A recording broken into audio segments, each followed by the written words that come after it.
Hello, everyone. Hello, everybody. Good evening, good morning, good afternoon, wherever you are. How's everybody doing? Happy, is this Friday? Yeah, it's Friday. It's Friday. Happy Friday to everyone. I hope, I'm sure a lot of you have plans. Bedu for the Friday. Eh? So, how's everybody doing? I hope you had a wonderful week. I hope you're having a relaxing Friday, slowly getting into the weekend, you know. So, my people, we are here again today onto all the events that have unfolded throughout the day, actually, from yesterday till today. So I just said, you know what, let me come on here and maybe we can talk about some of it. God knows I haven't been in the best frame of mind because of all the drama that's been going on. You guys already know. Uh hey Quinty, I beg make I send you champagne. What? What? Are you first reach here today? More champagne for you. Hey, easy na beans. Quinty carry first today. Ah. This is wonderful. No. I must send you virtual champagne. No, you need them. Make you take and relax this Friday. Take and chill. Step down, as they say. Quinty, welcome. Oh, happy Friday to you. I hope you're doing well. I bet more that they like us now they enter. I beg. Welcome, everyone. So we all know what's been going on, of course, and it hasn't been for me though. I don't know about anybody else, but it hasn't been a very pleasant one. Because of the events of today. You know, I was very I was emotional. I'll just put it that way. I've been emotional, you know, um, between yesterday and today. I hardly slept, by the way. I hardly slept because I was like waiting for what's gonna happen, how it's gonna, happen and all of that. But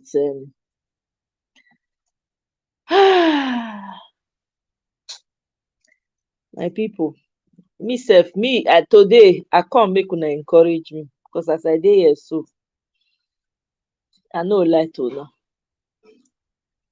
I just dey hold myself. Mm? Ovias, welcome. Oh, nice to have you on my channel. Thank you. Welcome. I appreciate it. Thank you for stopping by. Yes. So, guys, it has really not. It has been a very well, how do I say it now? It's been it's been quite a day, to be honest. With everything that's been happening and all of that. So it has not been easy, but they say we move, right? Democracy is, you have to be consistent. If you're looking for something, if you now you know what they look for, you have to stay consistent. You don't expect things to happen just overnight. You don't expect things to just, work out like that. They happen like that. I'm about to switch my devices. Let me go back.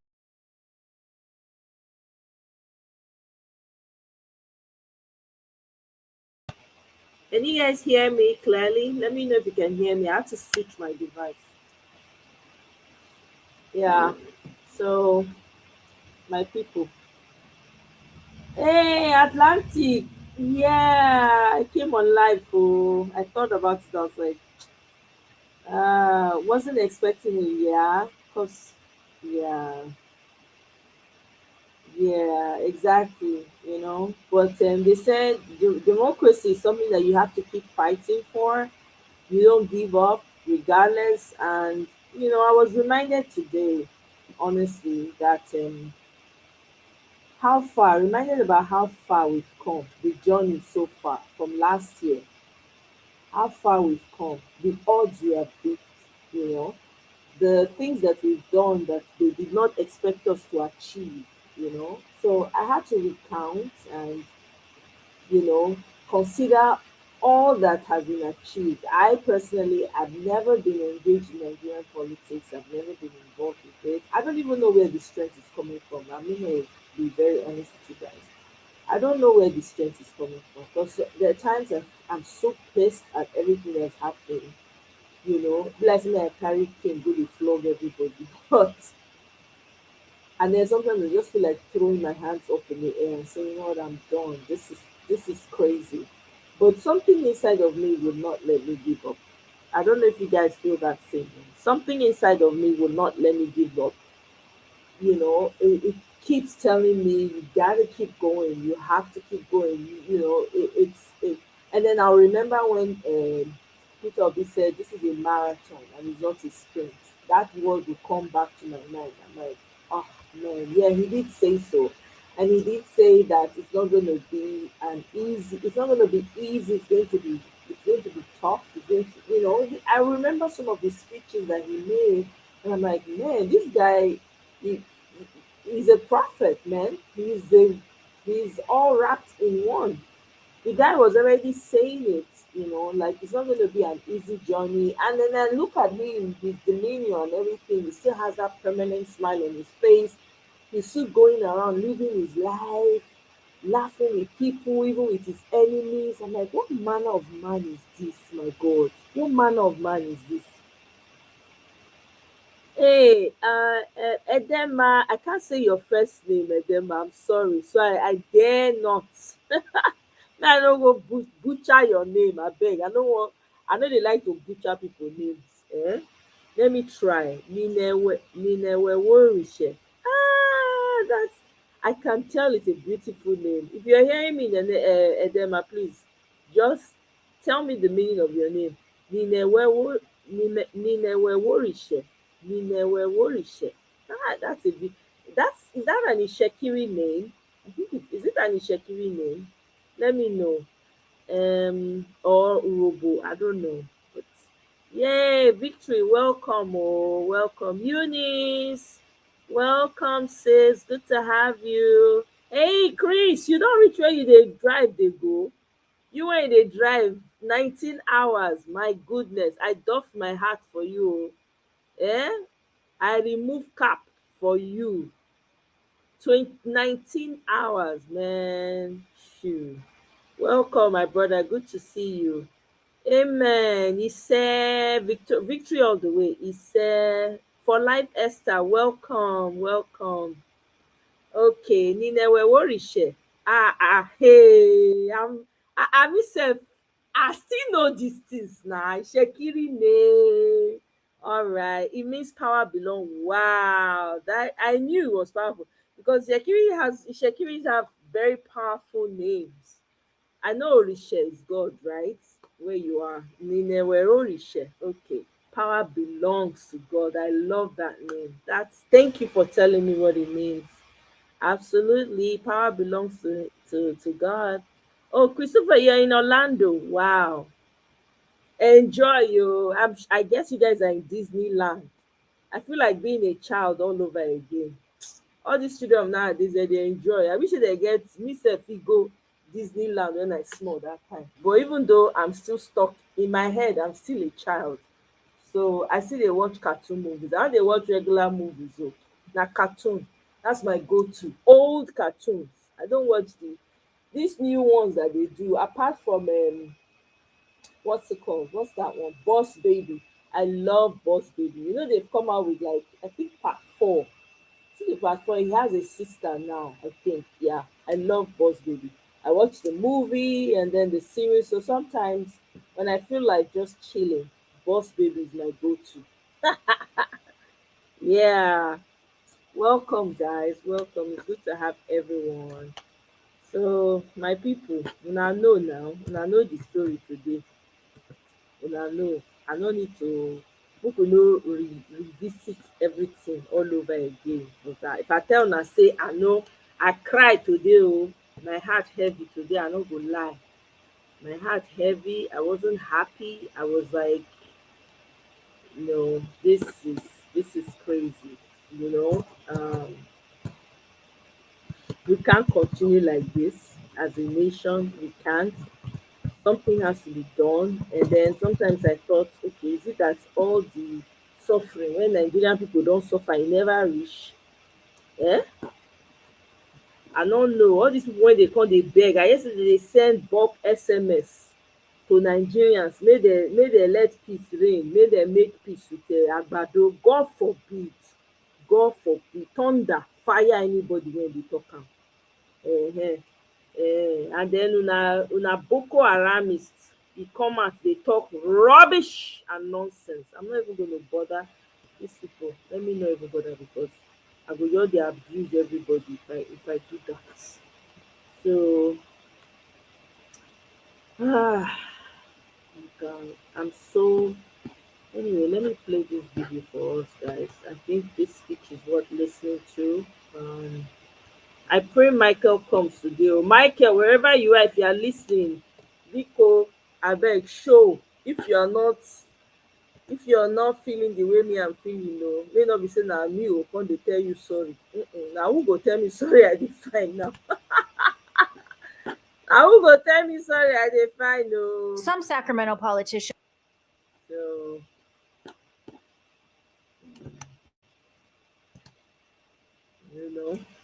BB, welcome oh. Hey, yeah, so sorry, BB. Hugs, air hugs to you. Yeah, thank you, thank you, thank you. We appreciate you. Thank you so much, baby. Please take care of yourself and take care of that beautiful, sonorous voice of yours, that calming voice. Yeah, that's true. Thanks for the encouraging word. I sure need that because, man, these people. Anyway, let us listen to this together. Like, just put your hands together for him. But if you don't like also, during the course of his delivery, you will know it takes a man of substance to be who he is. Chief Mike, Dr. A.A. Osakome. Yeah, BB, I shared that on my community page about the space. I shared it. I'm going to share it again at some point. I'm going to bring it up. Yeah, at Parallel Facts YouTube channel. It's going to be on there. So, yeah, Shadrach, welcome. I'm holding in there. The day hasn't been, it's been full of all kinds of emotions for me. So,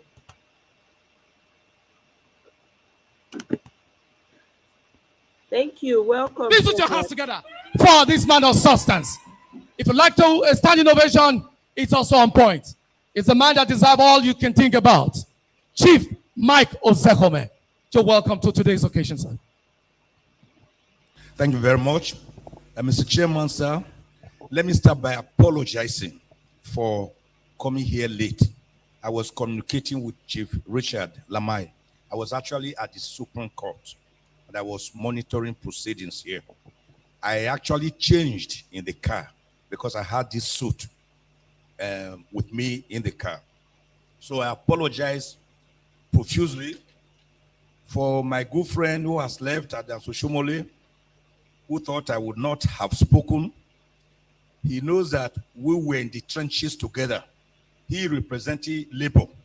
I represented the civil society when myself, Urisa Bakoba, and others founded the first human rights organization in Nigeria on the 15th of October, 1987. And he knows that I would never have agreed not to speak because I will carry placards and I will protest. So I thank all of you. I thank my other friends who have left, Senator Korocha, Senator Gada, my good elder brother, Professor Sumbo, and of course, our chairman, who is the first two-term senator from Edo North senatorial zone after Senator John Moro did it. We thank you for blazing the trail and for cutting the forest for others to continue to pass through seamlessly. Our elder brother, Sir Peter Aliu, I recognize you, and all the children of Senator Ekpemoriri Lamai. Ekpemoriri, by the way, means the tiger. The tiger has some shock waves. He did have shock waves. No more really. So now it would have been difficult to have a session organized for him without the ruckus, without the disagreements that we saw. Because he was a man whose tigritude was mightier than the tiger itself.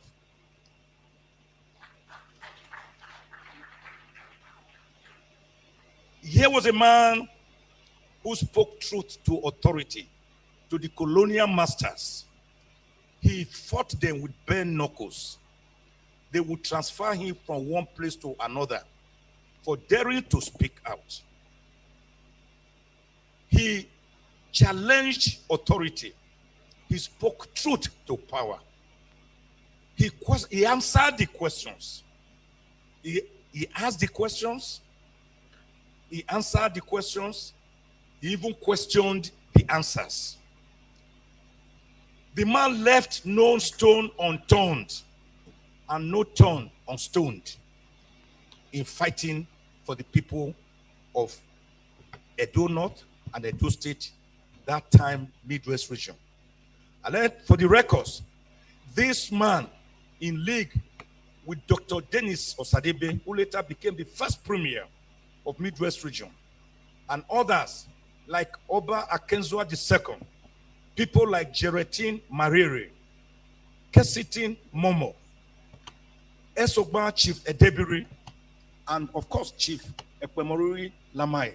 These were the people who fought for the creation of the Midwest region by popular plebiscite, which was created out of Western region on the 10th of August, 1963.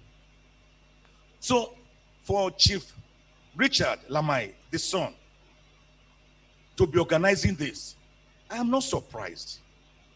It is said by our elders that a fruit does not fall far away from the mother tree.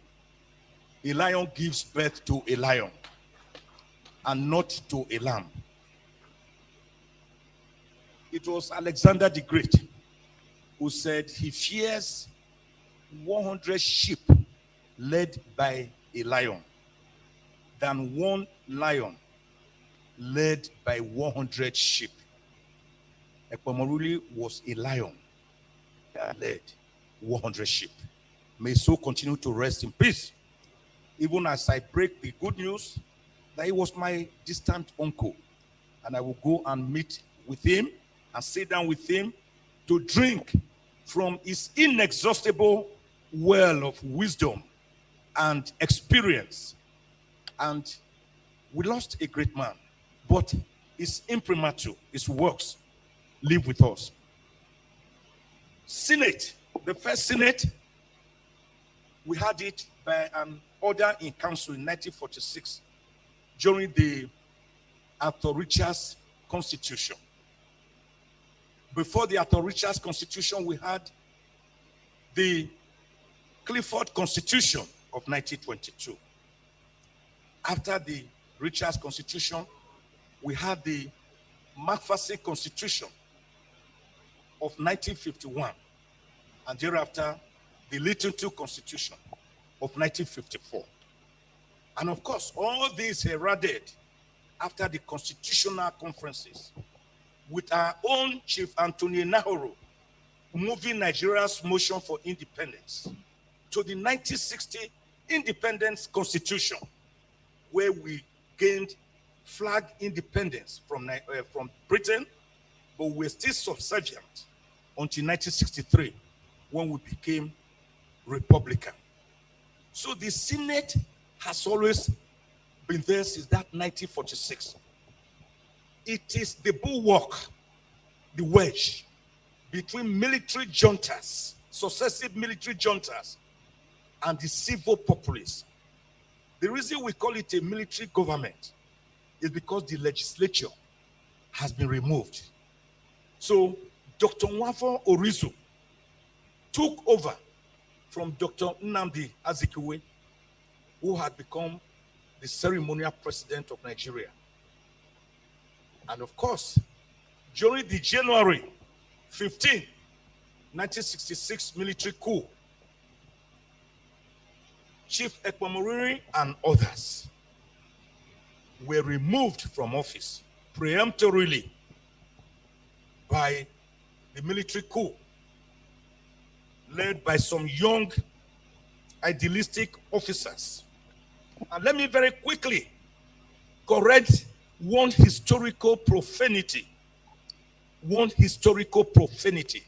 Because by the grace of God, I'm not just a lawyer, I'm an historian and an archivist. And things must be put in historical perspective.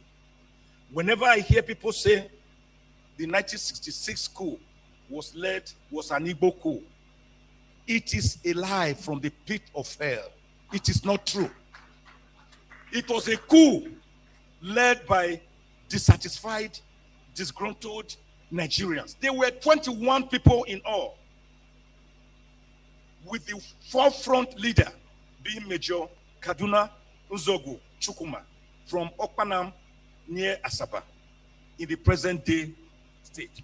Therefore, let me tell you that others who have always made them to say it was an Igbo coup were Major Emmanuel Ifeajuna, Major Chris Anuforo, Major Timothy Onwatuego, Major Humphrey Chukwuka, Major Don Okafo, Captain Ben Bullier, Captain Emmanuel Ngobosi, and Captain Ogbo Oji.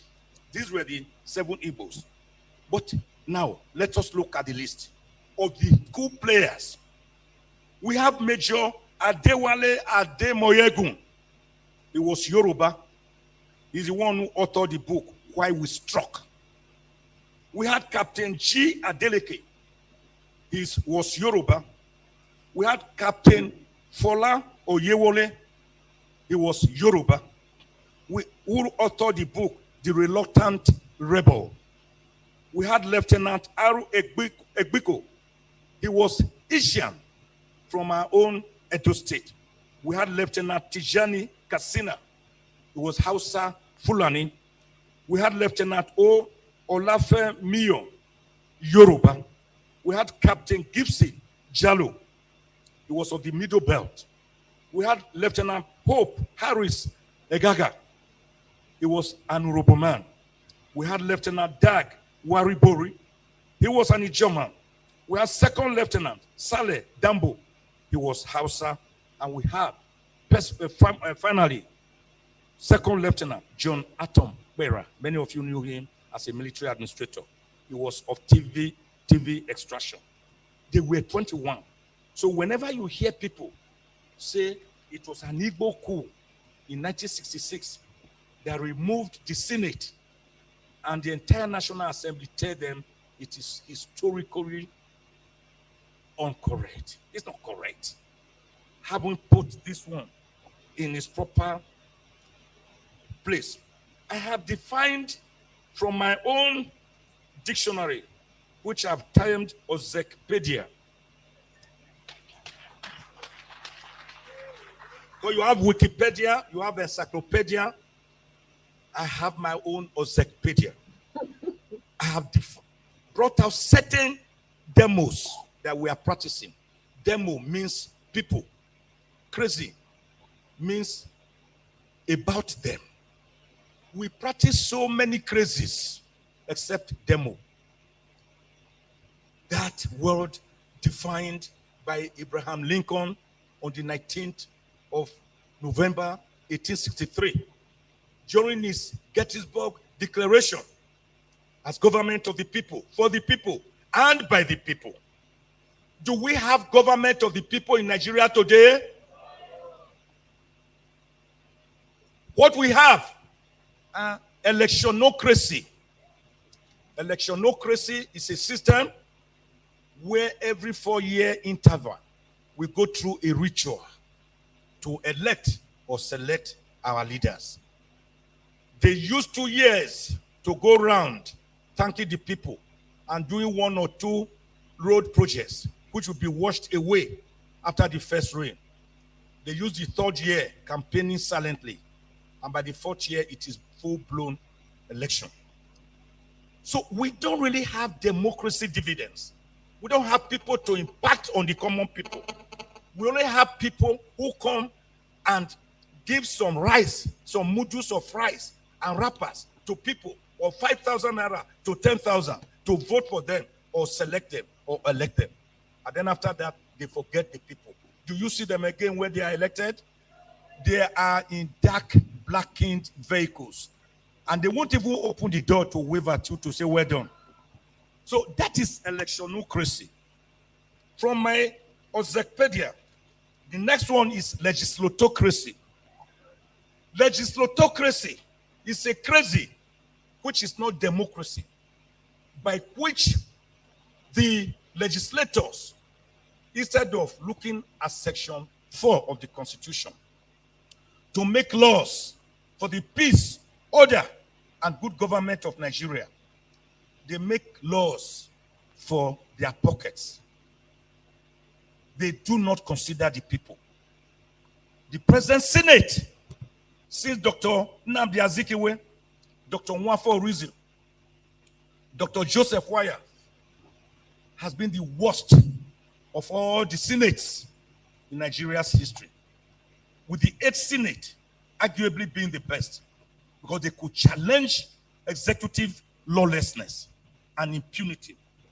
This Senate is a Senate of Agama Lizard. Agama Lizard is simply saying yes, yes, yes. It will never say no. Yes, Mr. President. Any budget, any request, yes, sir, Mr. President. So I call them Mr. Yes, Yes Senate. I've also called them Mr. Take a Bow Senate. A person has come before the Senate to be examined and scrutinized for a critical national assignment. That you look at the person, I say, oh, Professor Michael Zekome, I say, we know you. We know you will do the job very well. Take a bow. So everybody goes there to take a bow. What makes you think I can do the job? Have you interrogated me? Have you asked about my bona fides? Whether I'm a square peg in a square hole? Have you found out? That is not the kind of Senate that we are looking for. By the way, what is the problem? What is the business of senators and House of Rep members doing constituency projects? What is their business? Their job is to make laws for the peace, order, and good government of Nigeria. Is there Section 4 of the Constitution? There's nowhere they mention constituency.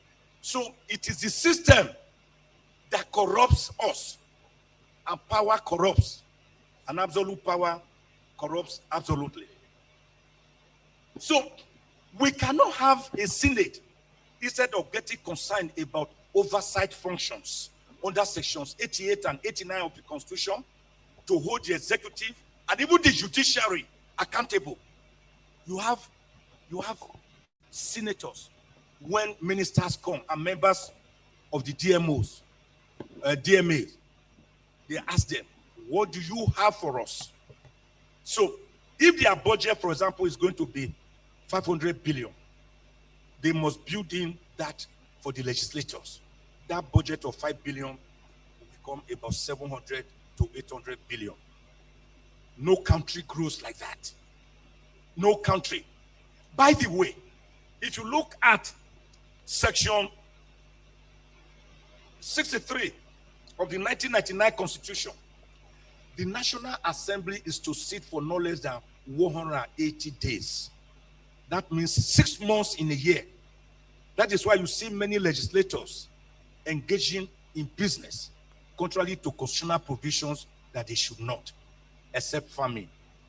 The reason is that they have much time in their hands. All you need to do is to schedule your time and make sure you have sat for 6 months in a year. Then in such a case, I have recommended again and again, what do we need a full-blown National Assembly for?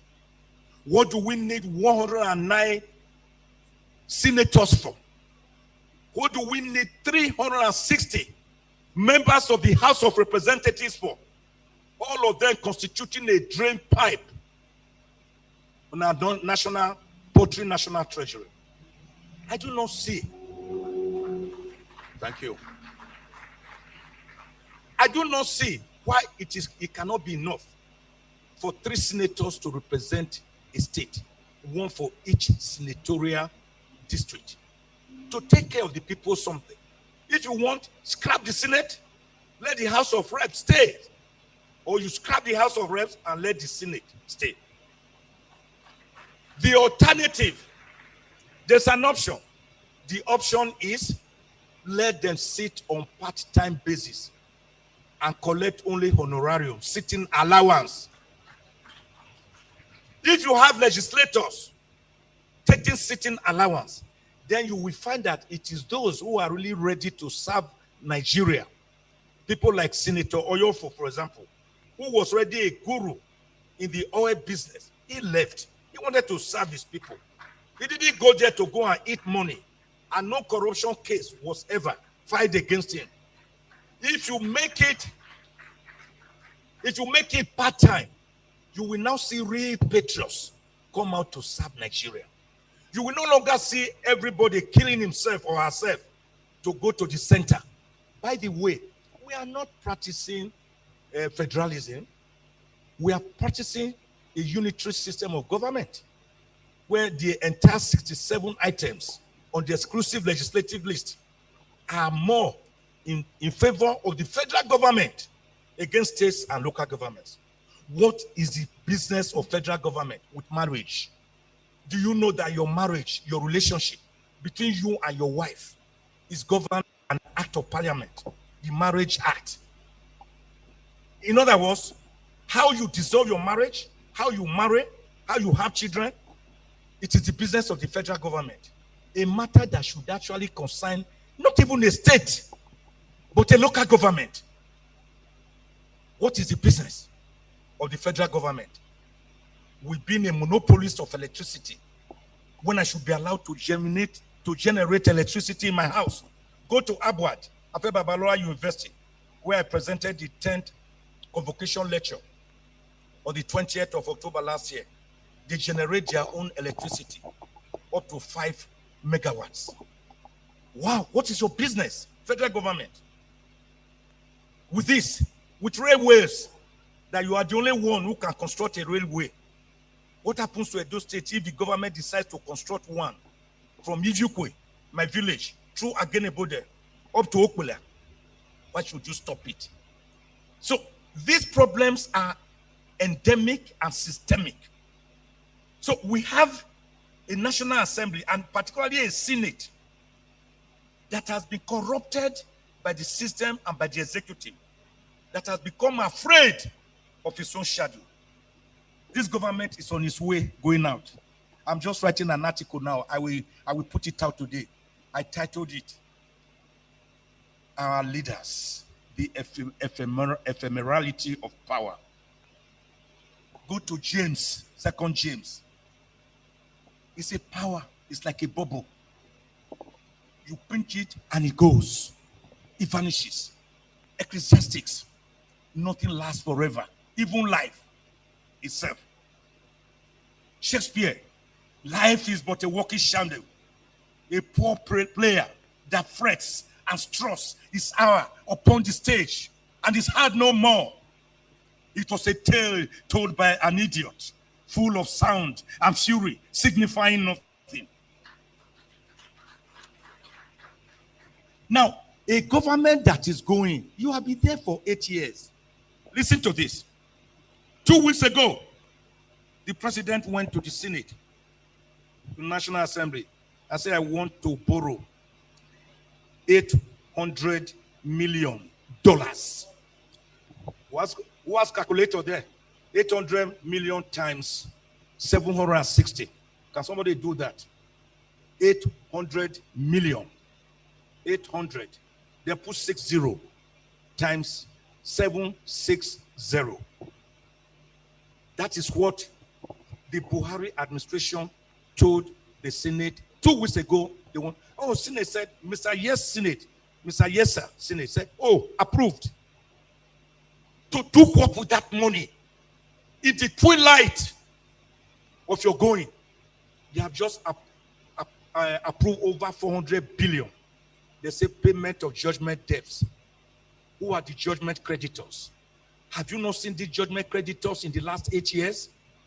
These are parting gifts for the boys. Nobody is deceived. If everybody is, I am not. Then the same president went to the Senate 3 weeks ago. I said, we want to borrow. Yeah, thank you. Do you know how much that is? $800 million is 608 billion naira. 608 billion naira. With that amount, every state of the 36 states in Nigeria can have a first-class hospital fully equipped that will never allow any Nigerian to leave the shores for treatment abroad. Do you hear me? Are you hearing me? The same federal government 3 weeks ago went to the Senate. I said, give us 22.7 trillion naira as ways and means loans, ways and means. 22.7 trillion naira. I thought another government is supposed to come in on the 29th of May. Is today not 26? Abi? Is it not on Monday? So, haven't borrowed money for our generations yet unborn. Haven't sold our yesterday. Haven't mortgaged our today. Why are you against selling our tomorrow? Why are you borrowing? What do you mean by ways and means? 22.7 trillion naira. Wait for it. It's not yet ended. It's not yet ended. On again, few weeks ago, the federal government again got approval from the National Assembly to borrow 819.54 billion naira. They call it domestic loan to fix infrastructure. Domestic loan to fix infrastructure. Which infrastructure? When are you going to fix it? I thought you are going in the next few days. But if we had a strong National Assembly, particularly the red chambers, the Senate, in our bicameral legislature, they will say, no, sir, Mr. President, let the next government come and take a decision as to how they want to govern this country. But that is not what we are seeing. So, I have itemized about, I looked at some of the problems we are having, and when I quickly tell you these problems, I will tell you the solutions. I do not just believe in damage assessment. I do not believe in crying over spilled milk. When you say something is wrong, what do you do to right the wrong? Because there are many problems. Now, the first major problem which I identify is corruption and greed. And I've itemized some of it. Go and check the budget of Nigeria every year. They will say spoons, cutlery, golden spoons, and forks. They will say about 50 billion to 100 billion naira.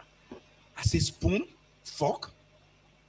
And you say they are gold. Are they also diamond? So do you replace cutlery every 4 years? What we have been having is a maximalist dictatorial presidency, not the type we borrow from America. No, it is the kind of presidency that behaves like Louis the 14th of France, that stood in front of Parliament imperiously in 1655 to declare, L'État, c'est moi, I am the state. He approximated himself to the state. American presidency has its own checks and balances. Joe Biden will not simply come out and make a funny request. They will hack him down. We don't have such a system. We are using a system that is too humongously expensive for us to maintain. Instead of the simple Westminster system of government that we operated. So we have this problem of corruption and greed. We have ethnicity and religion settlements always befuddling us. Ethnicity, you already know. Religious settlements, you already know.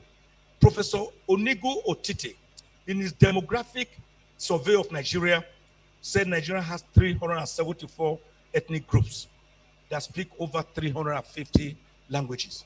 I tell people, I am from Wepa Wano, ethnic nationality, and Esako. From Esako, I'm of Edoid origin.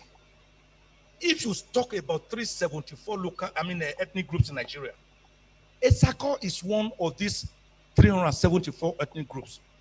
Why do you just simply equate Nigeria to the Hausas, Fulanis, the Yorubas, and the Igbos, and you feel you have finished with Nigeria? That is why we can't move. Because we are standing Nigeria on a tripod. A tripod is not balanced. If you look at Nigeria from the prism of 3 ethnic groups, what happened to the other 371 ethnic groups? Do you think God created me as an Esako person to be subjugated, to be dominated, to be oppressed, to be repressed, to be suppressed, to be marginalized by any other ethnic group? God couldn't have been that naive. He's an almighty God. He doesn't make mistakes. I'm proud to be an Esako person. I don't want to be a Yoruba man. I don't want to be an Igbo man. I don't want to be a Hausa man. I don't want to be Fulani man. I'm not Bagi. I'm not TV. I'm not Idoma. I'm not Igala. I'm not Ogoni. I'm an Esako man. Until we start respecting ourselves, we will not move anywhere. I have executive interference here. I've already talked about that. I have here truancy and absence from legislative duty. I've touched on that. The egocentric nature of the legislature that made them to query Prince Tony Momo in 1983 to come and disclose the source of information, and he said he will not. Of course, he went to court and he won the case. May Tony Momo so rest in our journal, Fidelity. I've also preferred some solutions here. I have a 54-page paper here. I've just decided to speak to it. I've already sent it to Chief Richard Lamai, which he can generously distribute for everyone here. And the solutions are for us to promote responsible governance and curbing legislative misuse of power. We must strengthen the rule of law. We must enhance transparency and accountability. We must allow for public participation in the decision-making process of our laws. There must be civic education, so that it will not be their government versus us. It will be our government, collective government. We must strengthen anti-corruption measures and anti-corruption institutions. Not the type we are having now, that they themselves are corrupted. Who will police the police? We need to have ethics and code of conduct. The beginning and the end of our problems is our lack of family values. If your family is strong, then the society will be strong. When your family is weak, the society will be weak. If you wake up every morning, you a man, you start beating up your wife, and your children are watching you, they will grow up into angry children. They will feel that it is violence that we must employ to succeed. So let our democracy begin from our homes. My 2 children are here. They know I don't take any decision just because I'm the head of the family. I sit my 7 children down. Those who are not physically available, we put them on WhatsApp video or virtual. Let us discuss this matter. How do we go? We will argue. Their mother will argue. I'm the umpire, but not like INEC. I'm very independent. I'm a very independent umpire. When they argue, 4 may vote for, 3 may vote against.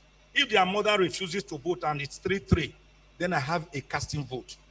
If we practice democracy from our homes, then we will know the value of democracy. We cannot now come and buy people over. So we must strengthen political parties. The political parties we are having now are not political parties.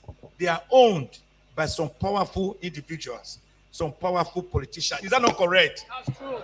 You all know now, political parties, the chairman will be invited to the house of maybe the presidential candidate or the governorship candidate. He will be jumping up. How high do you want me to jump, sir? Then you say run. You say, how fast do you want me to run? Is it Usain Bolt? Do you want me to do? So we must strengthen political parties as vessels to midwife and strengthen and expand the plenitude and amplitude of democracy and democratic institutionalization. We must have capacity building. Of course, media, there must be freedom of movement and freedom, media freedom, freedom of the press, and civil society engagement. We must have long-term vision and planning for us to succeed. At the end of the day, as I round up, let me make this point clear. Until Nigeria goes back to the drawing board. Now listen to me and listen very carefully, which is my party shot. Until Nigeria goes back to the drawing board, to know that Nigeria today is afflicted by a major illness that is worse than leprosy. Until Nigeria decides to immerse herself in the River Jordan of our nationalism, like Naaman the leper, who dipped himself into River Jordan 7 times and became cleansed of his leprosy. Until we know that we are not practicing a people's constitution, but a militarily imposed constitution under the General Abdusalami Abubakar government, which is actually Decree number 24 of 1999. Until we decide to engage ourselves, we talk, we discuss, where are we coming from? Where are we? And where do we want to go from here? Which will lead to a people's constitution, a constitution that is autochthonous, a constitution that is homegrown, a constitution that is indigenous, a constitution that the people buy into and enjoys the legitimacy of the people. We will continue to waste time. So when Miss Flora Louisa Shaw, on the 8th of January 1897, was giving Nigeria her name, that area, Niger area, and she later married Lord Lugard, the man who on the 1st of January 1914 amalgamated the Southern Protectorate and Lagos Colony with the Northern Protectorate to found Nigeria. Until we know that we have problems, you cannot solve it. We have a proverb. If you have a boy and you are hiding it, it will develop into a gangrenous and incurable whitlow that can kill you. So we must therefore go to brass tacks by having a people's the present constitution that you are amending. They have already amended it 4 times. They are trying the 5th one. Amendment plus amendment multiplied by amendment cannot solve it, because you cannot amend a bad product. If your house is cracking, You don't just go to the trees and cut off the branches. They will grow again, and the tap roots will increase. What do? You go to the tap roots, you go and uproot them. We need a people's constitution to be subjected to a people's referendum owned by the people. It was done in Libya successfully. Heavens did not fall. In Egypt, successfully. Heavens did not fall. In Tunisia, successfully. Heavens did not fall. In South Africa, successfully. Heavens did not fall. In Eritrea, successfully. Heavens did not fall. In Afghanistan, successfully. Heavens did not fall. So, who is afraid of a new constitution? Who is afraid of a people's constitution? Let us go to brass tacks. We cannot continue to treat a serious ailment like leprosy with a medicine or a drug meant for eczema. We cannot succeed like that. God bless Nigeria. God bless all of you. Thank you very much. Thank you. Thank you. Wow. Please stand in ovation.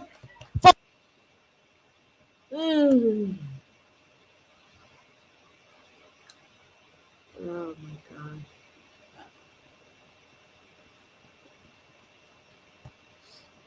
Welcome, One Love. Welcome. Give us our mandate. Good to have you guys. Well, yeah, good to see you again. I was just on my YouTube tonight. I saw you. I was like, oh, Omoye is here. Yeah. But, despite what happened today, I think we still have to keep our hopes up at some point. No, it's really discouraging, but yeah, we are. Yeah. I mean, I've been a mess all day, to be honest. Even with the Aisha, this thing, Yeah, I mean, I was home today. I just couldn't go to Nigeria when I saw that thing the first time. Like, I was expecting something, but it didn't turn out to be. I was like, I don't know if there's any point of me going. I don't know. yeah, It was so discouraging today. yes, it was. I mean, even with the Aisha interview and all of that, I mean, I'm just, the people back home is just bothering me. Like, this is crazy. I was scrolling somewhere. Um, I've been running from my phone. I really have been avoiding looking at anything. But when I saw something where this Agbado's daughter was giving a speech, they have moved her from Iyaloja of Lagos to Iyaloja of Nigeria. You know what that means? That means the entire market in Nigeria. Iyaloja General of Nigeria. Iyaloja General. That gave me instant headache. Mm. I'm like, are we really? I'm not. What's it called? Though? I'm not calling for violence or anything like that. Because The of one course. Mrs. Ikoku said she's not 60 years old. I'm sorry. What do you say, Dr. Paul? Okay, can't hear you there. So anyway, let's play this video.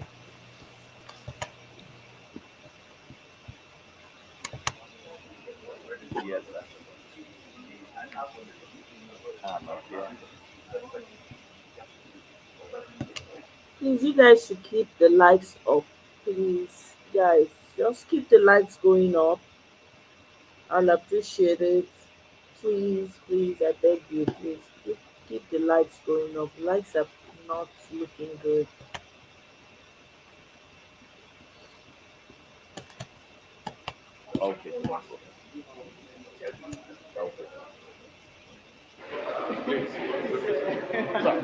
Morning, sir. Yes. Well, we were here on Wednesday. The court gave us Wednesday as a day to come for our ruling.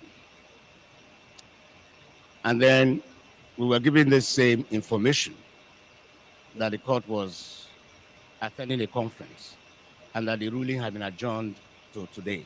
So I take it that at the time they were adjourning to today, they already knew that they would be out of whatever conference they were going to have. So we're here back today, and they are giving us the same excuse of the court attending a conference. We don't think that that is a fair way to treat us. You see, this thing, everybody has rights. I think the impression that as litigants, as people who approach the court, we have no rights.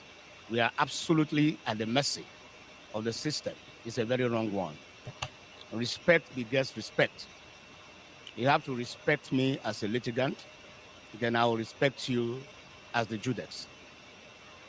So if the court, what we see is that we have not been fairly treated. I have been in Abuja for how long now? Nobody has asked me about my hotel bills.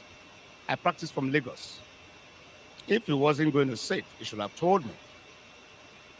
He should have told me on Wednesday, I'll be back in my chambers in Lagos now. But he asked me to come back today, only to get the same excuse. I don't think it's fair. I don't think it's fair. And as far as I'm concerned, we are, by the grace of God, going to do something about it. In the sense that I think we need to sue. We need to bring it before the court so that it will be examined. What we have lost, the rights that we sought is to restrain the swearing in. So by the court not sitting, we've lost a great deal. So who is going to pay for that?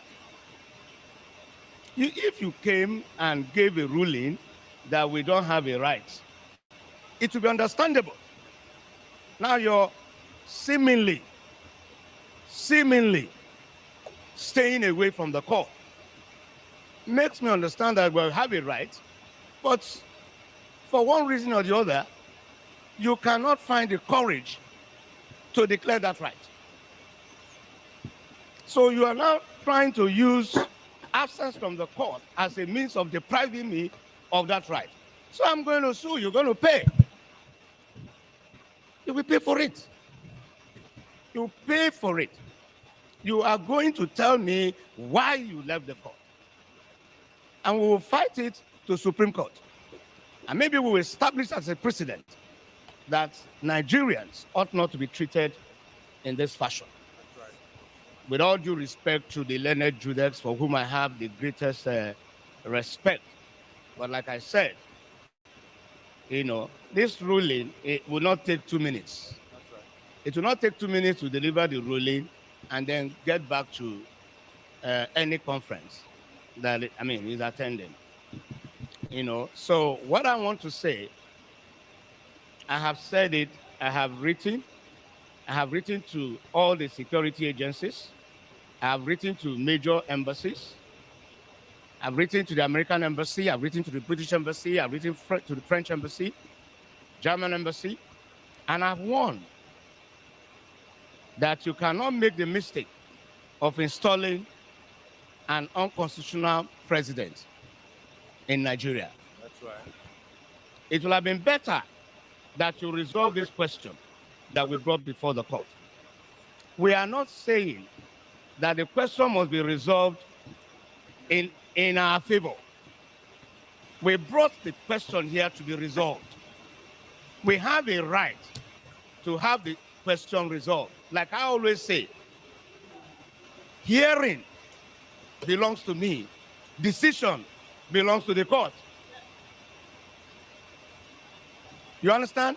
So you cannot make the mistake of installing somebody unconstitutionally. It's an overthrow of the Constitution.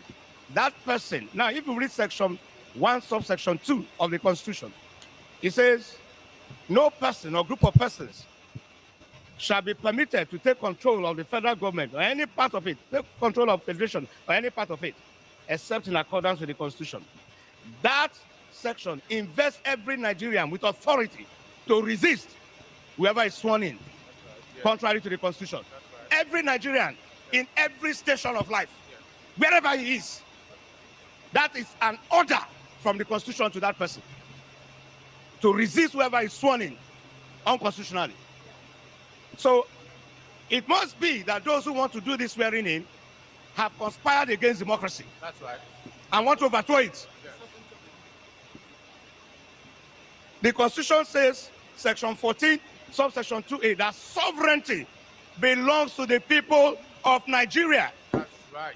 And they give consent to those who govern through the Constitution. So where you do not observe the Constitution, it means that you do not have the consent of the people to rule. The people have a right to say, we are not going to recognize you or acknowledge you. What is coming to Nigeria is what these people, they are behaving like children, as far as I'm concerned. They are behaving like children. We all saw Shonek on here. Somebody went with a decree or word of mouth, made somebody president and commander-in-chief. A court, it took just one declaration from a court, and it was gone. It's the same thing that we are, the same thing that we are getting into. Any court in Nigeria is invested with the authority to interpret the Constitution and can say that the person who calls himself president was not duly elected and therefore cannot answer that title and cannot give any instructions that should be obeyed. And that would be the beginning of crisis.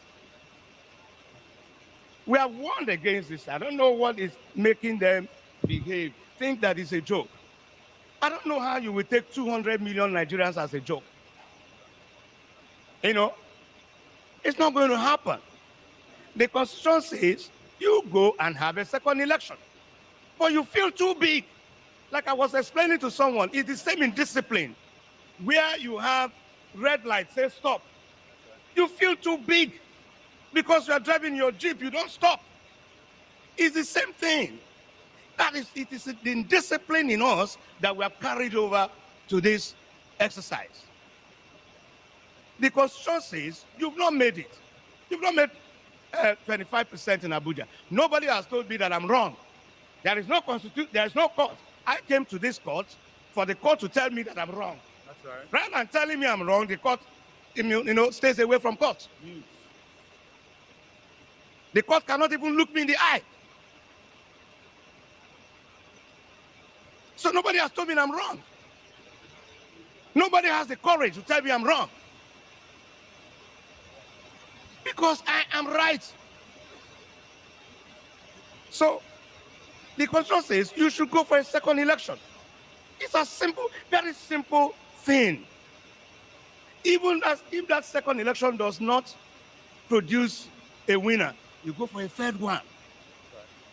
You feel too big to comply with the Constitution because all your life has been a life of indiscipline. So that's it for now, my people. Let me come to give us our mandates. Let me start with one love. One love. Let's hear what you have to say. Oh.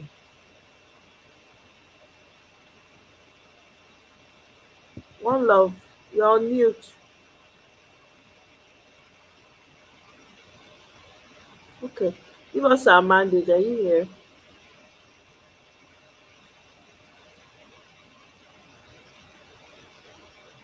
What happened? Are you guys not hearing me? Dr. Paul, are you? I'm here. Oh, can you hear me? I can hear you. I don't know what happened. Maybe they stepped away. Welcome. Good evening. Happy Friday to you. Good evening. Happy Friday. I can go ahead and say a few things, right? Yes. Oh, absolutely. Yeah. You have the floor. Yeah. I'll just step away for a quick few minutes. You can continue, and then when you're done, you can really ask for give us a mandate or one love, whoever is available. No problem. Okay. Oh, Nigeria. Hello, everyone. Welcome, and then we thank everyone and Amoye for the opportunity to come to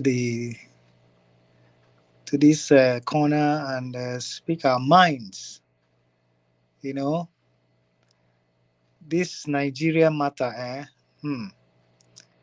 every time you talk about it, you just feel so sad. The reign of impunity, the sheer, reign of impunity, it just makes you wonder, what kind of a people are we? What kind of a country are we? Have we been so suppressed to such a point where we begin to sympathize with our oppressors? Like the Stockholm Syndrome. How is it that 200 million people will sit back and watch a few ruiners destroy our country, our heritage, our people? It beats me, seriously. It just beats me. How we can allow impunity to continue to be the order of the day. And look at the lawyer. Starting from the last video, look at the lawyer. How he just keeps, regretting and lamenting about how the judges have run away from the courts because they lack the courage to tell the truth. So the temple of truth have become a scary place for them. They cannot mount the podium of truth to tell it as it is. So they are scared stiff and they run away like a dog with the tail between its legs, afraid of speaking the truth to power. Something is very, very wrong. I have told us before that I do not trust this judiciary whatsoever. Just like many of us don't. We don't trust them. And every day it appears to us that our worst fears will eventually come to pass. I have said that in the past that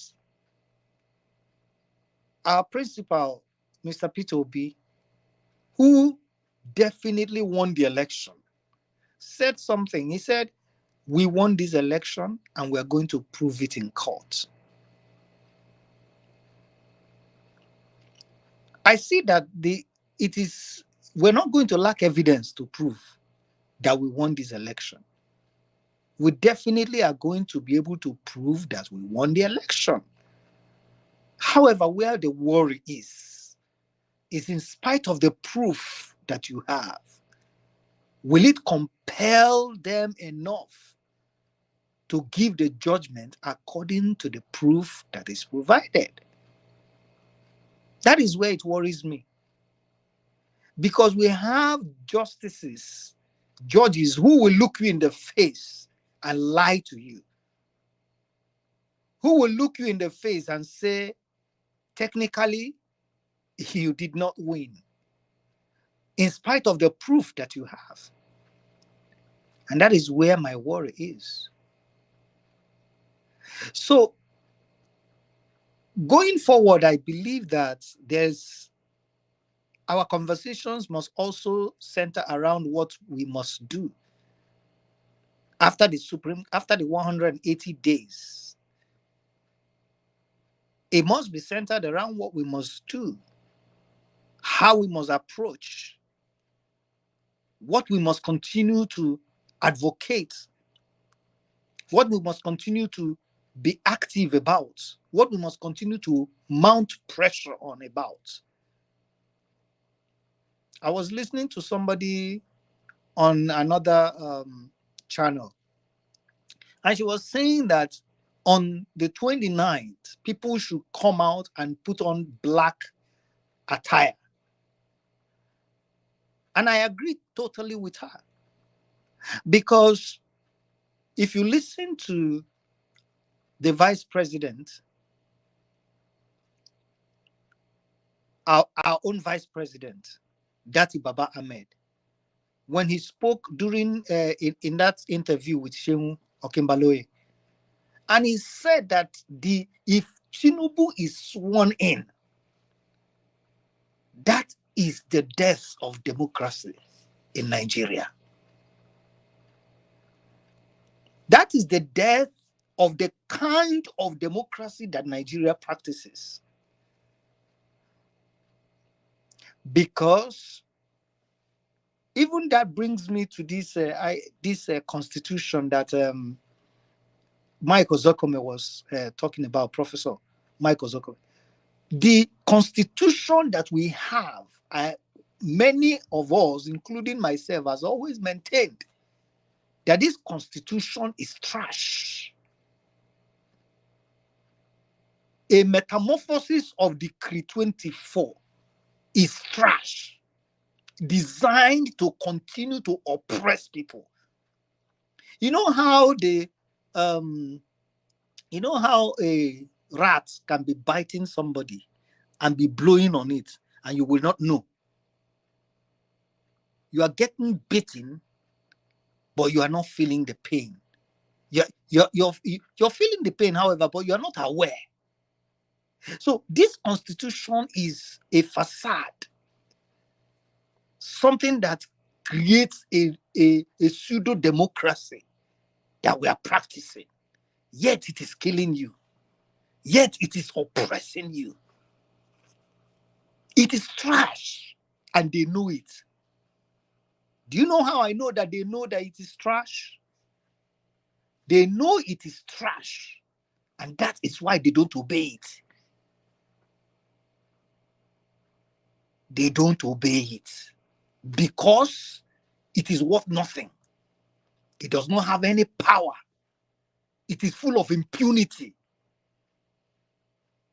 The Constitution of the Federal Republic of Nigeria is trash.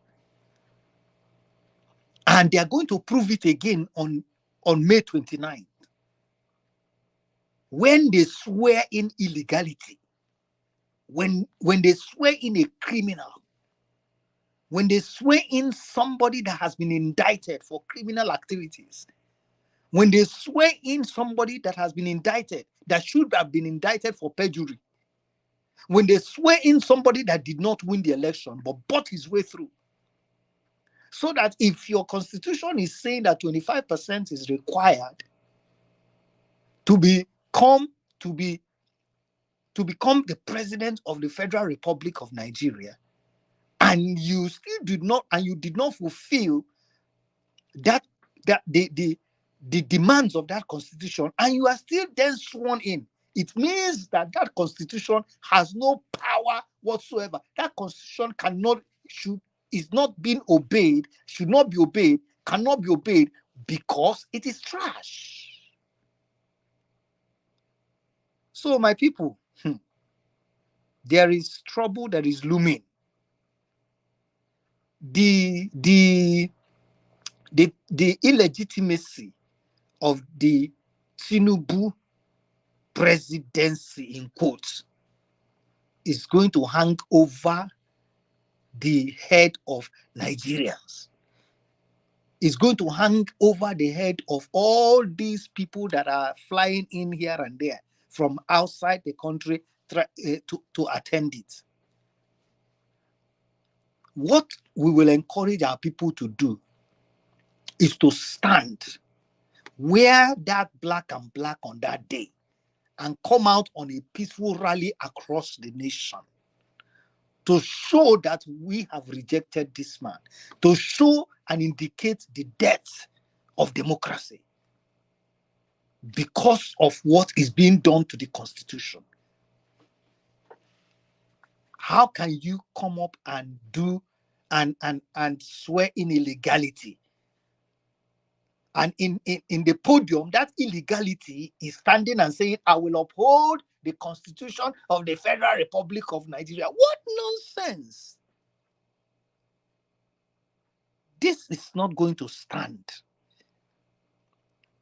And we must understand that these people are shameless. These people are shameless. They are full of impunity and they don't care. They do not care if Nigeria burns down. Let me go to the loan. I think it was in another forum. I was speaking with Rita and to Niger, and I was talking about the fact that this 800 million loan is for the boys, is to settle Buhari and him and his cohorts. Although I was corrected that they've settled themselves with the ways and means that he borrowed, but this one as well. Mike Ozokome just reiterated my position that these monies that they are borrowing is just to settle themselves, settle himself, settle other people. There is a big problem. And 200 million Nigerians cannot sit back. Somebody has to come up with something that can work, that can stop this from happening. My people, Nigeria is going down. Nigeria is a big rot. It's unfortunate that I have to say it this way, but that is exactly what it is.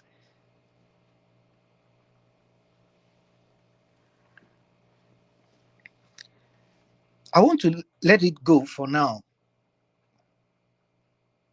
And then maybe come back later for more contribution. But people, something has to give. We have to do something. We have to continue to advocate that people should rise. It is no longer time to sit back and say, well, they've had their way. You know, there's nothing else we can do. The diasporans are speaking up. But it seems that those back home, they have all given up.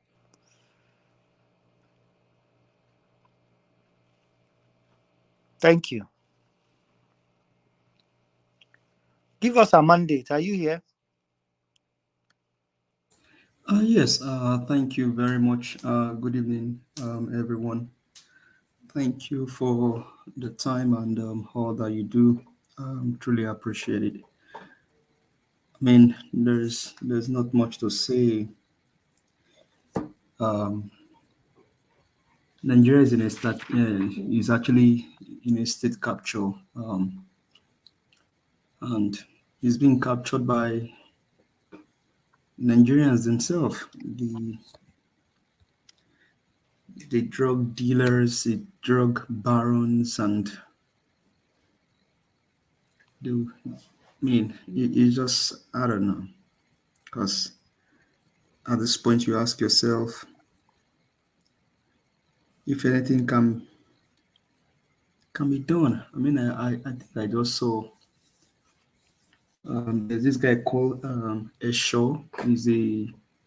I think he's the judge of the High Court, possibly saying that they should not entertain any petition filed against Sunumbu again and all that. There are some things that we will not be able to say on hey yeah, but which I just believe that Nigerians, we have to tell ourselves the truth. It's either we want to take it now or we want to remain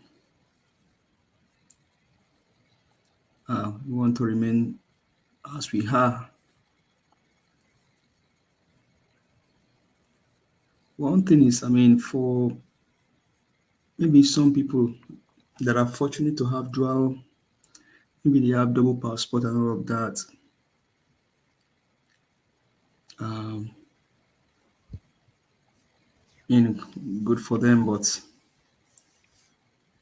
what about Nigerians that are just Nigerians that don't have any other means.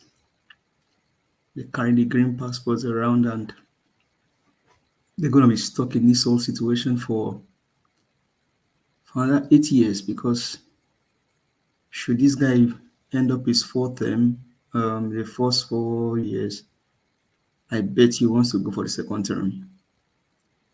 So, and the judges are, do we still have judges in Nigeria? No, I don't think so. We can talk of judges when you think about Oputa and then Nikitobi. Oputa said the reason why they are Supreme Court judges is because whatever they decide can either make or can either make or mar people. So they will not be taking bribe and perverting judgments. But this day you ask yourself, are they still like sane judge when these guys have perpetrated evil, done all sort of evil and captured the whole system? I just sat down some few moments ago and I was just imagining that. Imagine you have a case in Nigeria and you ask yourself, who is going to be the judge? Like, can there still be justice in that environment? Nigeria is in for a long ride. And the earlier they understand, the earlier the best. Because ordinarily they've not sworn in this guy as president. His daughter is already the Iyaloja of the whole Nigeria. They even call her Iyaloja General of the Federal Republic of Nigeria.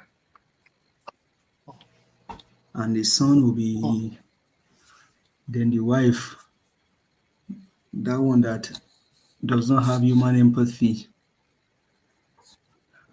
will also be doing her own shenanigan. I just believe one thing. Maybe I can say it in pidgin English. If we know rise up, make we do what we have to do now. Something will do Nigeria. Lagos State na small na in Lagos. I don't know how many of you guys saw a video today of this ritualist in Abuja, on the street for Abuja. There's some ritualists on the street, broad daylight on the street of Abuja, and they said they've been there for the past 2 days. Doing what? Protesting for Tinubu, of course. Hey. Oh, jeez. You ask, as in this one, they didn't do it like as if they hide anything. All right. Okay, so they actually have desecrated the nation. There's a desecration going on. That people need to arise and I fear for Nigeria, honestly. I fear for Nigeria. I think I was in Nigeria some 2 or 3 years ago. I think it was 2 years ago. Maybe 2 or 3 years ago. And just landing at the airport, checked out, waiting for my younger brother to come and pick me at the airport, and you'll be stopped. Like, people will just, bros, what you bring for us now? Can I help you carry your bag now? Can I do this? Oh God, can you just leave me alone? And even the airport, you'll be scared to, like, you don't want to be pressed at the airport. You don't want to be pressed. Then returning back to the United States, we spent several hours at the check-in. to now board. It was I mean, at the point I was just afraid I will not miss my flight. To board, man. You know what? I kind of agree with what Bio just said.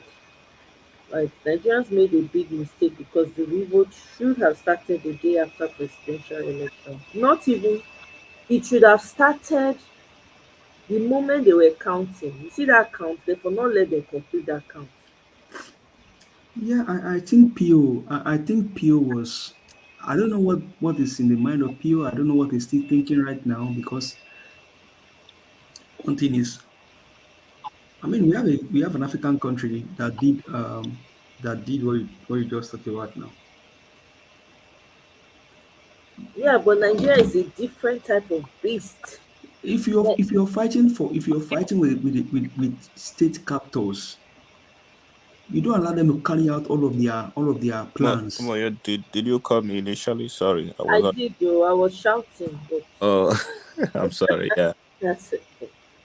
You You don't know, let I them. was that, especially that time. I remember I was screaming from my lungs. They should not allow this counting continue. There were people there. They stood up. They opposed it. That was not enough. You get That's why physical They at were that just point. trying to be civil, When you you know. civility Charlie doesn't Boy work in a was annoyed. Nigerian landscape with people who have held the state captive. Civility doesn't work with them. At that point, they should have Ye- ye- taken, snatched whatever it is that they had that they were counting from. They should have cancelled it that day, you know. But I mean, it's exactly. water under the bridge now. Charlie Boy was annoyed. Charlie Boy It's was very annoyed. because that's where because when you don't give them the opportunity to finish counting, who for they drag this thing till now. We for still dey drag am, we go dey go dey say dem no let us count finish, we go dey say why we go let una count when na lie, now una wan count give us. E for be dragging, we for still dey drag am now because they would have been forced to say okay, cancel all the election. Nigeria is not a country where people play, you don't play softball with these people. At all. You Because of don't. These people are insecurity. demonic. They are determined to wreak havoc. Look at what's going on now. Iyaloja General. They Because didn't even hide. the momentum that day was very, very high. When we were counting, the momentum was still very, very high. It's But not going And to they be. were based on the promises that INEC made. You know, people were still basking on those promises, Yeah, but those you know, promises were all and fake. thinking that Knowing the type of and thinking that demonic INEC people was going to they do are. the right thing. It's not water under the bridge right now. We just have to move forward. But I mean, I don't. The truth, I said mine before. I don't see any way out. But what needs Yeah, to be I done. really wish we can be united. For me, I feel like one of the issues that we have is unity. Like if you look at the whole of Nigeria, we are not united. The South is doing their stuff, the West sort of doing their stuff, and the North right now they don't even sound like they are concerned about what is going on. Now you have to think about how is this going to come together when the whole country is not united. Like if the whole country was united in this, these guys, believe me, they would have run away from that their various offices that they are in Abuja. No, Ozekome make he made a reference to places like Algeria, Tunisia, and Libya. Come on, these guys were so united, and they even chased out Gaddafi. They chased out a lot of their leaders to make sure they have a new country. If what happened in Nigeria on February 25th had happened in places like Tunisia or even Algeria, that anarch office would have been burnt down completely. You know, Exactly. so I don't think we are going to have a new country without a revolution. To be frank, though, I don't think we are going to have a new country because the guys in power are not ready to leave without, an opposite force that is going to take them out. They're They not. just think nothing is going to, whatever they do, we don't react. We just like, no, let me look at people are protesting in Abuja. You have some guys still driving around there. They just pretend like, this is not my business. These guys are just there to talk and they'll talk and then they'll leave. Our government is not going to change. We are not going to come together to have a new constitution without fighting for it. America fought many, I guess, I don't know, Yes, of course. The wars in oppressed. this country The for them to come together and finally start together in independence or in Pennsylvania and come up with a new constitution. And when Benjamin yeah. Franklin came out of that all, the lady asked, "Doctor, what do we have?" And he said, "A republic, if you can keep it." They fought for that constitution, and that is what they have today. We are not ready to take these guys out. We just leave them to kick us as footballs and around the pitch without any referee that is going to check on them, that is going to Yeah. ask them, that is going to make sure what they are doing is wrong. Look at the Congress, the National Assembly are rubber stamp. They are not doing anything. Whatever bill the president sent to them, that's what they are going to sign They and are keep the same team borrowing now. money. Can you go against your team? You can't You go know. against your team. So So these yeah. old guys, they have to be deleted. All of these old guys need to go. We all need to come together to No, determine how we want actually, to be run. we already missed the point, my You know. brother. We already missed the point. Yeah, I greet you especially. It's been a while. I really want to first of all encourage everybody that have been participating in this thing and all that. For me personally, I have seen the script already. So I try to just give myself some good mental heads by just taking my mind off and expecting the worst from this so-called Nigeria entity. The truth of the matter is that those of us that are very passionate about that country, I've already seen it. I know that Nigeria will give you more of headache, especially when the people are not ready. There is no society where the oppressed will be watching the oppressors and be expecting that the oppressors will hand over power to you, the oppressed, in a very gentle manner. That day, I remember we were all in what they call that. There's one other station where in Nigeria something, right? I was one of those saying, see, it's not like because we want bloodshed, we still say it. I was a student union activist. It's not because we are living abroad now, they say this and that. When election came, during the time of Aluta Continua, Omoye Sowore period, I went to Eagle Square. I've slept in Eagle Square for 48 hours. Military regime, PTF boss. Anybody that is talking here within that session will remember us. We stayed in Eagle Square. We occupied Abuja. Military regime, tear gas everywhere. We're not trying to say this is violent.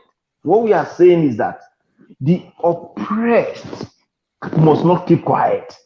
That very day, I was so surprised when they were saying, listen, even if they want to even arrest Bill that day, Pio, our leader, let them arrest him. We don't care.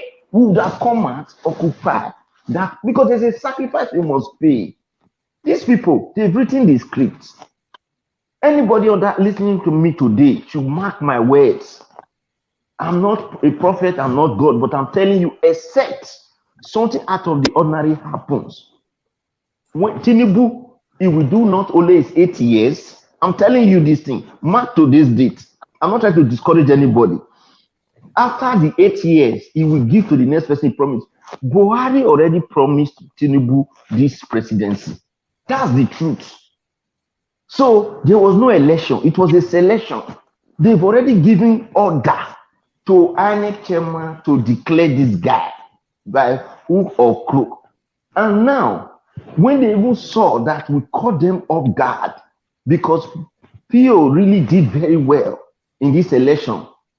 The next one that is coming, the 4 years of Tinubu, all those tricks, all those ways that we used to win them in this election, they will correct it. I'm telling you, they are going to correct, they are going to perfect the next rigging. You will even be wondering whether that election was in Nigeria. So if anybody is thinking this thing is a thing of play, we talk.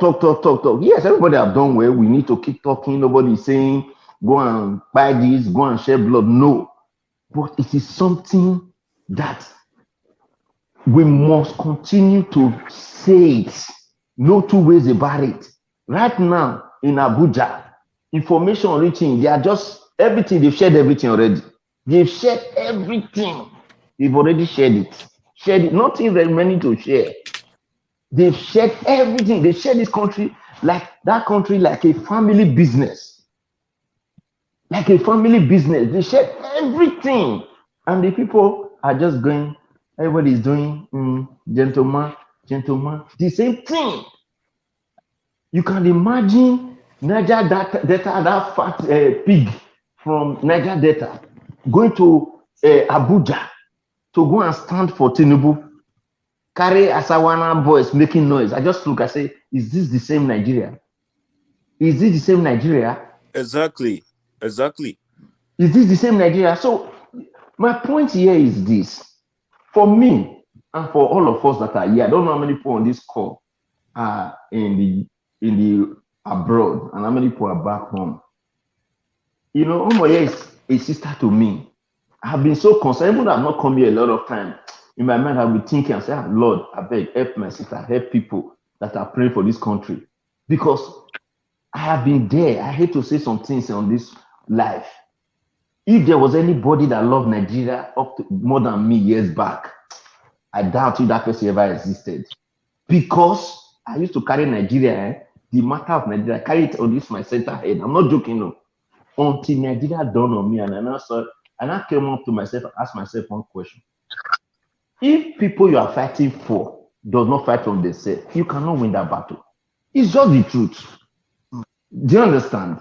There is no way I can call you now to come and help me fight in my house if me myself I'm not doing something.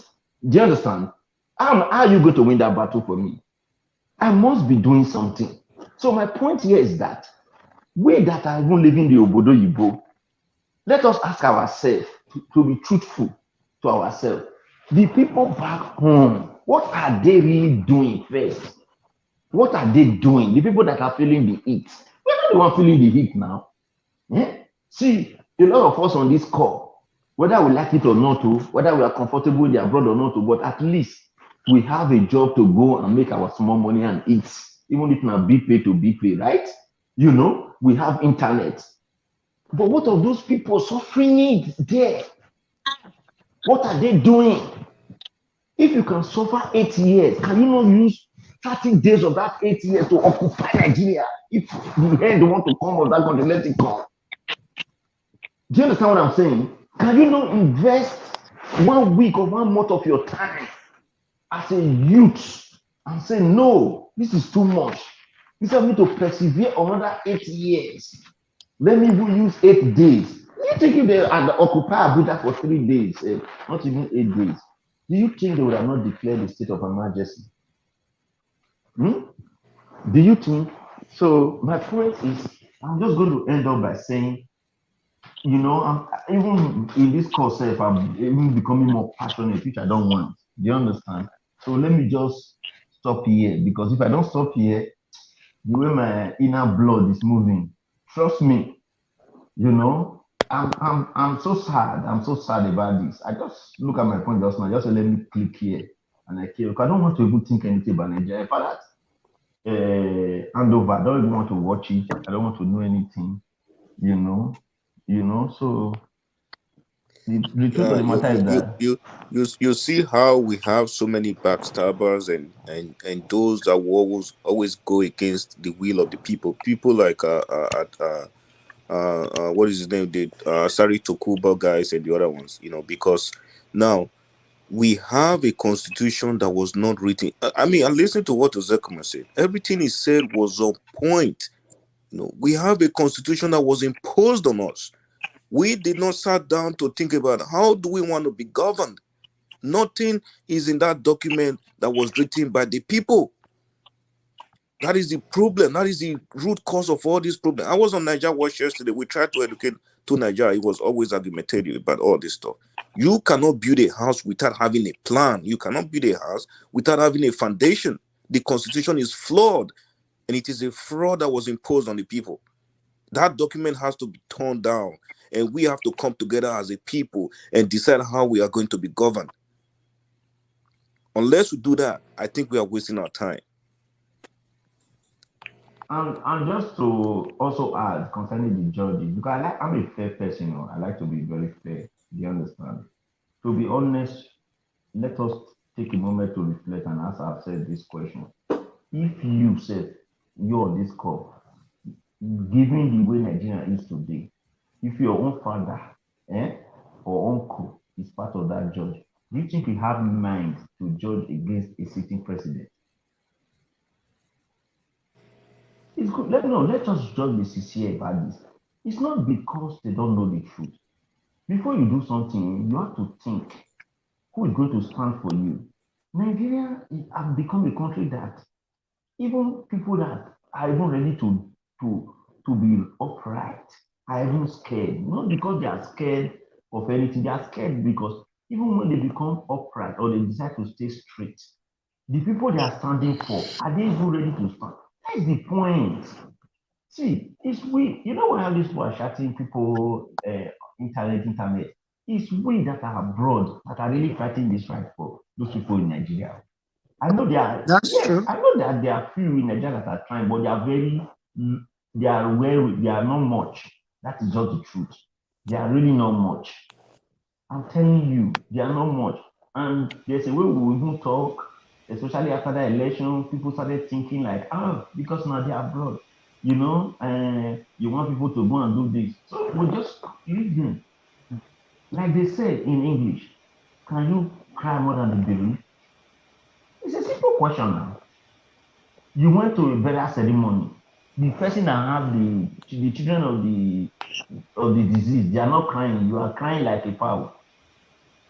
Can you just imagine it? So what do I mean? Yes, they are. My brother, just a minute, please. When Yes, you were in Nigeria, before you left Nigeria, yes, now, do you mind just going back memory lane yes, and yes, compare your thinking then to now?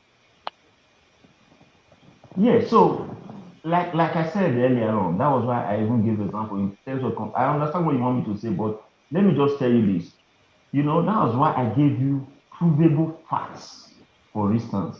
Okay, provable facts that even when I was in Nigeria then, way back, even at the level, this is not a level of maybe this kind of oppression right now, even at the level of our university days, when we heard of things like university or autonomy, they've not even declared it to make us angry, just to give us fake news.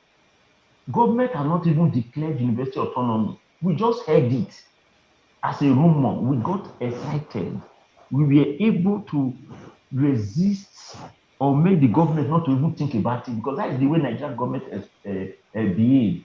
Before they even do something, you have to first of all warn them first.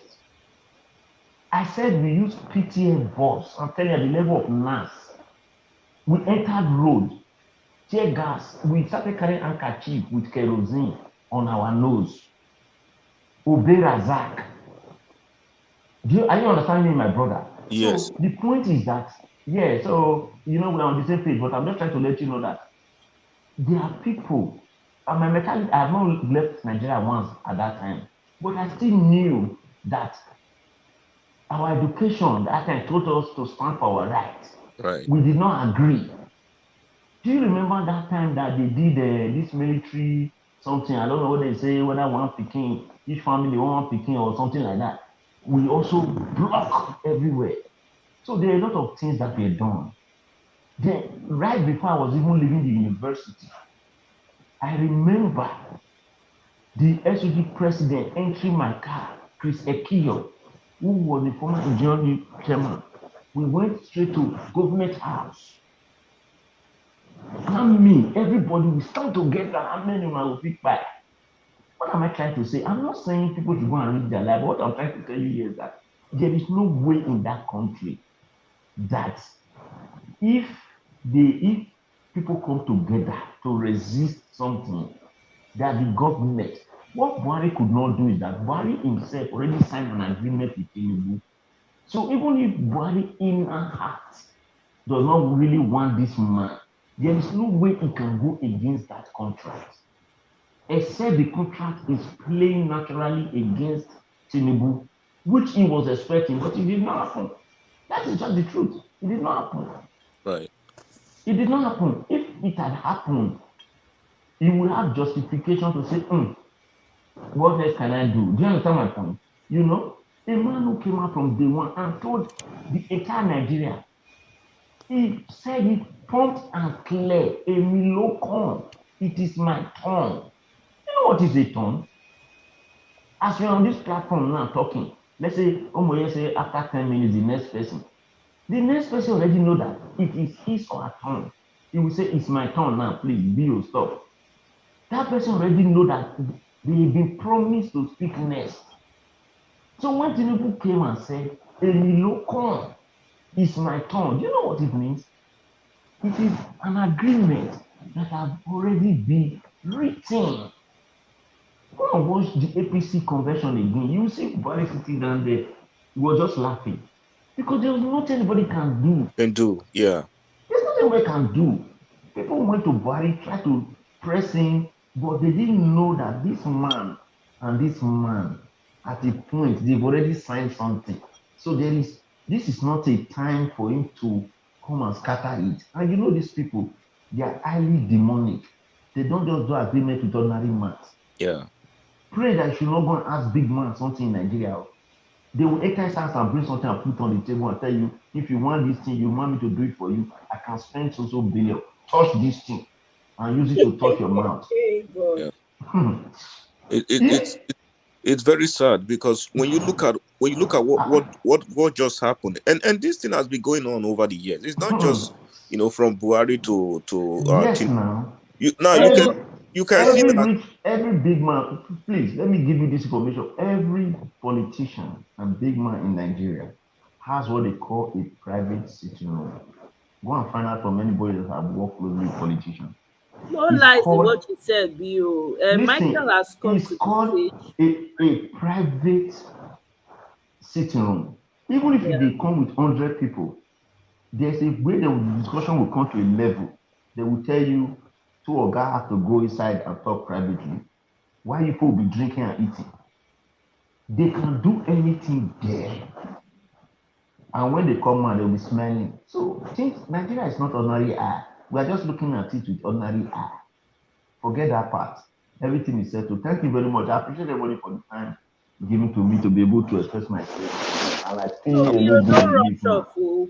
Yeah. No, No, Bill. no, no. Not Okay, wrong. I'm still here. But I'm listening. Uh, I would not just So wrong. Not annoying. wrong. I beg. Wait. I beg. I I would beg just my God. Thank you very much. I really appreciate your submission. I beg. Bill, your submissions are very much needed right now.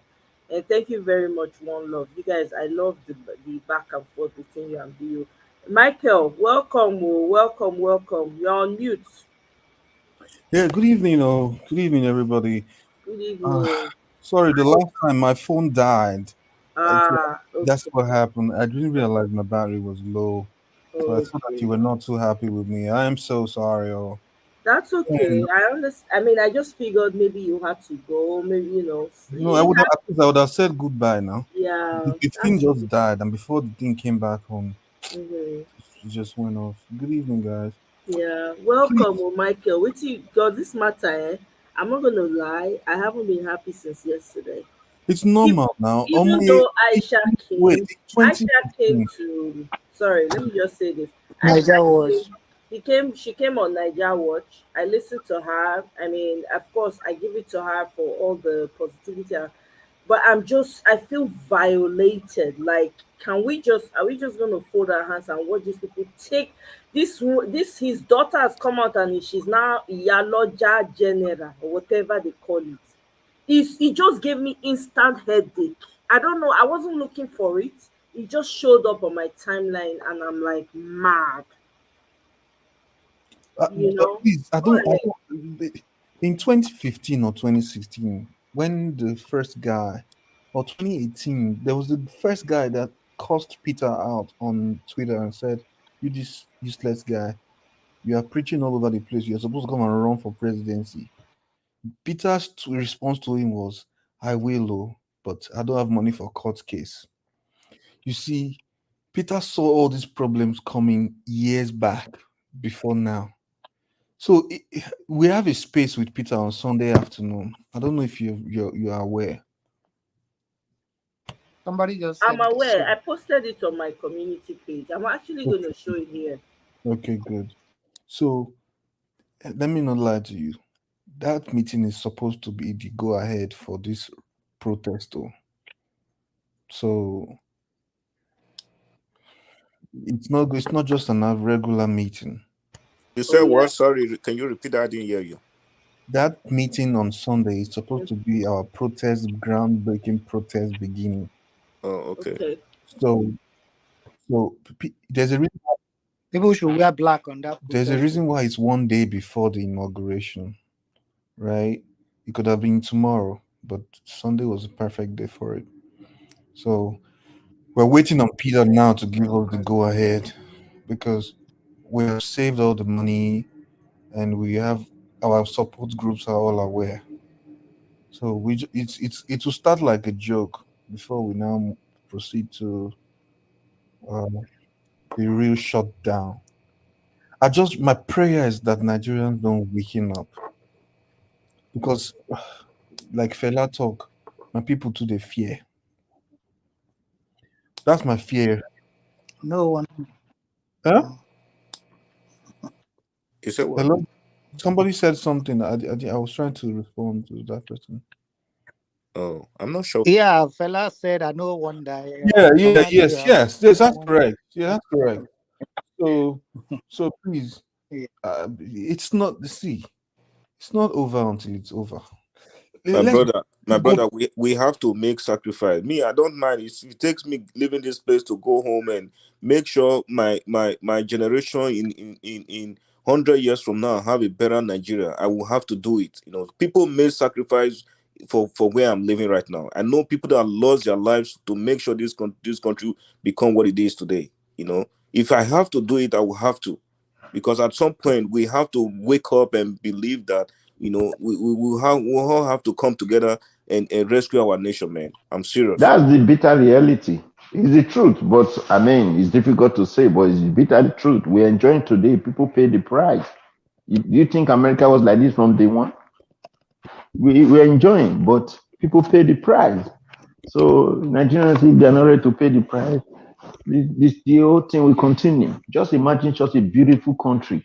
When I see the guy they want to swear in as president, I just shake my head like this. In But fact, the thing about this president's grand criminal of the Federal Republic of Nigeria that they gave him, right? The thing about their whole charade is that there's nothing legitimate about it, right? There's nothing real, Nothing. right? Nigerians are, you see, sometimes I want Nigeria to be better, but I also want me suffer and hold them small because you see, let me tell you the truth. I love Nigeria so much that I can't stop thinking of Nigeria, right? I can't. Like, even though I'm away from it, but I still can't. Like, everything I'm doing, I'm trying to make sure that there's enough things going around for people to be able to survive. But I still want me look at they did a concert. Look at that. They did a concert for Mr. renewed. Kunle, please can you mute your mic? There's feedback coming through from your end. Just mute your mic for now. Thank you. They did a renewed hopelessness concert 2 days ago or yesterday, and the Nigerian musicians and fellow people who were with us on the streets during these rallies, and when they and be performing on the stage, when Buhari was invited Asha for a concert, she sang "Fire on the Mountain." Everybody seemed to be on the run. They invited Timaya, who was with us. He's going there to sing "I Want to Be Happy." You see that Nigerians are very two-faced when it comes to the reality and truth. Everybody's just out for their own pocket. It is we that are in diaspora that have seen the good life, that know what good life is, are the one pushing for this thing back home. The ones back there, most of the time, they just want to see the opportunity to profit and move on. If not for this obedient thing, everything we have been talking about would just have made no sense. It have made no sense. The case is still in court. Peter is not giving up. We are not giving up. They can do all their nonsense they want to do. They can invite Bill Clinton and everything. It's such a shame that America sent representative. They had to send common minister of Housing. housing. It's a shame. Of housing. Even in America, yeah, the minister of housing does not go to another state. They now sent that person to Nigeria all the way there, and the woman is very happy because it's international mission. She's been posting it. I'm delighted to go to this, delighted because now the first mission where they go be that. They're very happy. How many times they see him for news? She doesn't know what's happening. She's just trying to boost her CV. Who do you expect them to send when they are going to inaugurate somebody that has a Wi-Fi with them here? I mean, in America, I believe you're in America. Sure, you know that the so-called guy that they are going to show in, his file is with them here. Sure, you know they have his case Brother, file. they will never want to have somebody that would tussle with them. They Yes. don't. Wait, wait. The West does not. They wouldn't want someone like Peter Obi because the guy would fight for the interest of Nigeria. They don't want people like that. They want people that they can remote around. And they will remote this guy Yeah, helpless. but this is about us. It's not about who they want. It's about who we want for our country. So it's not about what they want. It's about who we want. God And bless that's you, what my we brother. need to I'm just saying understand. that they're sending But you people. see, there's a No, it's not about them. What we are saying here is all the same thing. The Yeah. West are behaving the same way we just concluded this evening. See, America cannot fight for you when you are not fighting for yourself. I don't know if you understand. Absolutely. I keep saying this. You don't cry more than they bereave.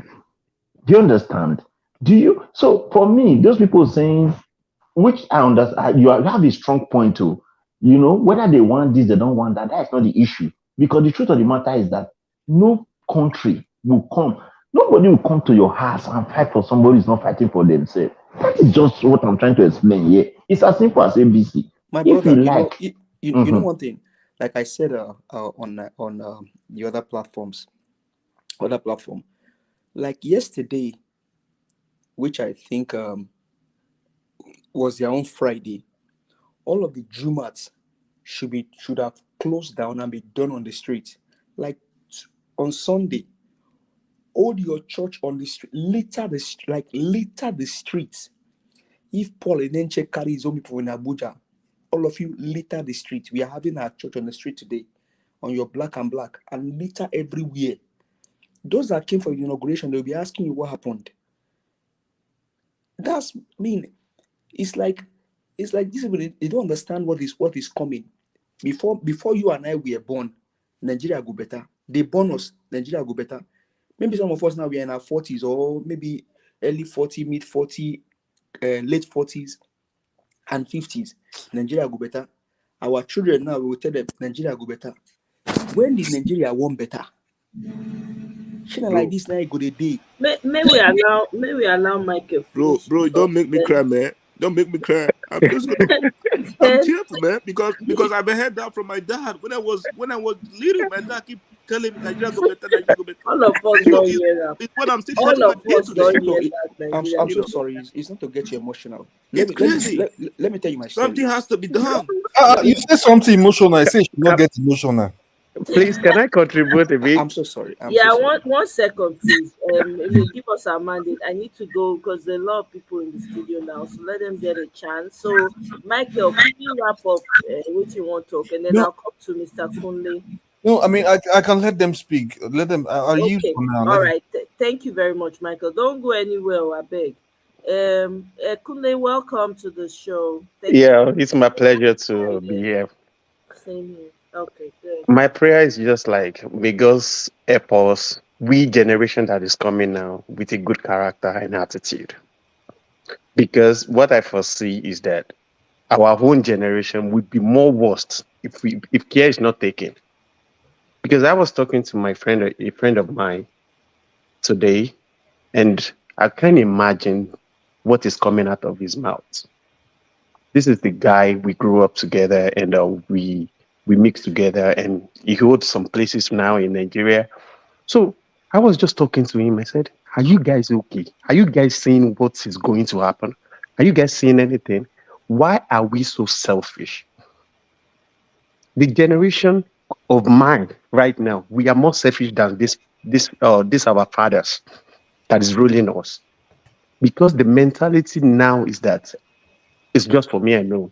If I can gain from this party, if I can gain from this man, is the best man. I don't care whatever everybody is going through."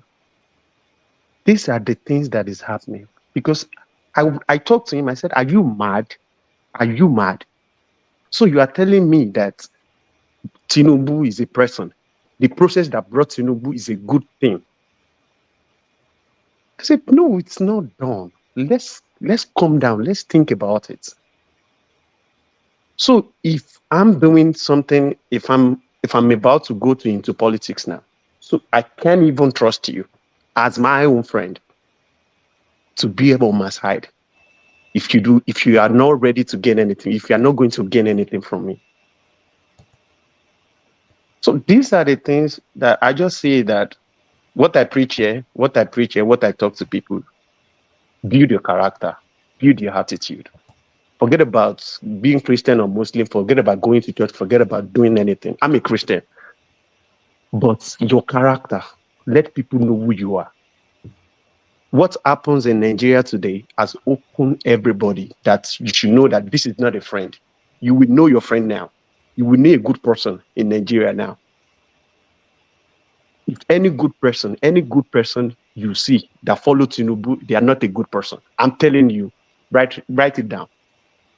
They supporting Tinubu, they are a bad person. They are just disguising. So I still believe something can still be done. I still believe, but I told my friend, I don't believe if you are thinking like this, there's no one Nigeria. Let us just go each our way. Let everybody find their square roots. The referral to me already said it. He said the person that was indicted in America, and America is giving support to that man to rule over Nigeria. You think American loves you? You think UK loves you? They don't love you because they can use that man to get what they want. So I will just pray. Let's keep the fire burning, and I hope one day things will be all right in Nigeria. Thank you very much. Thank you very much, Kunle. Thanks for joining us. I forgot to ask you, where you joining us from? US. Okay. Thank you very much. I hope you can join us again. Well, let me come to the next person. Thanks for your submission. Um, I'm going to skip you. Give us our mandate because you were able to speak. Did you want to finish your thoughts? Give us our mandate before I go to, because I know I had to pause you there for a minute. You're on mute too, so we can't hear you. Okay, it's not there yet. It's not there. Okay. Mr. Juden, welcome to the show. Happy Friday. Happy Friday, my sister. Happy Friday, everybody. All our listeners. Welcome. Yeah, how are they?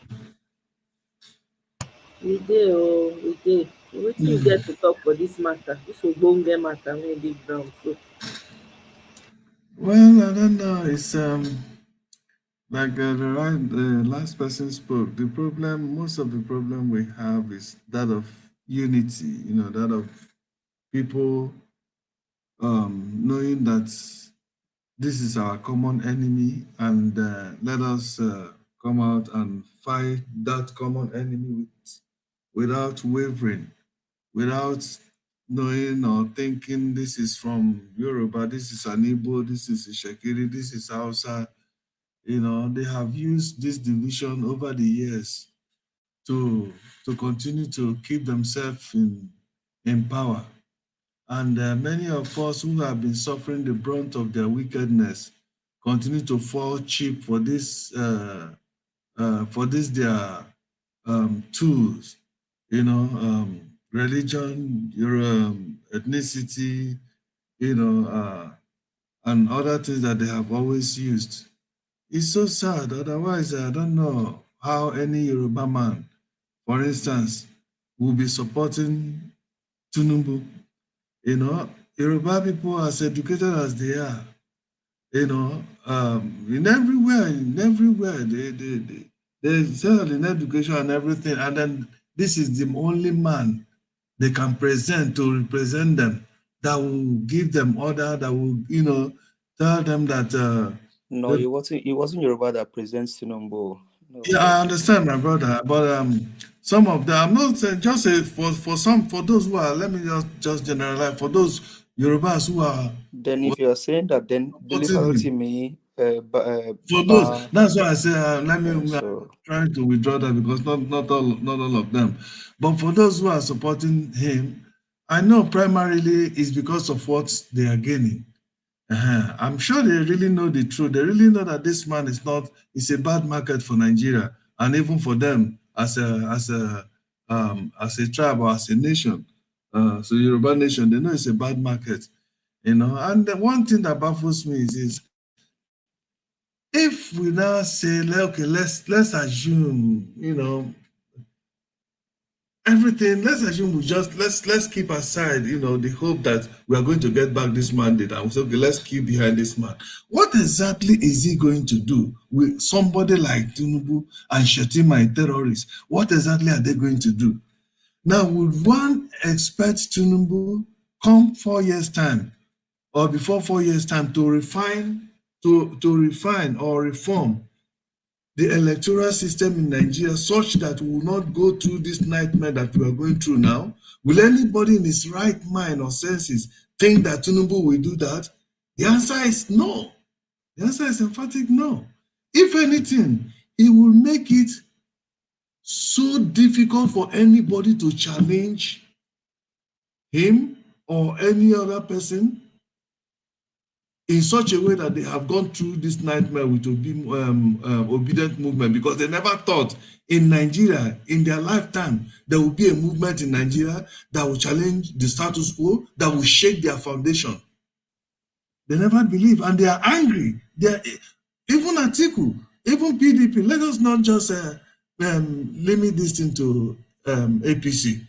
I am sure wherever PDP is right now, I'm sure they must be angry about this obedient movement, because they know what it connotes to them also as a party.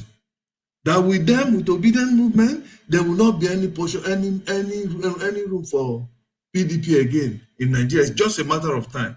And if Obi takes over, become a president by the grace of God, and is going to be, and then we are able to regain, either through whatever means, legal means, we get all those both gubernatorial election that they stole, like Lagos State, other elections that they stole, and we're able to get them. Trust me, come next 4 years, because I can trust Obi that he's going to make sure all these loopholes that had breed this corruption and corruption and electoral fraud in Nigeria will completely be, in fact, be eradicated through a very well-defined bill or system that will be passed, that will be put in place as the law of the land, which everybody will follow. For instance, the issue of double nomination. Where in the world does that happen? And now they have thrown PDP and told them that they have no longer standing to, to talk about that they are busybody. It's a party. Where they know this thing is wrong, it's against our constitution, and they are now bringing it because PDP is not, they are not APC, so they cannot entertain, they cannot push for that. Such type of things. And then again, this issue of bribing or buying votes from delegates. Or is it delegates? Yes, delegates. Where does it happen? I'm sure somebody like Obi will make sure such things do not happen again. You can't buy votes. You can't buy vote and expect people to, to believe that you know that you have been elected, that's a credible election. Right from the primary, this process that this Tinubu had come into power has been 100% corrupted. And who on earth will think that this same man will go and change that same system that brought him into power? It's not possible. So the people that are pushing him, let them know what is coming. Let them know, if at all they desire a better Nigeria, that better Nigeria will be so far away with somebody like Tinubu and Shetima. Okay, Shetima, for instance, will Shetima go and begin to tell begin to initiate any measure to curb terrorism in Nigeria when he is the father and the mother of terrorism? No, it's not going to happen. If anything, the way Buhari has been giving a red carpet reception to the so-called repentant Boko Haram and giving them a red carpet reception and reintegrating them into our military and into the system, whereas many Nigerians are languishing in jail in different prisons in Nigeria, who have committed just petty theft. Most of them have not even committed any crime. There are so many NSAS people that are still in jail today. Will you expect somebody like Shetima to go and fight for the release of those ones? No. But he will fight to make sure that no Fulani person is in jail. And Tinubu is going to support him to do that, because Tinubu knows that they are the one. In fact, once they pull any string on him, he's gone. If Tinubu is there, honestly, it's still the same thing as this Hausa Kabas still ruling Nigeria. And somebody like Festus Keyamo, Femi Kayode, these are the crop of hoodlums that he surrounds himself. The crop of never do well, political gangsters and political agberus and harlots that speak on both sides of the mouth, depending on which side the food is coming from. How can this set of people, this crop of people he surrounds himself, how can they be able to move Nigeria to the destination that we all desire, both not just for us and for our children? Some of us were saying here that since they were born, they've been telling them Nigeria will be well, and up till now, Nigeria is not well. I don't even know how old some of you are that are saying that. While I was in primary school in the 70s and secondary school in the early 80s, I have been hearing that Nigeria will be well. I remember how we used to complain so much about the way Nigeria has gone bad in the early 80s.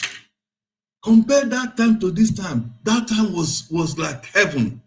But things have already started getting so bad at that time.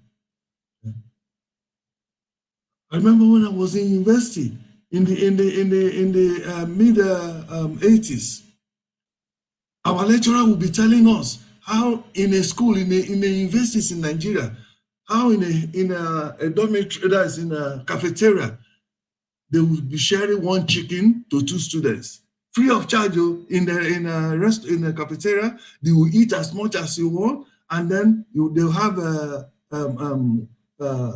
minerals, like the fountain where you just go take as much as you can drink. All free in federal universities and federal colleges of education in Nigeria. That was how that it used to be. Each time they'll be telling us this, we'll start telling them, please, it's enough. We don't want to hear it.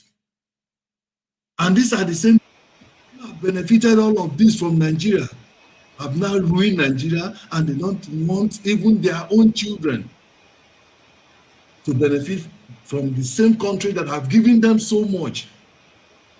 Nigeria have given this group of people so much.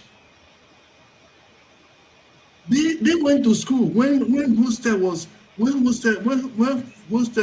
in fact, they don't even pay money in hostel in those days, not to talk about tuition fee in federal universities in Nigeria when they went to school. And that time we had so much money. Nigeria has so much money. That was the time. Is it which leader was saying that Nigeria has the money Nigeria has, and that the problem with Nigeria is not because of money, but what to do with money? There was a leader. Is it not Go Murtala on or Mohammed or someone. Obasanjo. Huh? Go on. Is it Gowon or somebody, yeah, that said that the problem with Nigeria is not because of we don't have money, but what to do with money. Now look at the kind of people who have been leading Nigeria, visionless people. If that man, if those leaders had vision at that time, that would have been the time they would start thinking of innovation, building, constructing roads of international standard, building schools, hospitals, in fact, building, constructing infrastructures, great infrastructures, go to other countries, developed countries, and start finding out how those countries were developed. Just like Peter Obi, before the election, he'd been traveling out. People start continue to laugh him. He's traveling out to many countries, just trying to sample to know what they did to make their country be like that. How many countries did Ola Ashwaju travel to? Nowhere. The only thing is just to run to France and run to his nursing home and be sick bed, either in France or in London. Did he travel any country to find out how do they get electricity? No. Did he travel into other countries to find out how they will attract investors or how they will fix all our dilapidated infrastructures? No. Did he engage with any outside leader in the international community during the campaign? No. Obi was busy doing that. That is one of the way you can know a leader that genuinely wants to serve his people. Okay, when Thank you some of very us, much. all right, my dear, that's Thank you. Yeah, let me come to the next person. Thank you. Uh-oh. War against impunity. What happened to your network? You just disappeared right before I was right just right as I was about to call you. But anyway, let's move on. Give us our mandate. Are you back so you can speak your thoughts? You're on mute in case you're talking. Okay, give us our mandate is not there.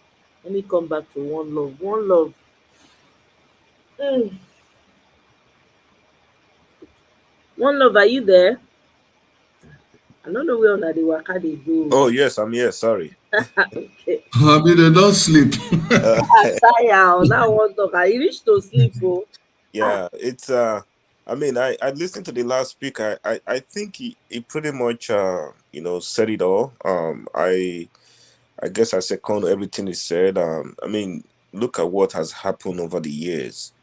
This guy is going to come into power. I just hope it doesn't happen. But again, how do you expect him to fight corruption? Last time he said he's going to fight corruption. I said, how? How are you going to do it? With what? With what constitution? The same constitution that you broke? The same electoral act that you guys did not obey? I don't know I don't expect any part of the world to respect us because we've not been able to respect our own selves. We've not been able to follow the simple law that we set aside. It's difficult. Sometimes they think doing these things basically is for their profit. They want to get all the money, all the dollars. But forgetting that there are children that are growing up, there are people that are coming up every day in Nigeria. Every day our population keeps growing. They never even think about how do we fix our problems, how do we take care of the future generation, people that are growing up every day. I remember when I was in Nigeria back then, we still have things like primary school, secondary. I don't even know. None of those things work anymore right now. Education is completely zero. You know, infrastructure is dead. Since I don't know, many years ago, we are still talking about electricity. Thomas Edison discovered the incandescent light bulb 1800, 2023. Nigeria, we still don't have stable electricity. It's a shame. They don't sit down to think about these things. How we are a laughing stock to the world. All they care about is how to share money. How to share money. And then they run away, take the money to the West, thinking that the West is happy. The West likes them. But again, that's what the West wants because they don't want us to progress anyways. On Nigeria Watch, there's a guy that always talks about how the West is our problem. I don't believe the West is because if you don't let an armed robber into your house because you've decided not to, take charge. You've decided not to be concerned about your security, and somebody comes in, break in, and take all your property away. You can't really blame you can't blame that person. You can't 100% blame that person that's the problem. I think it's easier for us to point, to outsiders when we haven't looked into what is actually going on within us. If they have not uh, uh, uh, uh, uh, uh, gone in a terrible way, if they have obeyed and honored our laws, if they have if they have kept to their word and be truthful, I don't think people will come to our country and just take things away easily and take us for granted. I think I don't know. A guy sent me a video. I think it was 3 days ago. He said, yeah, they had a farm in Kaduna, I believe, like a cattle farm where you can actually where they can actually produce milk for the people. Now the governor was saying that they try to do that to reduce the Fulani herdsmen killing thing, so they don't have grazers all over the place. And when I looked at the person who owned the farm, he was a white man. I was asking myself, so it has to take a guy travel all the way across the Atlantic Ocean to come and establish a farm in the state of Kaduna before you know that you can actually do that to reduce the killing of Fulani herdsmen. All they keep telling us over the years, we don't have lands. The federal government does not have land. The state government don't have land. So the grazers can just go around like as if we are living in a jungle and be grazing around the whole country trying to kill people because they are trying to force them to get their land from the farmers. I don't understand. So how we got here, I don't know. But I believe we cannot solve this problem unless we are able to rise up and chase these old cargoes out and force ourselves to come together and get a new country. Thank you so much, Omoye.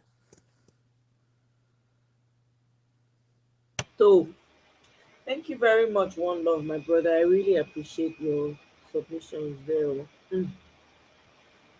Mm. Anyway, let me come, Dr. Paul. Dr. Paul hasn't said anything since now for a while. Can you hear me, Dr. Paul? You're on mute. In case you're on mute, you're talking and you don't know. Okay, maybe Dr. Paul don't sleep. It's probably late. Bill, my brother, are you still with us? You're on mute. Omo, you have to talk about the Ethiopian plane wey they say na Air Nigeria. My brother, I just dey see the thing. You see, that's another 419. I just see Okay. idea. They paint am. They can't paint am. They They can't write repainted. God. They forget to clean up the back of the Nigeria go shock you. No. Nigeria dey give me headache. Not being shocked. They just want to fulfill. They want to use style and fulfill. Say they. You know what they want to do? They want to do. You know what they say? Just put rubber cover them there. Make with they go. You see, anytime the Nigerian leaders are buying things for Nigeria, okay, they will go to countries and buy things that they are no longer using, obsolete things that they pack somewhere. Then they will pay them to refurbish it or repaint it and put it in just a working condition and bring back to Nigeria and say, this is what we have bought. And sadly enough, the money, the budget they have always budgeted for those items are even more expensive, are even higher in buying brand new of such items. A case in point is the railway that Sango-Olu is doing in Lagos. Okay, the so-called fast, I don't know what they call it, the fast line they are constructing in Lagos. The amount they have used, I've forgotten how much, is it $7.5 billion they are spending on that, and that's the railway system that the mileage is far shorter than the one that they used. Is it in Kenya or which country that they used? There was a comparison they made, okay? And that one they used in one of the countries in Africa. cost less, and that is brand new trains, railway, and fast railway system, modern railway system, and the line is, very the mileage is longer, and then it costs less. Whereas the one in Lagos is not even up to half in terms of the mileage that it covers, and it costs almost 3 times more than the one they built in that. I don't know where I have I read that comparison. If you hear about this comparison, you will weep for Nigeria. The kind of massive corruption. Look at the locomotive they send all over. The railway system. They are proud. They are bragging that Muhammadu Buhari constructed railway system in Nigeria. Look at all the locomotive they put in all of them. Is it not those ones that are breaking down every now and again? Breaking down every now and again. They went to China and brought 18th century this thing that dilapidated railway system that China have abandoned for many years. My brother, you'll be surprised how much they budgeted for that railway. That's what I'm saying. They budget for brand new ones, right? Contract inflation every time in Nigeria. Contract inflation. Was it not Izakoba was speaking? Omoye was showing us a video where Izakoba was speaking. Look at what he was saying, and that is exactly the way these people still the way they. No, is it Izakoba or? Yeah, I think he was the one speaking. How these people steal Nigerians' money. For instance, yeah, it was Ezekiel. In every year, each minister brings their budget for the year, right? They present to the House, to the Senate for approval. Then when they present, then if it is, for instance, 5 billion naira for whatever thing they said they want to use for that whole year, just for instance, I know it's more than that. The Senate and the House will add almost 200% on top of it, so that they will be able to pass it. And those are the pardon. When we hear about pardon, that is the pardon we will talk about. As if that is not enough. Now, by the time they pass this budget, then all those ministries will give them their own that they've added. The same people will still go to this ministry to collect the contracts that they're going to award for that year. They will collect it through their fictitious Ponzi fake companies that they all founded using their cronies. They'll go behind and collect those contracts. And when they collect it, they will not even go and execute the job. They will just do a haphazard job and collect the money and put it in their pocket. The way these people are killing, Jesus Christ, man. The way these people are eating Nigeria, eating us dry. Brother, I understand your feeling. But the truth is, now small bad thing they stop. You understand? And I can't wait for Obi to come in. We don't choke them already, but already beyond, they never expected this in their life. They didn't. That's why they are. That's why they are. When you get something that they call force attack. Now force attack now we give them, and they don't know how to respond, so that they respond anyhow. No one person give you force attack. If you respond with gidigbo, if you respond with their response has always. Their usual response has always been violence, right? Yeah. But now the whole thing just. They stay back because they know that the only thing they have always responded is violence. So they thought we are going to be obedient to people that we're going to come out to protest. If we had come out, like people are saying, people are saying that people are saying that we should have come out and protest, and therefore don't burn all our court case. Of course, all the document we did. So there is a great wisdom in Obi telling the people, calm down, let's go to court. Okay? It's because you see, so if anything happens now, fine. Wait 1 second, Mr. Julian, please let Michael speak, because yeah. Michael, go ahead. sorry, Mr. Sorry, I just wanted to pass this thing, right? People keep saying that we should have gone out to protest. We should have gone out to protest. What if all the court cases we have has been burnt? That means we don't have any case at all. It's worse where we are right now, right? I'm not saying that I don't trust these judges. I don't believe Justice Ariwola.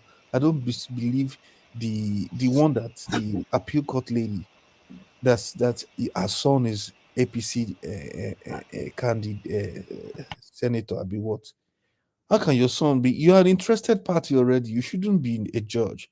But at the same time, I believe that everybody has their own mind to do what they want to do, except they are on lockdown. 2 days ago, David Unai put out a post and said Tinubu told Sanwo-Olu to borrow 100 billion to give the judges. Sure enough, the next day, Sanwo-Olu asked for a loan of 135 billion to fund schools. How is that a coincidence? Nobody knows. Now, even if the judges are compromised and they swear in this grand criminal of the Federal Republic of Nigeria, I want you guys to still believe, right? I don't trust the judges, but the judges also know that if this guy gets in, they are all in trouble because the guy's a mafia,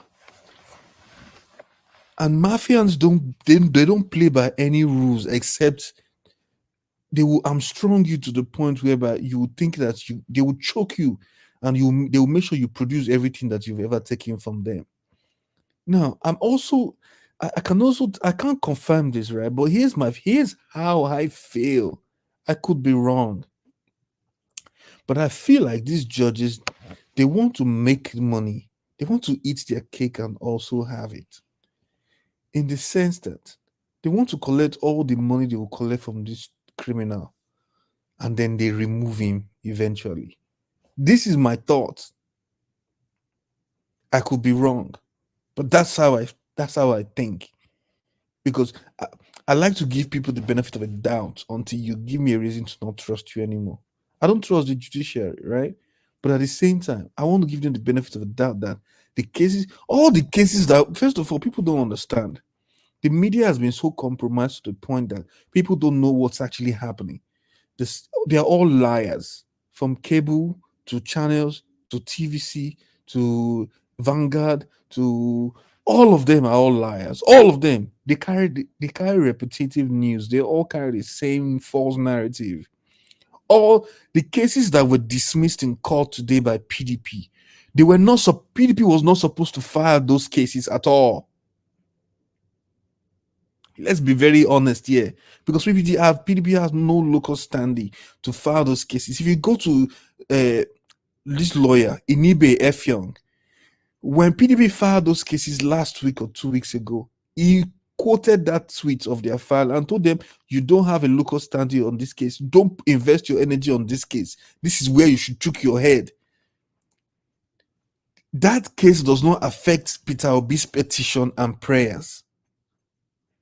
They filed a pre-election matter. Obi is filing an election matter. It's two different cases entirely.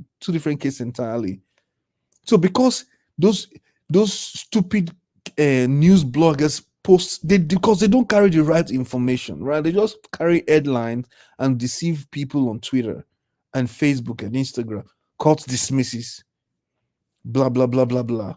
But if you go into that document, you will see that what really happened was that PDP was not supposed to file those lawsuits. I thought PDP is so dumb. Like they hire even dumber lawyers. That's why I'm upset that they even went to court on this matter. And the judge that didn't show up too, second time. You see, they want to eat their cake and have it. So this double nomination thing for that the Supreme Court dismissed yesterday was a pre-election matter within APC or PDP. Yes, because so here's the thing, right?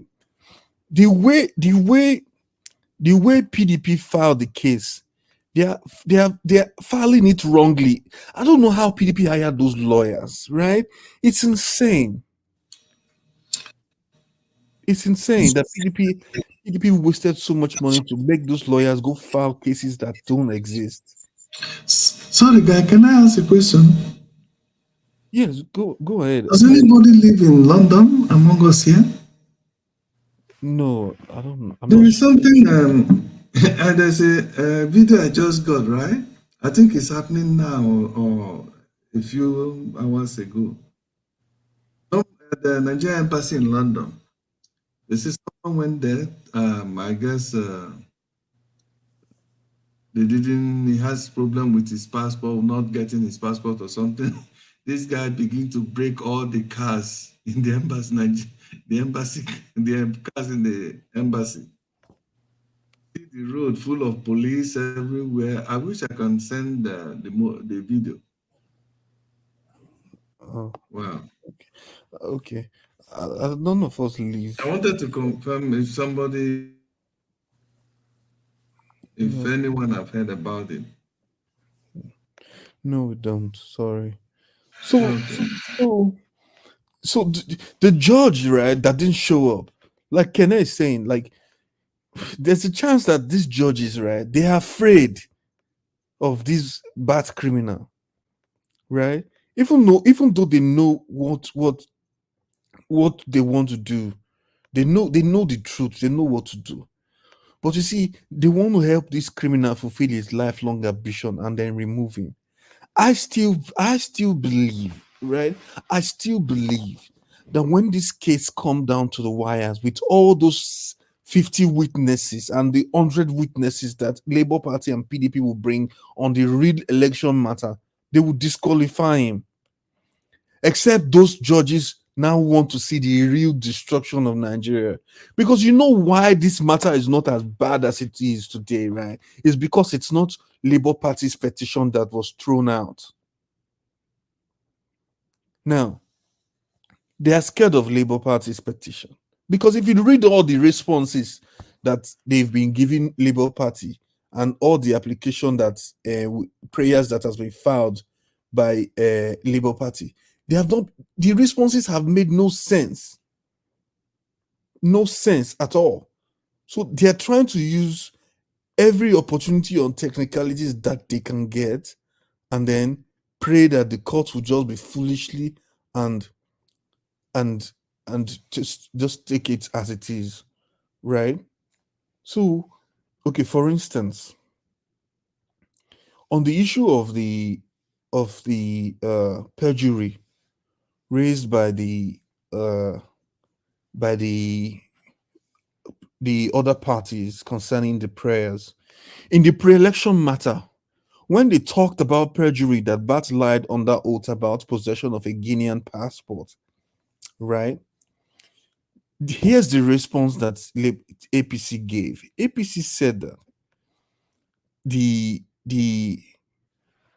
that APC said the federal government and Bola Tinubu have filed a notice of preliminary objection on the matter before the court, and the hearing that was scheduled to hold today, Friday. The host had asked the court to issue a judgment based on the enormous evidence presented to justify the perjury case against Tinubu. The group further argued that they have the local standing to question those that have put themselves up for election and to question anybody with the allegation of malfeasance to his or her name. So they scheduled that matter today. Now that's how that's was it? The 25% also came up, and that's how that judge didn't show up. You see, all the legal responses that APC gave, there's not one attempt to deny or contest the material fact and allegation presented in our case. The entire response consists of an attempt to invoke technicalities and bully the judges using non-existent powers. Do you understand? So everything there, Justice Omotosho has delivered a ruling that completely avoided the substance of the case and focused on technicalities, claiming that only the election tribunal has jurisdiction to hear what is clearly a criminal matter. So even the case that PDP filed today, they are not supposed to even file that case today because it's causing too many distractions. There's already a case at the appeal court that is going on. Why go on the side to now file something that makes no sense and then give the media something to lie about? Because this is the lie that gets me mad, right? The lies that make these PR agencies get so much billions from their camp, only for them to produce that lie. Because you see, there's a way they will lie this lie to weaken the group that is fighting them. They are so good. They are so good at doing that. So Because good at doing because that, they have and been also paid so copying much people. money, so much money. But if you ask them to investigate a simple thing, they Oh, cannot. my brother, leave investigation for David Dundein, I beg. The rest of them, they are all jokers. All of them. From the ones that say they are the gatekeepers of journalism, they are all liars. I was telling you on this space some days ago, one journalist on national TV was saying, I swear to God, Tinubu won the election. A journalist. How can you be swearing to God on national TV? Even if what he's swearing was even okay, let's assume what he was swearing is correct. Okay, we can give him a pass. But you are swearing in national TV for something that is absolutely wrong, or something that is absolutely lie. So I was hoping that I was hoping that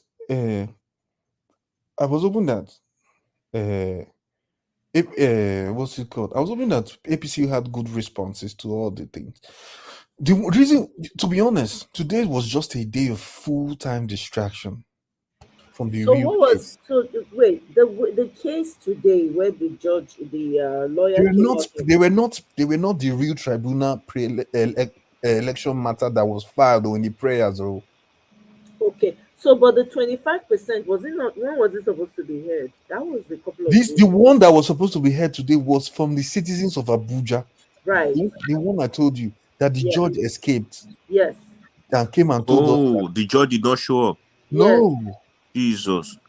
the The judge second didn't time show the up. guy didn't show up on Thursday and didn't You see, show up. they probably would have threatened him. Maybe they knew he's going Yeah, to do the right don't thing. threaten now. Yeah, they don't threaten now. Yeah, Maybe they have and sense is let me going not to lie do to the you. right thing. Let me tell you the truth. If you don't kidnap that judge, Yeah, Who no, No, this good is knows? day, right. good day, Who everyone. knows? Good day, everyone. Hello, Good Black evening. Panther. Is it Black Panther? Yes. Yeah, good Good evening. to see you again, Welcome. man. Yeah. Good evening. One Good second. Let Michael wrap. Are you finished with your thoughts? no, it can go on. Okay, because I we have. keep interjecting, Michael. Thank you, Michael. I appreciate that. Thank you for being generous. Black Panther, you can go ahead. Welcome. Happy Thank you, Friday Sister to you. Moye. I've been laughing all throughout when people are talking today. Thank you, and thank you for a good job you're doing. Thank you, panelists. You guys have been so interesting. I've been following you guys even while I was driving. So it's very interesting to you see. Nigeria has become a mockery of the whole world. This judicial system that we have, I said it, I have been saying it all through my submission in various panels. And I've been saying we have been using archaic system, and that is why most lawyers that have seen it that there is no way they can continue to go to court whereby they lose case that if you interpret it to ordinary man, the ordinary man will say, this case, you've won this case. But the judge will bring technicalities and other kind of things that are not even in their system, and they will just mess up the case. That's why I see so many lawyers, they are retiring. All they do now is just consultancy jobs. And you know what happened in that case. Let me somebody brief me. Those judges that didn't come for the case that the Abuja landlord brought forward. You see, if they come for that case, there is no how that case will not favor the Abuja landlords. And if you look at it, if they should give a judgment on that case, that will totally affect the Supreme Court and the other panel that are sitting. That is why they went gaga, and they will not sit for that case until Obi finishes his case. Because anything that will make them sit on that case, the judgment they are going to give, it is going to affect the judgment if the case gets to Supreme Court or the court that they are the obese now. It's going to affect, because if they say 25%, they cannot, the lower court cannot say under technicality, because they are going to interpret the Constitution verbatim. If you look at it, it's only the Supreme Court that can say that, oh, this is how I interpret, and it is final. But the lower court will do justice to it, and when it moves to the higher court, there will be a problem, because you get more insight in the lower court.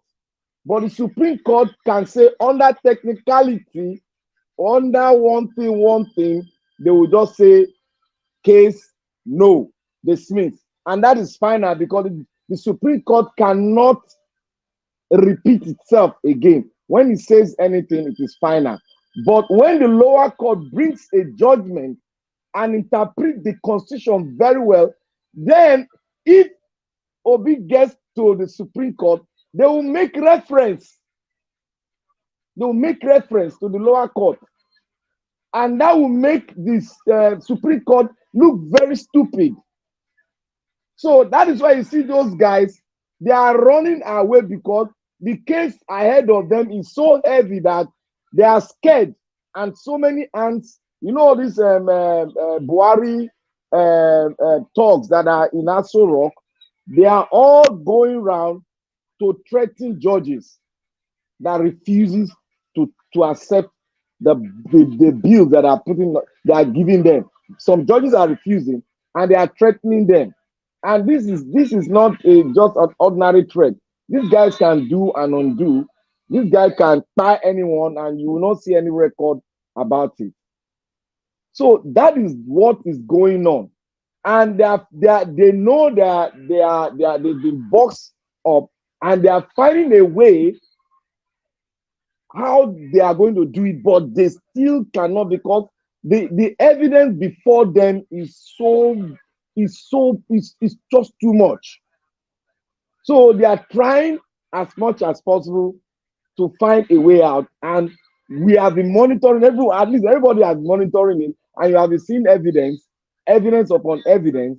We are just waiting. Let us see how they are going to do their jugunu and maneuver it and say technicality, because the Constitution had to be interpreted in every case. You cannot say under technicality now, because it's not PDP against APC, because brother versus senior brother and junior brother, they know how to do their whatever. But Supreme Court have already decided on the 25% already. They've decided on Abuja already. They decided on Abuja the 25% already. So if the lower court now wants to make judgment on the 25% brought forward by the Abuja landlord, now they got to stand in referencing what the Supreme Court has said. That is why they are running. That is just the reason why they are running. They will say, oh, this man the judge is sick, the judge is doing this, it's on sabbatical leave. They will be bringing uproar, because if that case should get to that judge and the lawyers, this SAN, they come forward, they will quote the Supreme Court judgment and the Supreme Court interpretation of 25% in Abuja, and that will finally collapse the two cases. The case that will go to Supreme Court and the case we are having now, that will definitely kill that case, and we'll know the outcome. If they go contrary to it, then there will be an explosion. That is what they are trying to avoid, because Supreme Court has already spoken concerning 25%. That was what one the Attorney General of the Federal Republic, former Attorney General, said, that Supreme Court has already made a constitutional, pronouncement on the 25% of Abuja. And if Abuja landlord now take it to the court, then they will now make reference to Supreme Court. And then what's the result? The result is that they will disqualify what they call it, Emiloko. That's the problem. So you see that bigger picture now. You see why they are running. That's just why. That's the reason why they are running. Yeah, but the thing is, Ahmed Dati said that in his interview with Sheung, when he said it already came interpreted. He also mentioned it during Sheung's interview, when he did that interview with Sheung, Yes. He said already it's already interpreted. That 25% portion it already comes interpreted. Yes, that is just it. Because even if that is why where our hope is alive. That's why anytime I make a statement, I say I'm still looking at the crown, because I believe in Obi. Look, Obi is that man. That man never, he will never give up. Supreme Court interpreted that section multiple times now. Even when Buhari took Obasanjo to court, then they interpreted that thing. Buhari argued that Obasanjo did not win Abuja. And it was true, but the Supreme Court argued that no, you do not have to win Abuja. All you have to do is to get 25% to be declared the president in Abuja.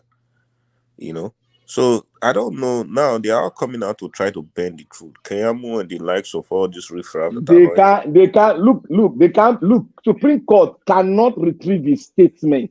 Yeah. That is why all of us know. Yeah. Supreme Court cannot retrieve his statement. What they are trying to do is to mess up the case where it is now.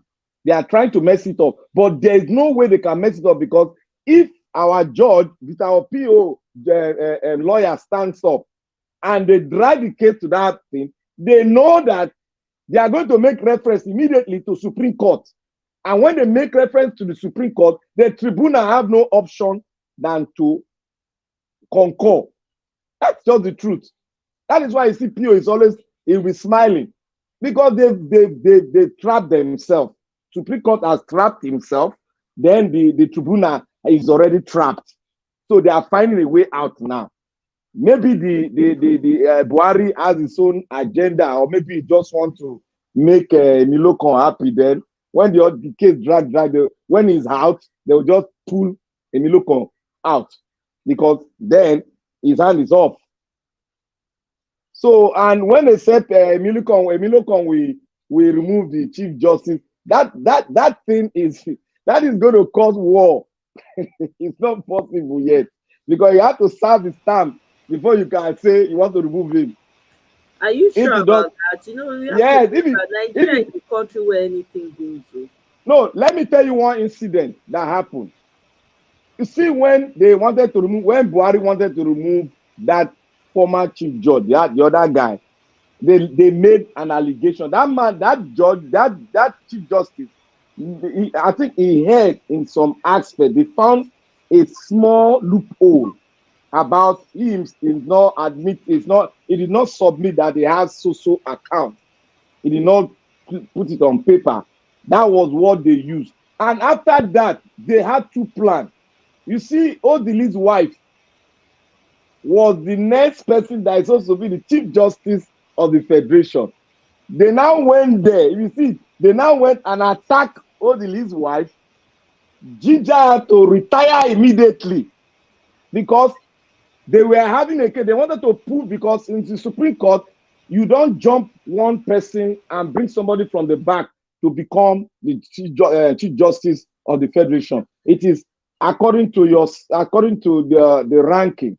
So if this one moves, the next person becomes the Chief Justice. You don't bring somebody from behind. So what they did now was to make sure that Odili's wife is pulled out of the way, so that the other outside guy can drag him in. That is the plan. That was why you see police went to Odili's house and wanted to arrest her in the house. So they caused commotion, and that commotion, had a minute, so I think they had to tell her to retire immediately. But it was not due for her to retire, so she just went out. If not, Odili's wife would have destroyed their plan. But They never wanted her to be part of the plan. Black Panther. But before they removed that guy, before Buhari removed that water on Noge or something like that, I mean, doesn't he need like a 2/3 of the Senate to remove him? No. You don't. If any Chief Justice did not declare and he has a loophole, the president has the authority to make use of that loophole and either tell him to resign or they send the case to court. But the lawyers who don't want the Chief Justice to go to court and one junior lawyer will now sit on that case. That is why they gave him a compulsory retirement. They knew that was going to end it, compulsory retirement, so that Odili's wife, they know that Odili's wife will come in, they now attack Odili's wife, they now push her aside and bring in the other guy. That's how they do it now. And that's the same thing. If this present one is not careful, if he has any loophole, because all these people you see, they can disguise. These people are most of them are criminals. This Chief Justice that is in now can create a loophole like a dummy to pull himself out and go on a compulsory retirement for this Ebiloko to bring in somebody else. These people are like drug cartels. Now they can tell him that this is what we want to do. We will just mimic something and say you've heard, and they will bring it out. They will harass. They will just bring police to come to your house, harass you. They will not take you to one corner, and you will just sign compulsory retirement. They will not take the case to court. That ends it. Then they will just bring the next person, which they can trust, which they've signed back, they've bargained with, and they've given him money. They will write a script for him, what he's going to do, and how he's going to do it. He will just go there, and that's all. That's the only way you can remove the Chief Justice of the Federation. Any other thing, he has to finish his tenure. It's either by health, if you want to remove it, it's either he say, oh, I'm not healthy, or they found a loophole and they did not submit something that it is something maybe 10 years ago. That's the only way the president can remove the Chief Justice. There's no other way. You cannot forcefully, without no evidence, without no fact, and say, oh, Chief Justice, you cannot be in my cabinet, you cannot be there. Go. He's the third arm of government, so they cannot just take him out. It's not possible. You must have something to put on him to tell him, because he cannot go to court. Chief Justice cannot stand inside the dock. No, he has to go on compulsory retirement. That's the way out. That is how they did it. So that Milocom, we know his plan, and we are going to open his plan so that he cannot go there and do that. So, thank you very much, Black Panther.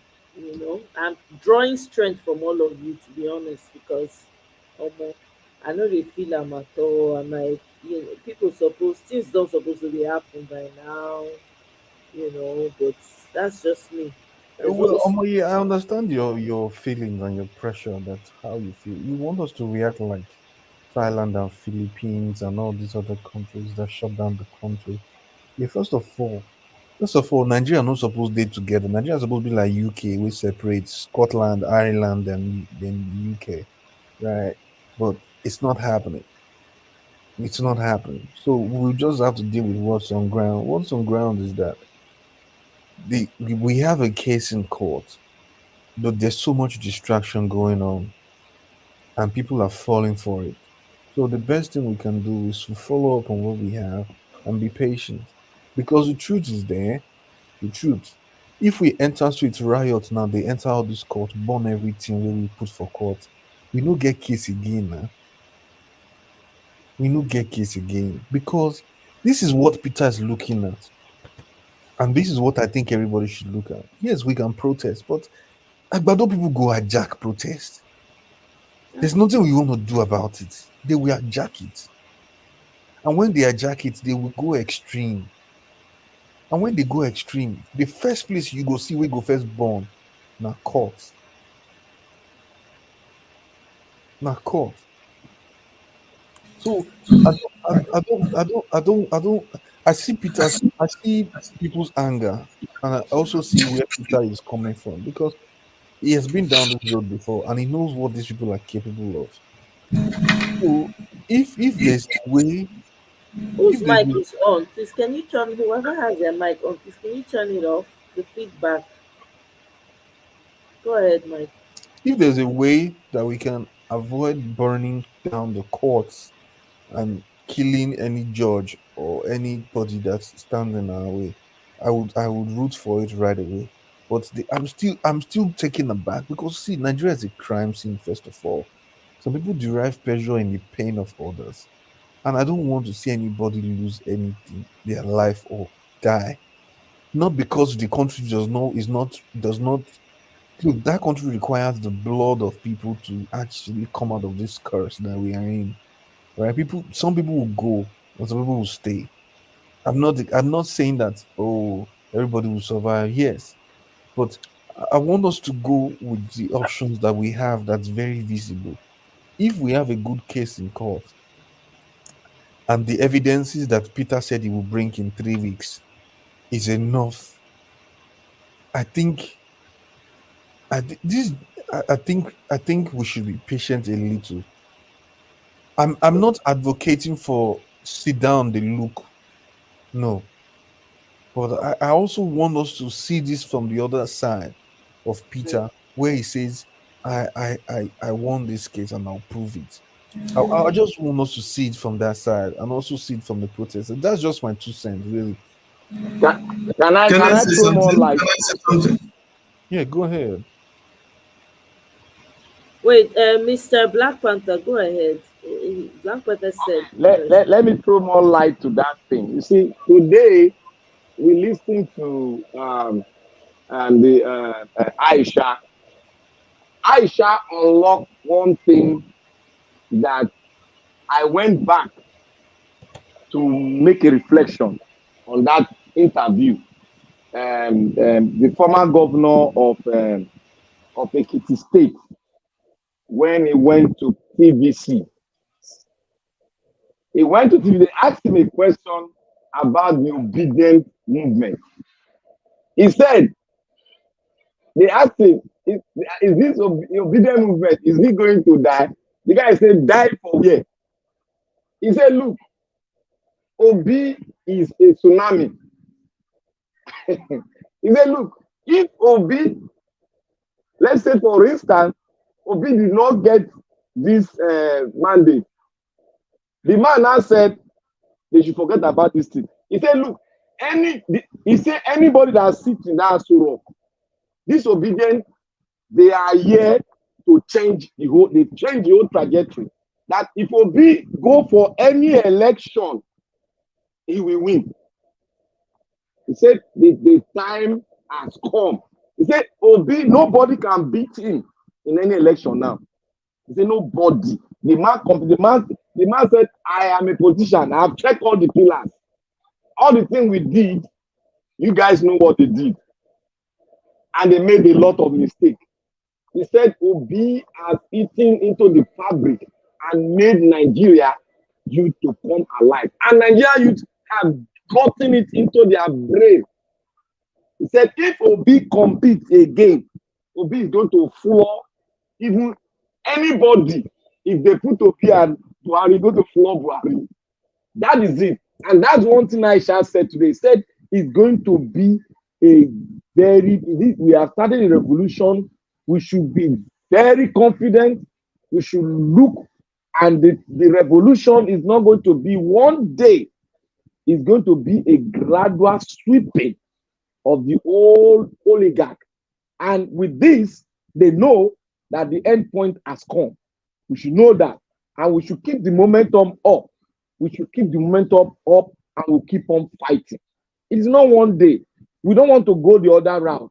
And I made mention of one thing too. I said, look, if you look at my submission, I said, look, the foundation of any nation depends on how we go about it, how we sit together, and each ethnic group will define who they are, and finally, we will now define the country in which we belong to. And that will make a headway and the end of corruption. You will all see that if you see that corruption will die a natural death. Because now they've really damaged the country now. They damaged it to an extent that they cannot even make a budget without not borrowing money. That's how far we've gone now. No government, any government that comes in that don't have anything upstairs, all they will do is to go and borrow money. That is all. But Obi is the only man that has come and educate the Nigerian people that there is wealth, and he has opened the eyes that there is wealth in the north. That is what they've been hiding. That is why you see that some of the northern corrupt politicians came out that Obi is insulting them. They want to drive out that narrative that the wealth in the north is even more than what is in the south. That is they want to drive that narrative so that the people, immediately the people, our brothers in the north, get hold of this very well. You will see the revolution coming from the north more than what we have done in the south. Because if you change those guys round, they will fight more than us. Because they are just, if they see that you have deceived them for so long, and they get hold of that you are using religion to deceive them, that is all. They change. And if they change, that is all final. So that is what they are guiding against. They know Obi will open the old shell. The people will see it, and they will no longer use religion to manipulate them. Religion will now be personal and not what you can use politically to change their mindset, calling other people whatever they call them. So that is what Obi our PO has done. And that is a mighty thing that has helped the movement a lot. That is why you see the SAT. The SAT is already done. The SAT already covered. Forget about all this what's happening with Yoruba. Forget. They will join. When time comes, they will all fall in. So the North is what we are praying that they should catch up with this theory, catch up with this. And if they catch it up, then we are it's headlong. It's headlong. We need to change all the parliamentarians. We need to change a lot of them so that we can get hold of it and start to rewrite that constitution. It is the parliament that will move that motion. All right, well, thank you very much, Blackpanther. I appreciate it. Julian, you wanted to say something really quickly before I come to Mr. J. Yeah, honestly, I lost the thought of the train of what I wanted to say. But Okay. you see, from today's paper review, right? They say this man spent 14 trillion to fight insecurity. Now, how much? What insecurity has this administration that is going out now? What insecurity? Please 14 let's leave this trillion. other administration. I don't want to talk about them. There's no need, I beg. There's nothing 14 good to trillion. talk about. I don't want to waste my energy on them, I beg. I'm okay. They're like, may they carry Yeah, no, the rest I with the remember what I triplets wanted to inside. say. Nah, no worries. When you No, remember, I'll let me come back to quickly. you. Okay. No, I still remember what I wanted to Okay, say go ahead. when someone was talking about um, not protesting or so.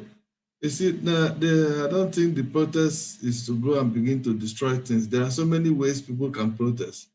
You see, even El Buba, the pastor, that one too, he has already prepared his church and he said he's going to lead them, I think, is it today or be Sunday? Okay, they too are going to, I've already planned to, fill up every space in their area, in their state, with their presence, and he told their members to come wearing black, that they're all going to wear black. So there's so many ways they can protest. We wouldn't, because Tinubu people, Agberus and APC Agberus will hijack this and then will sit back. No, there's a time for everything. There's a time for protest. There's a time to sit back and do online or do it the other way around. There is definitely need for Nigerians to come out and make their presence known, felt in the whole country, either tomorrow or next tomorrow or anytime. Because that's the only way other countries, international community will see and know that something is going on. Newspaper, media will carry it and they know something is going on. If we stay at home and continue, trust me, nobody's going to know what we're going through. And these people will take over, and the moment they take over and consolidate, I don't know what's going to happen next. But I'm still very optimistic that everything will work together, work out well for us. Okay. Thank you very much. Mr. J, Hey, welcome. good evening, Happy everybody. Friday. It's been a minute. Uh, Welcome back. I know. So, I'm going to come from different angles. I know some people are going to, disagree with me. Some people will agree, some people will disagree. I've said this thing from the beginning, if you can recollect, that we're supposed to occupy the streets. I've given you an idea of what they've done. They knew exactly what they were doing. They do. The APC knew exactly what they were doing. They knew it was not true. They knew they did not win the election, and they still went ahead and did what they did. But their plan is to put this guy. And like I said before, if you remember, I said he's going to come in and start to appoint people. He's going to start doing things. It's going to be action upon action. Then people will start to have sympathy for him. That's what they want to do. Now, when the INEC failed to do the right thing, that's the moment right there. We're not supposed to wait. Even if our principal said, let's do this, let's do that. What that Occupy was supposed to do was supposed to speed up the process, the court process. Look at how we waited. Look at how they delayed and delayed and delayed. Look at even a judge not sitting, running away from court yesterday. Just an example. So this case, the 25% case, has been interpreted, has been multiple times. Let's even remove the Supreme Court, the past Supreme Court precedents. Is that not clear what it says? Now, let's now take it another layer. Has it been taken up in the court before? Yes. And what is the outcome? It says 25%. Now, somebody was saying that Supreme Court cannot change itself. No, you are missing the point. This is Nigeria. Whatever cannot, how do you say it? Whatever cannot happen does not exist in Nigeria. However you want to interpret what I just said. You can see how the court has been looking for ways around to go to the end. That is basic, and I know you guys know this. If they want to go to the right, and there is no way to the right, they will find a way to go to the right. There's something in our case that we have not seen, that they've identified, and they are going to use to knock out this case. Is a simple look at what they've been doing. Every case that we're expectant, they just come out and say, oh, look at it. You don't have the local standing to file this case. Boom, that's it. You're done. So what we are saying is this. Look at other countries in the world. Look at Israel. Israel is more advanced than we are. Look at France. They are more advanced than we are. They have a functioning legal system. Right? They do. And I just mentioned two. This is just recent times. If we want to come to the US, have we not seen a legal system that works in the US? Yes, we have. Actually, it's a very good legal system that works, right? But guess what? When the police officer goes ahead and pie a black man sometimes, did you not realize how the states will say they are not prosecuting? But have you not seen what protest does? They come. We can count. We can go back and talk about cases where they originally they are not prosecuting. Then later on they come back and at least they will find something to hold the person that buys somebody, the police officer that buys somebody. That's how it works. There is a protest, and there's a place for protest, and there's a place for the court system. The court system will not work if the citizens are not yearning for the change. Simple. If it's very look at our system. Let's compare the two. For example, all these advanced countries I just mentioned. Let's compare that. Are we going to say that our legal system is more functional than the West? No. So for us to sit around and the pockets of people show up to the street, it tells these people in power that we are not united. And that's basically what it is. It tells them that we are, like I said before, and I said this on the show before, we are selfish. The threshold that will bring all of us together, that will cause a synapse at the same time that everybody will show up. That is what we cannot get. And somebody said something before, because we are not one. True, yes. That's probably another reason, because one part of the country is asking for something, the other part is docile, and nobody's really. And that's the thing. We have the number. We do. Look at it. Let's just pick, yes, it's 200 million people. We cannot have a 1 million man occupy the street and shut down things. But somebody also said that the Agbado people will take over. We keep preempting them. Oh, they will take over the protest, they will go and do this. But the fact of the matter is they took our mandate away. The problem going forward, like somebody said, oh, it's a revolution, it's never. What you guys don't know, and what we probably don't know, because God knows everything. The fact of the matter is, this guy that's coming in is a dangerous guy. The Labour Party movement, they want to squash this thing. All the people that were elected, let's sit around and see what they're going to do to them in Congress. Watch and see. And that's basically what it is. This guy is a master, is a mafia. And what he's going to do is they will try to quash this whole thing. Can I interject you? Can I interject you? No, I'll finish. I'll finish and I'll let you go. So these are the people that we are dealing with evil. And that's what we need to realize. To now say that we are waiting for another election to come and take over what? When you have somebody that realizes the mistake they made with this election that just went, so you think they will organize? Let's put it this way. Let's look at it this way. Are they going to leave INEC and use beavers exactly the way it is? Or are they going to upgrade the beaver system or downgrade it so that somebody can come in and take him away in 4 years, or Shetima in 4 years? Is that what we are thinking? Now, if we are thinking they are going to upgrade this system to favor them, of course, and you think this whole Emilocon system is over, don't you think that there's another Emilocon somewhere waiting around? And you think they will just neutralize the electoral system? And you think they will never do this again? Where they've tested it, this is the worst that they can do to the electorate, and they're getting away with it.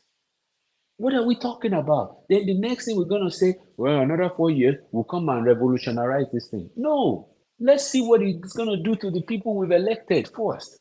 Before we start, look at what they're already messing up the leadership of the party, which they have failed. We know that. But at the same time, they are still going to continue to do it. The ones that have been elected are going to be bribed, if I may say, and they are going to take them away. But there's nothing stopping those guys from changing. It's their own conscience that will say, look, I'm not going to do that. So can we really rely on them? I don't know. So let's just wait around. Some of them will screw up, some of them will do the right thing, but their goal is to squash this thing. And in the future, the elections, they will do and double down what they have done. The solution, we have missed the point. That's what I'm saying. We have missed the point where we're supposed to occupy the street. We can't do it again. It's late. There's nothing. The fire in people has gone down. Immediately that thing was messed up, immediately they blatantly violated the rule. That was when we're supposed to occupy the street. But now the Supreme Court, they're gonna find a way to legalize this bullshit. Let me let you talk. You can sorry. See, let me start from the end. Let me tell you one thing. If you follow the history of the revolution and the uprising, the uprising in Nigeria during election, it is very easy to squash the people. One, if you come out to shout and do all the normal things that we used to do, if you kill 4, 5, 6, 7, 8, if you buy 4, 5, 6, 7, 8, 9, 10, that revolution is dead. Because people are bound, we are human, and everybody does not have the capacity or the strength and even the ideology to move forward, even after the military or the police has come to, to do such harms to us. Some people don't have that capacity. So you have reduced your force. So if you look at, I want to make reference to what happened in the NSAS. The NSAS achieved its goal. The reason why they achieved that goal is like this. We understood the pattern of the Nigerian forces and the instruction that can be given to them to squash it within just 2 days. What did we do? We now said there should be no leadership. All of us are leaders. We know where we pinpoint who is going to do this tactical movement, who is going to do this tactical movement, who is going, but there is no leader that will speak for us. That is why you see a lot of people come, the artists came, they spoke, the other people came, they spoke, the whatever, the human rights advocate, they came, they spoke. So when they were looking for leadership so that they can induce them with money, they couldn't find anyone. They had to go to the presidency and tell them that the president should make a statement. But they didn't know. What they now did was the Lagos State, whatever, they said, army should just come and, they just messed it up. But finally, what we agitated for, we got it. But if we have not done that, we wouldn't have gotten the result. That is why you see Nigeria has learned the way the force they move. Nigerians have understand the mindset of the politicians, how they will come after them. That is why what we are doing now, they say we should go through the legal system. Let me tell you one thing. I'll go to the Supreme Court. The Supreme Court, if they interpret something to you, the Supreme Court cannot squash their interpretation. They cannot. We have gone through all the cases they've done. They cannot squash their interpretation. So I want you to go and do your research. There's a level, even those people, they are scared. You think they are not scared? They are scared. Because when you want to destroy a nation, what you do is to destroy the constitution. They are trying a way out, but they have not found a way out. Why do you think that those judges, why do you think they ran away twice? Why do you think so? Because they know that if that judgment comes from the lower court, they will quote the Supreme Court, and that is sacred. It is sacred. Anything that comes from their mouth is sacred. They cannot attorney, they cannot go back and judge that same case again. Because they are lawyers, they are SAN, they are SAN that will. The SAN will quote them verbatim during that case in the court, in the Supreme Court. And the Supreme Court cannot upturn a sacred voice that they've spoken. It's sacred. That is why I call Supreme Court. You're making a okay. Can I say something real quick? So I know a lot of us can relate. You and you know this too. There are cases in the Supreme Court of the United States that have been litigated, that have been resolved, right? Way back, right? Are they not being brought back to the present court system? They are. So let's not make that mistake. No. You can't bring back the same case to the Supreme Court. You cannot bring back the same Cannot case. bring back that same case. So let me ask you, and it's not completely the same case, but there's a marriage between a man and a woman, right? Has that not been interpreted before? Yes. No, this what we are saying is constitution. No. I'm just It's asking. not a case I of understand. fighting. But do you remember what I'm saying? What I just said now? Without having marriage between a man and a man, same-sex marriage. That Yes. was never the issue before. So all I'm saying, look at the abortion law. Look at all that kind of stuff that have Yeah. been resolved before. The court can hear it again. That's basically what I'm saying. We can't use, because when corruption is when there's corruption at the helm of affair of any system, they can find a way. And I'm just saying this. We are all on the same page. We are all obedient, right? But sometimes we have to kind of look at it from different angles, and that's the only way we can make a headway. I understand where you're coming from in terms of, oh, they did this to us in the NSAS movement because of that. Here's this is the thing. Look at the NSAS, for example. I'll give you an example. You can see how the politicians are running around and giving speeches, even if they didn't really do anything. Let's just pretend. Let's just say they didn't do anything. But we were before. Look at how long it took them to even announce that, okay, yes, we are going to look at this NSAS thing. We are going to do this thing. We are going to do that. What I'm trying to say is this: when this thing happened, it didn't appear. It was a big deal what they did. They violated this thing that they said they are going to give us. That's enough reason for everybody to occupy. What we should have done is our NSAS should have been a different approach. It should have been multi. It shouldn't have been at the toll gate only. It should have been every state. Then, with the mistakes we made back then, we will not make the same mistake. That's what we should have done. Because what I'm trying to say is this: we are trying to tell ourselves that what happened in NSAS is the end of protest in Nigeria. Whereas in all these other countries I mentioned earlier, they are still protesting till tomorrow. They are still protesting till next year. No. You are getting it wrong. You are getting it wrong. I will land. No. That thing you said now has contradicted it, because the plan, NSAS, is not the end of protest. The government does not understand the maneuvering NSAS did. They don't understand it. That is why you see they came with soldiers and they messed it up. They still don't understand what is cooking. As we are silent now, they don't know what is cooking, because they knew that the Nigerian people, the youth, have understood the way they approach any rally. That is why we have to change our approach towards them too.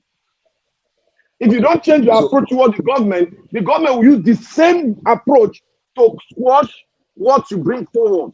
That is what we are thinking.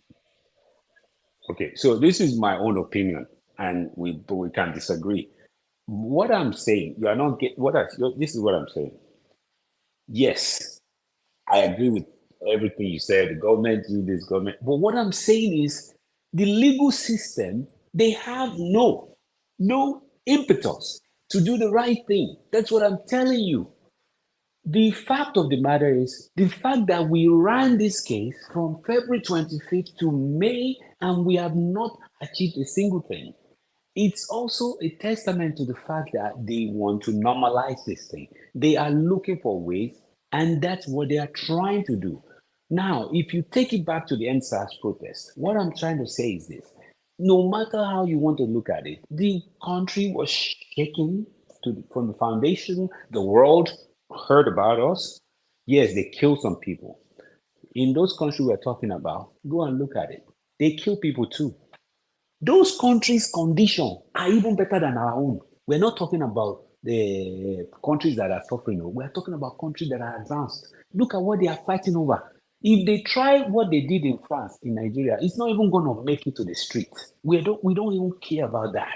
You want to change the retirement age? Okay, so go ahead. What I'm talking about is let them try to mess with their own constitution, which they've done now. They mess with the constitution. And we are still referring back to NSAS and saying what we did in NSAS did not work, so we are going to change our plan. No, what I'm saying is protest can never end. We never should take it out of the table. And when it was time, after the election, look at our brothers that went to the streets. You can count them like 100. Those are the only brave people out there. And if you go on the street, millions of people are suffering. Some of their conditions are even worse Are than you even reading? Are anything. you reading? Are you reading what Kenneth Zeke is saying? What is he That saying? is what I'm saying. You see, NSAS is not a protest that will keep. He said NSAS is not a protest that will keep by voting, because many people The don't. protest that will keep It's it's a a Well, protest that that will will keep by voting. You see what he said there? yes, I see. But you Uh-huh. see, let me see. This is what I'm saying. I am not disagreeing with you. That's your approach. This is my own approach. I'm telling you what I feel should have been done. What I'm saying to you is that the same way we are talking today, we are going to come back in 6 months, in 3 months. I'm hoping for the best. I'm for PO, 101%. Okay, I am for PO. But I am seeing that even PO's approach, this is not a state election litigation. This is not a state election litigation that we just litigate it, and we are dealing with some of the most brazen criminals in the world. That's what we're dealing with. And the people have been silenced. That's what I'm saying. People have been captured. So what more can they do? What I'm trying to say is that it's a push. Look at NSAS issue, for example. I'll give you an example. NSAS has been going on. They've been dealing with youth for years, years, and it took them one day. And do we even know how this thing started? It started like play. Boom! The next thing became a ball of fire. So what I'm saying is this: that was an issue that's been at the mind of everybody we've been dealing with in Nigeria as a people. And one day we woke up and said, no, look at what is going on, this election thing. What I'm saying is this is the most you can do. You can take somebody's thing, slap them in the face, and say, what are you going to do about it? Nothing. And that's it. And that's what they've done. They slapped everybody in the face, took away. Let's not even talk about the outcome. Let's not talk about who won the election. My brother, hold on.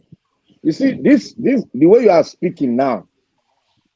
If I bring like 4 years or 6 years ago, before the NSAS came about, if I can bring a voice that exactly what you are saying, that was what they were saying then. That is why I'm telling you that there's a dimension. The dimensional change you are going to see cannot be revealed to everyone. There are I'm think hoping tanks. there's something There are out there, think something tanks is cooking thinking out there. now. They are thinking now. Let me tell you, they are thinking now. So you cannot know what's going to happen, because they were saying this before. Oh, and the SARS boys, they are doing anyhow. Nothing you people can do. They have captured the police. They have captured this. But when we designed it and came out, what happened? The answer that they dissolved before, the president had to make a fundamental statement and cancel it and give an order. So that is an achievement, and that thing is going to be changed again. See, we are not going to be using the same thing we used yesterday and using the same thing tomorrow again, because these politicians in Nigeria, they are very, very smart. We will not be surprised what they will do in the court. We are not surprised. We are ready. We have the capacity to take what they are going to bring for us. So that's why PO said this battle is going to be tough. We should not be shaking what the court will say. But what we know, the Supreme Court, no matter how much they take, they are 9 in numbers. The Supreme Court cannot misinterpret, because they've interpreted the Constitution. They cannot interpret the Constitution the other way around again. It's sacred. That is what we are holding. And if they decide to break that cocoon of their sacred voice, then what has not been done before will finally be done in the entire Africa for a civilian, a Supreme Court, to bring down the Constitution. You know what that means? To bring down the Constitution. Can I ask you a question? Can I ask you a question? Yeah. So you looking at what they did with the 25% in Abuja, as simple as it is. Yes. As simple as this 25% Abuja is, and as interpreted as it comes. And they ran away from interpreting it before. And the so-called Supreme Court judge, Ariwola, is the one that's going to swear him this man. Knowing fully well that this thing has been interpreted or has been litigated before, and we know the answer to this. No, you are missing it. No, I'm asking you a question. Why are they going? Why are they not listening to the people? Why are they rushing to install this guy there, knowing fully well that this case will have to be answered at some point? Now, that's the question. Then I will make one comment here. Remember in the beginning I said the court system in Nigeria always finds a way out to the local standing. You don't have the local standing. What if they come around and say this? You don't have the right to bring this up to this. That's what they've been doing. They keep saying you are not a member of the party, and so because you are not a member of what they know for a fact that he had double nomination, but they are saying that it's somebody else that's supposed to challenge him. So God bless you. God bless you. I love that question. Are they coming again to say this 25% thing should have been challenged before? You should have heard it. You should have taken it to a higher court, a lower court before the inauguration, or we should have heard it before we installed it. See, that's where I'm coming from. These people can drain our brain. Go ahead. Okay. You see, you are speaking. You are on the right track. You're on the right track, my brother. You are speaking from the perspective that ordinary should be the case. But there's one thing you should know. Your system, the foundation of your system is not well laid down. Your constitution was not a constitution that came from you. Somebody gathered themselves together and write something, and they now say, we the people. It was not vetted by you.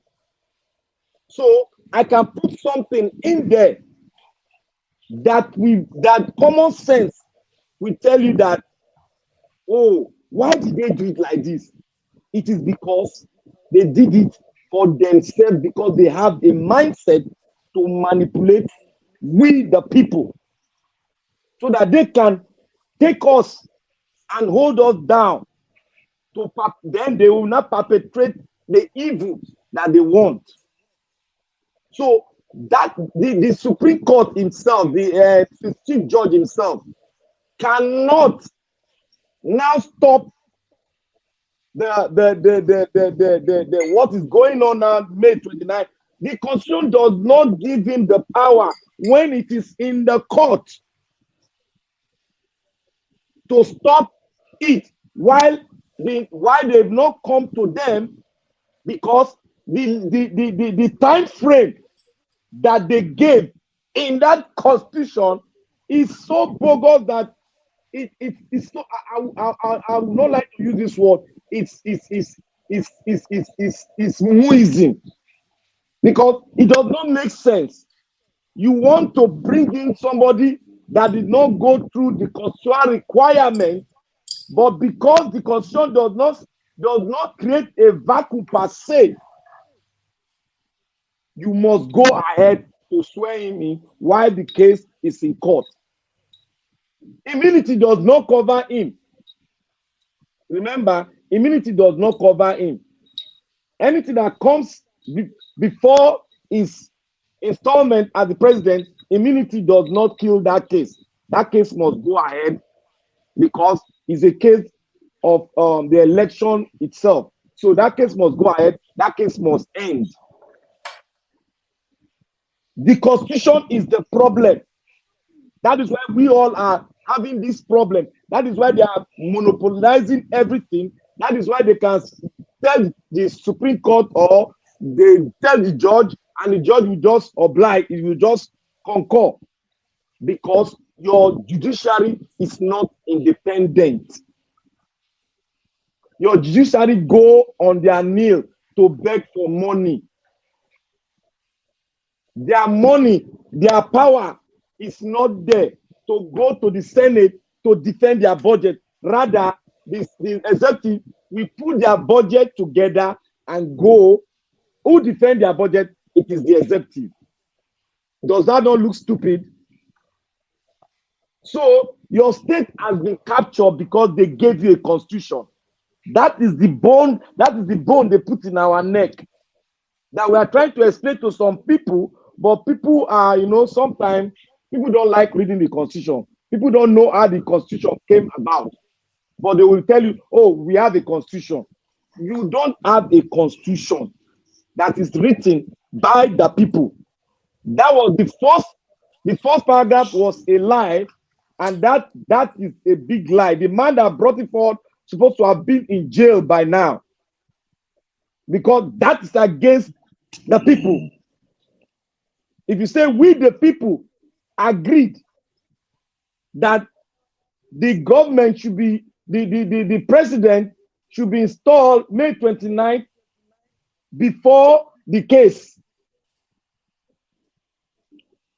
You understand me now? So the constitution is the problem, and because they brought the paper to us, we all are all, because if you don't have that paper, it's as if we are in a jungle. So we all are all moving according to the constitution until you have a right man there, and you have a good house, especially the lower house.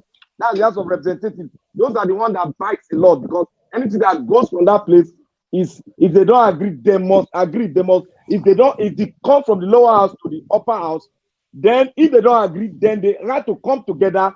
The vote will not come on, and the lower house has a lot of, they have a lot of people than the upper house. So they don't want you to have a constitution. That is why they gave you one.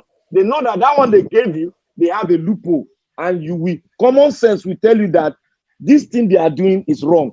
But why can't they upturn it?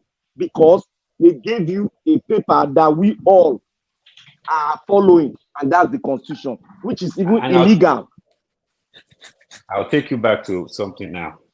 So that constitution we are talking about is flawed, because no matter what, yes, it's a flawed constitution. We know that. We should all sit down together and revise this constitution. But here's the problem that I want you to also see. The way this constitution is right now is not being followed. That's the problem. It's not a question we don't have a constitution. Yes, there's a loophole, which is the May 29. And the fact of the matter is this: INEC has never done anything like this, whereby the rule of the game says for you to win the election, this is what you have to do, right? And they blatantly, because what INEC has done in the past was they will channel their rigging to meet one of the conditions. Then we won't have this problem. And that's basically what they have done in the past. This is the first time that they announced a winner that did not meet one of the winning requirements. It did not meet one. Like it didn't meet all the requirements to be declared a winner. Now, here's the problem with that. INEC is the umpire, supposedly. They're supposed to announce the winner. They're supposed to say, this is who won the game. And everybody will say, yay. Now, it's like a football match. There's a rule that says if you, at the end of regulations, if nobody wins, we do this. If at the end of this, we do this. There's always a system to win. And that's basically what we're doing. Now, imagine at the end of the game, somebody decided, and we've seen this in boxing sometimes, where they will just announce, okay, according to this and that, this is the winner, right? Now, look at what we're dealing with here. INEC decided to announce a winner that did not win the game. It's a 0-0. Let's just pretend it's a 0-0 game. INEC still came out and said, you won the game. Ow. Now, who are the people that are supposed to I believe, this is my personal belief, the people of that country are the ones that are supposed to come up and say, no, that's not true. And we have done that. But they are now telling us to go to court. As if we don't understand. As if we don't understand what is in what the Constitution says, the so-called flawed Constitution. We understand what it says, but they still went ahead and still they are arguing with us that Constitution that we are interpreting in a certain way, no, it's not true. They are telling us it's the other way around. And we know when we say state capture, we know what that means. We think that they are not communicating. They are inviting each other around to come and give speeches in government houses. So they have not communicated in the background and say, okay, so they will just use Egbon. So how do you think that case is going to go? You think they are not talking? You think they are not saying, well, this is what we are going to do. When they bring this thing here, this is how we are going to handle it. We are going to delay this thing till inauguration. They are talking. So the fact of the matter is, INEC, whether it's a mistake or whether it was intentional, however we want to look at it, they screwed up. But this whole intention of going ahead, swearing in first, then later on coming back and taking it away from him. You know why it's like that? Let me tell you why it's like that. You see, that is the educational part of a constitution, that we need to know how constitution should be, and we need to know what is the will of the people, the power of the citizen. You see, the power given to the INEC is abnormal. It's abnormal. That's what we call abnormality. You see, you cannot give your sovereignty to one person. You cannot give power, the power to elect your leader, to be in the hands of a person. He can change it. He can tell you how you will do it. You don't do that. You invest the power in the Constitution. They will not follow the Constitution, not following a guideline, investing power in INEC. No, that is the gimmick they played.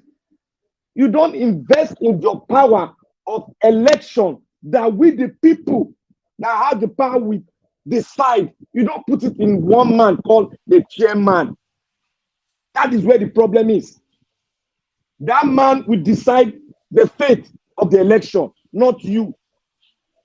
That is where I say the Constitution is still the problem.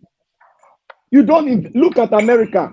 You don't invest power in one man to decide how the election should be. Or one man should announce the election. Do they do that? It is only in Africa you see that, because These people want to maneuver the destiny and the power, the will of the people.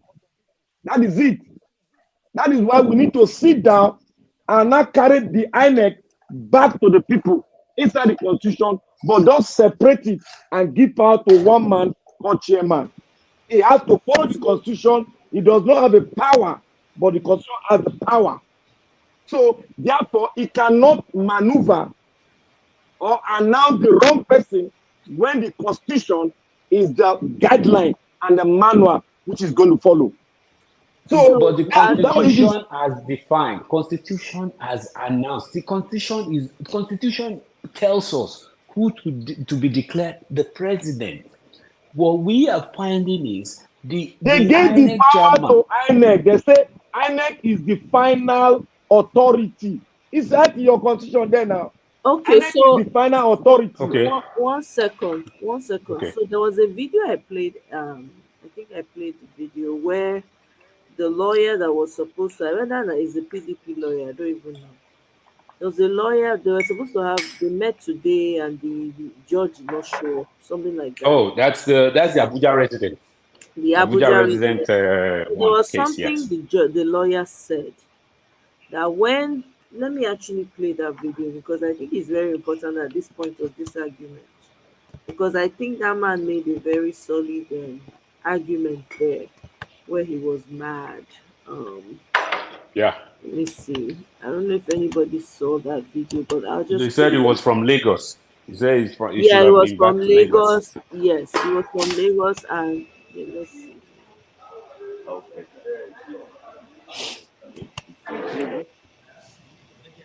Well, we were here on Wednesday.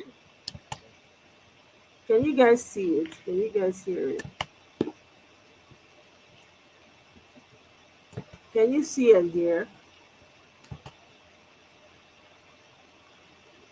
Can you guys hear it? I want to make sure. Yeah.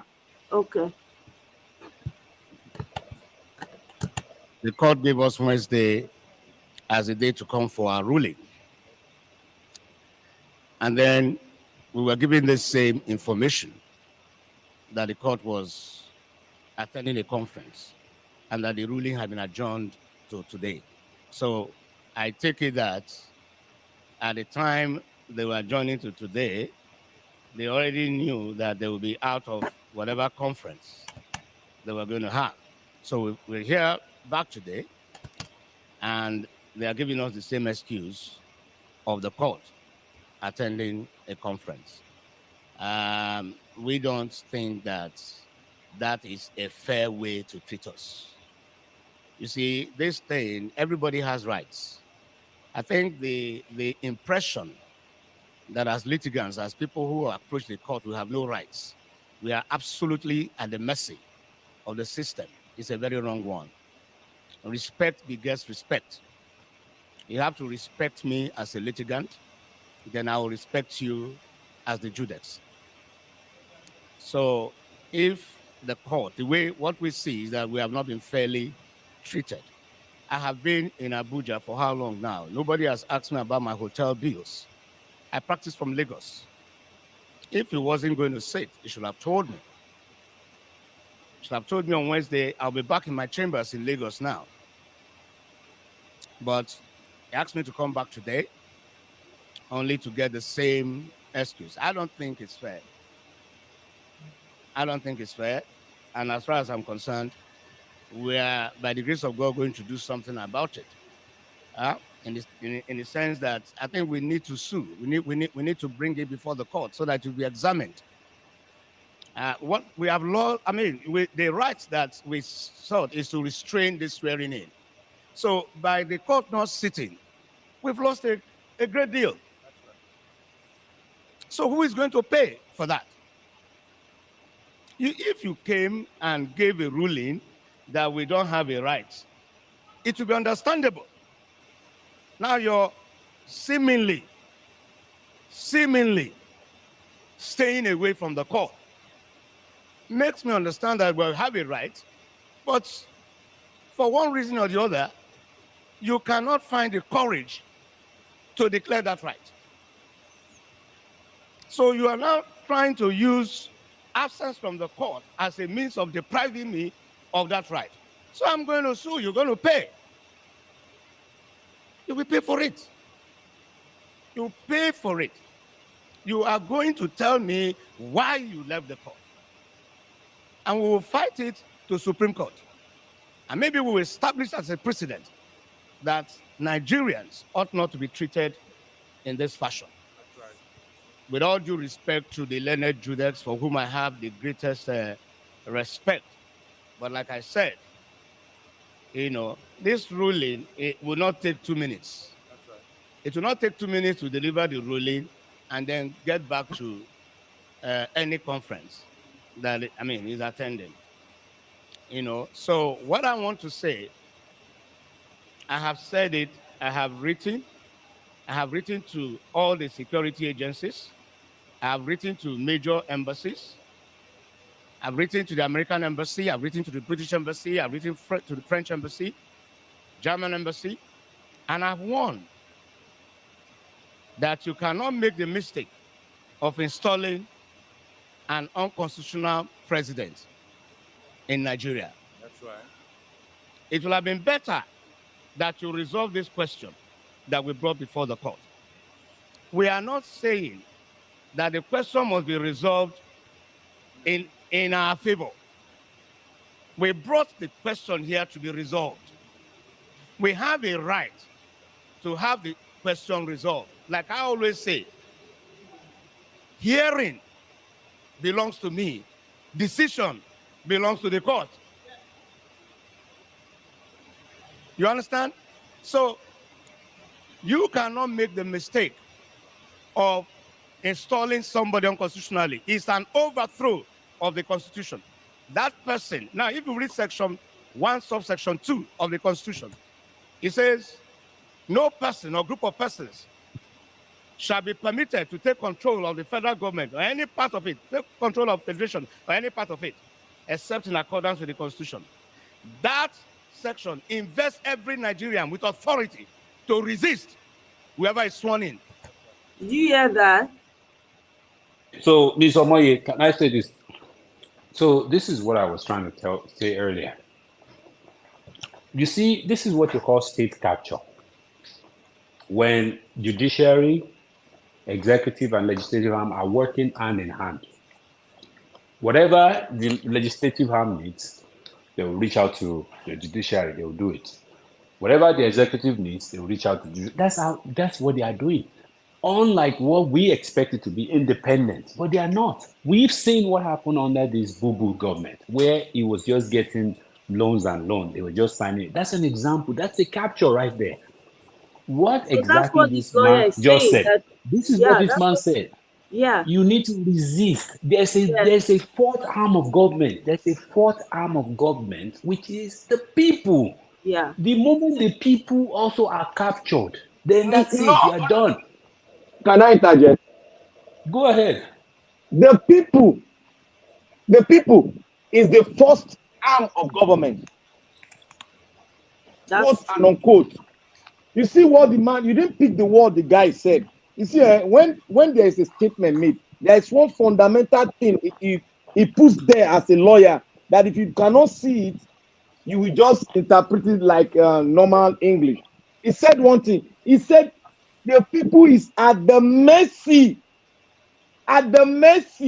of ordinary judge that the people constituted. Don't you see that? That's to tell you that you don't have a constitution by you. That is what he's saying. At the mercy. My brother. The people is at the mercy of the judge, which is not supposed to be so. My brother, can I say something? This is my opinion. I think we are making a mistake as a country. We are going back to the same person that's dealing with us. That's what is going on. We as the people, we are the only one on the side. The three of them are together. That's the thing. Whereas the judiciary should be independent. They should be the one that we go to for help. But judiciary is not going to help us. That's basically what I'm telling you. You are talking. It's almost like this guy that ran away from court, he hasn't gotten the okay. He cannot. This is what Yoruba will say. Ojuenu Milo is more than what I can say. He Do cannot you know? come out. He knows the truth.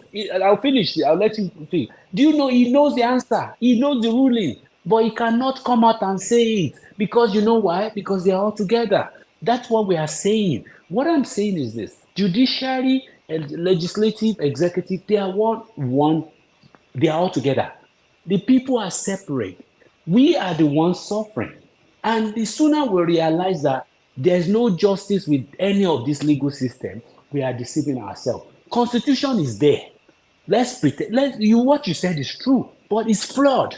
But we are not following it. What he said here is this: the Constitution of Nigeria says you cannot allow anybody that did not meet the requirement to take over the office. Who is supposed to come out and effect this? The people.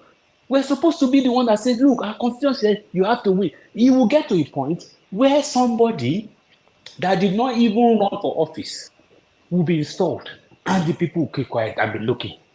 That's what we're dealing with. Look at Lawan. Lawan that did not ask for form.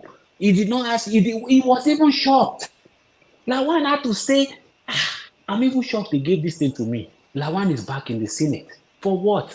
Okay. For, You know what is happening. Let me tell you. That's why we need to have our history at hand. That Nigeria is a very docile country before, and you know that we are a kind of special people that we always forget. If as we are doing this now, let's say in 1 year time, a lot of people have forgotten this same statement you made. You know one thing I will remind you. You see, when Obasanjo was installed, voted in as a president, you know the constitutional lawyers came and they were telling Nigerians that we don't have a constitution. Do you know what Nigeria said? You know what Nigeria said? Nigerians, do you know what they said? They said, forget that one. They don't give up. We get that one. Now 1963, they copy, can't give us. Let us leave and not be 4 years. After 4 years, he go rule finish, you go put am. Do you know that Obasanjo did not see the constitution before he was installed? Yeah. Obasanjo did not see it. So the problem was that Nigeria has been so docile. We have been sleeping for over 30 years. You are getting my point. This is what I said this on this show before. Look, we have started a race now. See, it's going to be look, we have just started a struggle. Don't overrun. We have started. Don't overshoot. If you overshoot, they always have a solution to your overshooting. They will take you back to square one. We don't want to go back to square one. We want to tactically do this thing and we'll surely get victory. We should not overshoot. If you overshoot, Africa have a way of quenching it. They don't care how many people that buy. So we don't want to overshoot. We will do it at the right time, at the peak. You know, my brother, you know what is painful? Let me say one thing before I go. Dati Baba Ahmed said something in London this 2 weeks ago with Dele Farotimi, Aisha, all of them. He said, you people, if you remember what he said, we are sitting down here writing letters, knowing fully well that they don't slap your face. And that's basically, it goes back to what I'm saying. There's nothing that can be more brazen than this 25%. Let's forget. See, there are more things that are brazen. The TPEX paper, the ECA form, the non-transmission. Is the most thing, yeah. No, but what I'm saying is, look at all those ones. They were TPEXing, and they never even followed the fact that they didn't even follow the law as stated by INEC. Did you see the way they are coming back to defend it in a non-existent argument? Like, that argument cannot be explained. It's like somebody said, I will see you tomorrow. Then the person is coming around and say, I didn't say I will see you tomorrow. The person is trying to twist that same very simple statement. They said they will transmit. And they are coming around saying, we didn't say that. Can you see how brazen they are? Now, 25%, this is the simplest of everything that they've ever done. It's so clear. The Constitution is very clear. And they still went ahead and they went against that same Constitution we are talking about here today. Because they know that judiciary arm does not exist. They know that it You are doesn't very exist. right. Yes. It doesn't exist. So they know that if truthfully, in a functioning society, if they were going to do something like this, judiciary is going to come back and slam them and tell them, no way, you are done. Yes. But the Yes. fact of Yes. the matter is that what I'm saying earlier, see, when I talk 100 miles away, I bring it back to 0 miles. What I'm saying is installing him, swearing him in, knowing fully well that this case is in court. We think that they already have the plan? They are not thinking. Judiciary that's going to raise his arm up on that day and say, swear by the Quran. You think that when it's time for him to go to and sit on that table in his chamber in the court, the Supreme Court, he will not find a technicality. That's what I'm saying. Technicality. That is basically Technicality will not arise. It's because the okay. constitutional case will not arise. We'll come back. Listen to this. We'll come back to this. And we will also tell you that when you say technicality, that's when they start using the word local standing. Remember that word, local standing. You don't have the local standing. They know, even if that thing is true, what they are saying is, you don't have the right to question it. Is that not Nigeria that we have been seeing? That they've been telling us that somebody in the party is the one that's supposed to fight it. You need to prove to me. Instead, they are slamming people with fine. They are slamming them with 40 million naira fine. They are slamming them with this and that. Knowing fully well that everything they are bringing to them is true. But they are telling you that it's somebody else that's supposed to do it. Is that not craziness? So this 25% thing that we're talking about, I'm just telling you right now that let us prepare our mind.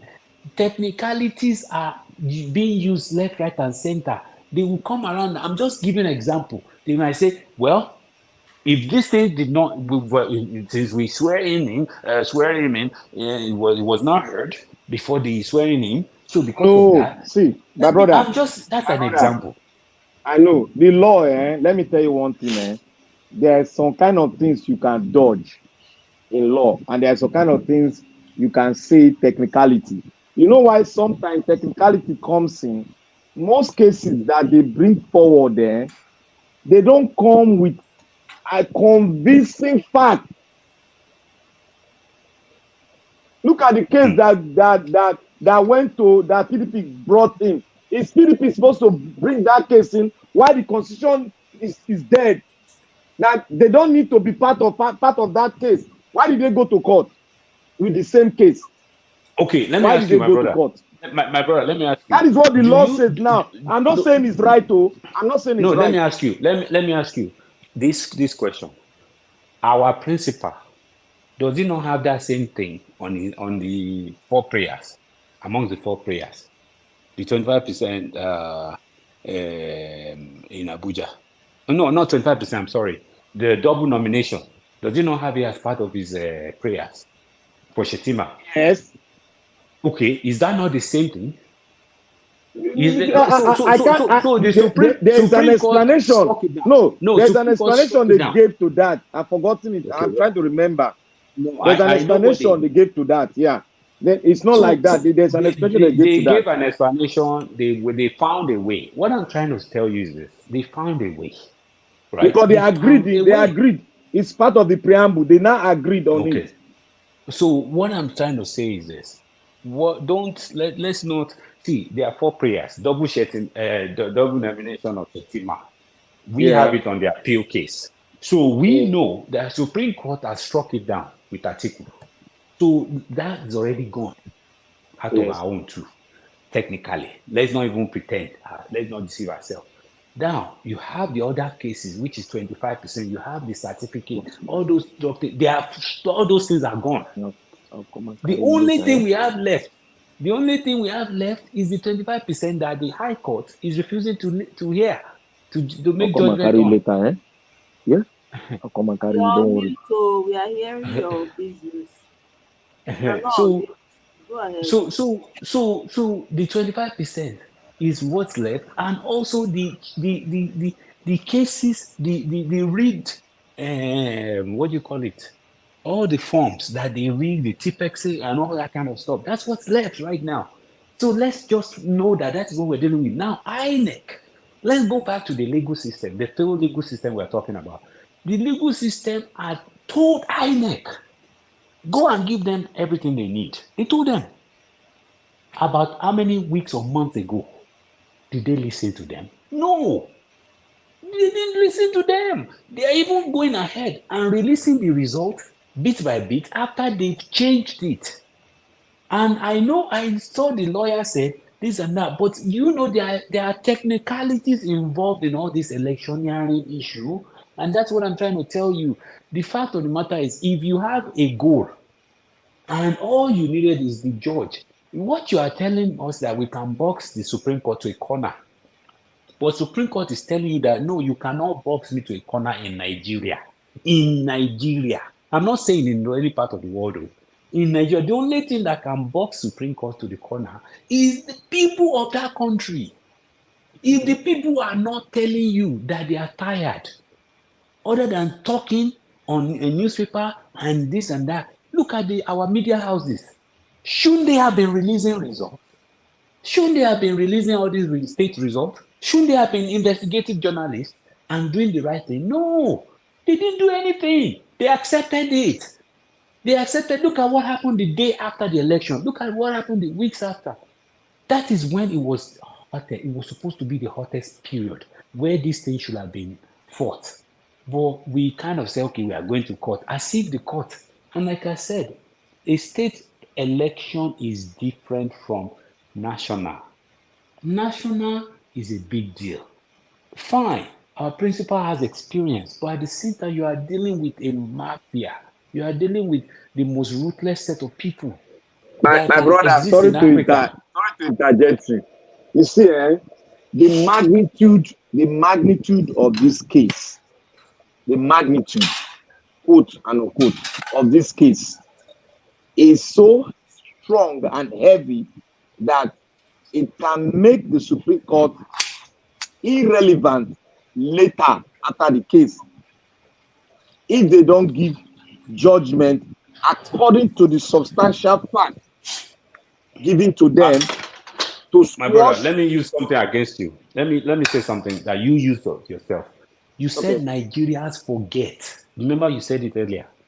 You said Yeah. Nigerians I forget. I So said so so history. so now I will now I use said it. history. I You will now understand say me? what.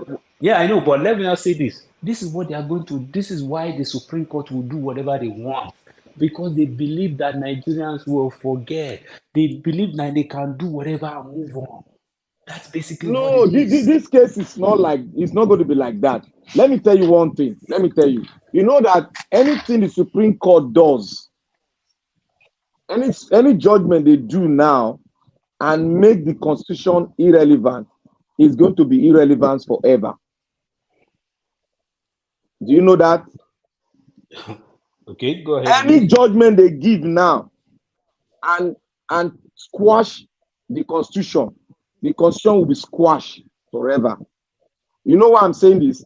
Because reference will be made and people will never obey the Supreme Court anymore because the 25% they brought up, the preambles have been taken before they got it to Supreme Court.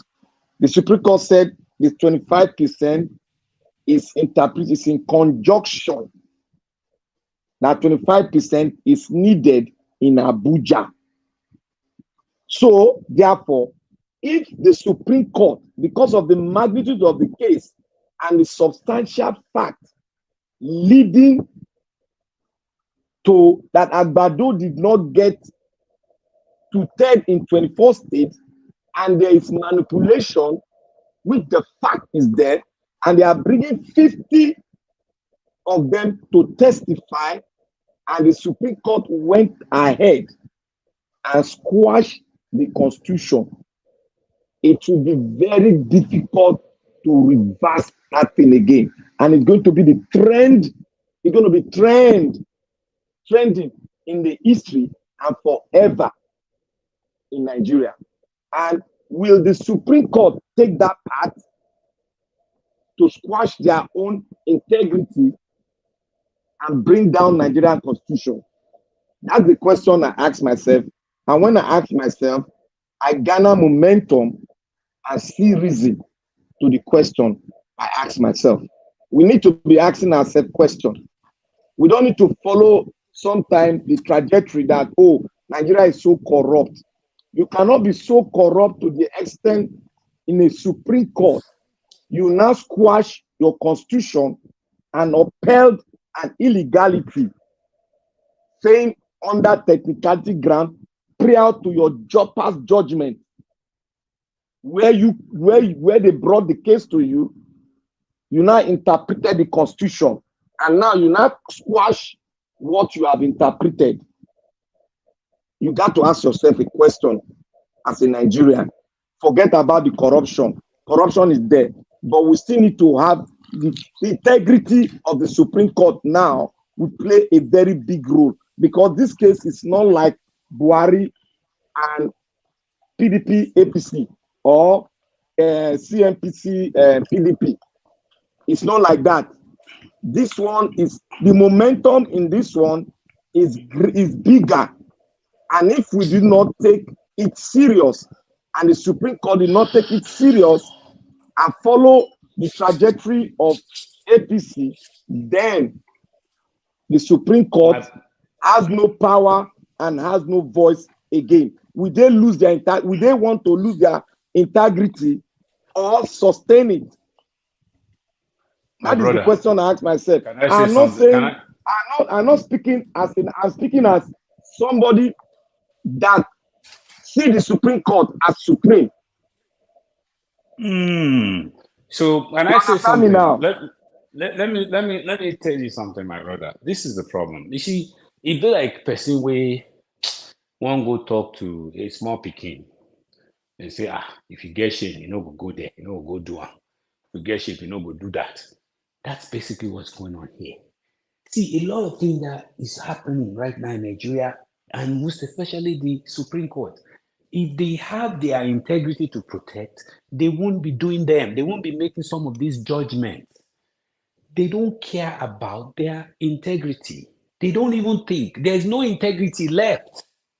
If you want me to break that news to you. So there's nothing to protect. If you only protect what is there before, if you get a basket, water for basket, and they pour up, maybe you won't protect the water, make it no leak. But the water don't empty finish. Right? What if they protect again? That's basically what we are talking about here. They don't have integrity. The Supreme Court is the same yesterday, today, and tomorrow. So whatever judgment they pass, my brother, I want you to go and ask yourself that question. Take away corruption. Take away corruption. No, I'm not removing. I'm talking about Nigeria. No, I'm what I want you to have a mindset now, a very holistic mindset, and ask yourself a question concerning the Supreme Court. Try and think deeply and ask yourself and look at the momentum and the gravity of this case and the fact coming before them to make a judgment. Will they squash the entire fact? Let me ask you a question, my brother. Let me ask you a question. So in America, for example, you have a precedence of a court of a law that they passed in 1950, 1960. And it's the law of the land. That's what is called law of the land. No matter what, if somebody comes around next year to do, for example, say, polygamy, let's just say somebody wants to marry a second wife in America. They don't have to say the fact that somebody has not challenged them. They'll go ahead and do it first. No, these Supreme Court justices are also Nigerians. They are bound by the law of the land. So if a Supreme Court judgment 6 years ago, 10 years ago, has defined and said Abuja is 25%, why must that case come back to them again this year? It's the law of the land. So even if INEC announces that Tinubu won the election, it is also their own personal responsibility whether they want to be an activist judge or not to come ahead and swear him in. See. That's Do it. you know? I told you the other time that the purpose and the reason why the lower court refused to sit is because there has been a judgment in that case.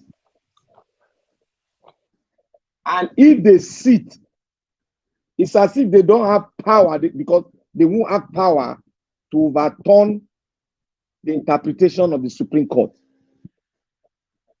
Are you seeing it very clearly now? The lower court does not have the power, local standing, to reinterpret what the Supreme Court has already interpreted. That's the reason they could not sit, because that case would have been won by the Abuja landlord. Because this is what the lower court cannot do. They cannot misinterpret the Supreme Court. Rather, they follow the antecedent, the trends of the Supreme Court to make a judgment. So if you see what is happening now, because for them not to lose their integrity per se, to dodge away from the momentum and the problem ahead of them, they have to, find a reason to give, which they are going to still pay for that reason, because that's negligent of duty. They don't have anything to say, I'm going for a conference. That is, they are going to sue them, they are going to pay. All those judges, they might throw them out, use them as a scapegoat. Because you cannot say because of a conference and refuse the people that made you who you are, that give power to you. You now trash them and put them you put them aside and go for. Is the conference greater than the constitution? So therefore, the main purpose and the reason why they could not sit is because they cannot overturn the judgment, the interpretation of the Supreme Court. You should. I want you to get it clearly now. So, my brother, here's the thing: is this not craziness on our part as a people that we have a judgment, a law of the land that says you must have 25%, and INEC decided that whatever Supreme Court said in 2005 and 2011 or so, it's not relevant. That's basically what they are doing. And I know you've attested the fact that INEC has power to do this and that, but INEC is also following the constitution as to who is declared the president. INEC does not have the sole power to just say, I think this is the person who should win the election. You said it. But at the end of the day, the law is there. But they went against the law. Now we are in court to go and fight what the Supreme Court has already decided on. So what I'm saying, it goes back to the people of the country. We, the people, are supposed to be the one that should be enforcing whatever the Constitution says. Because now, and Dati Baba Ahmed has said it in very simple terms. End of democracy in Nigeria. He has said it. You go ahead and swear him in. Do you know that what the INEC chairman did by not giving our lawyers the papers that they have already judged and they have already given them command to do?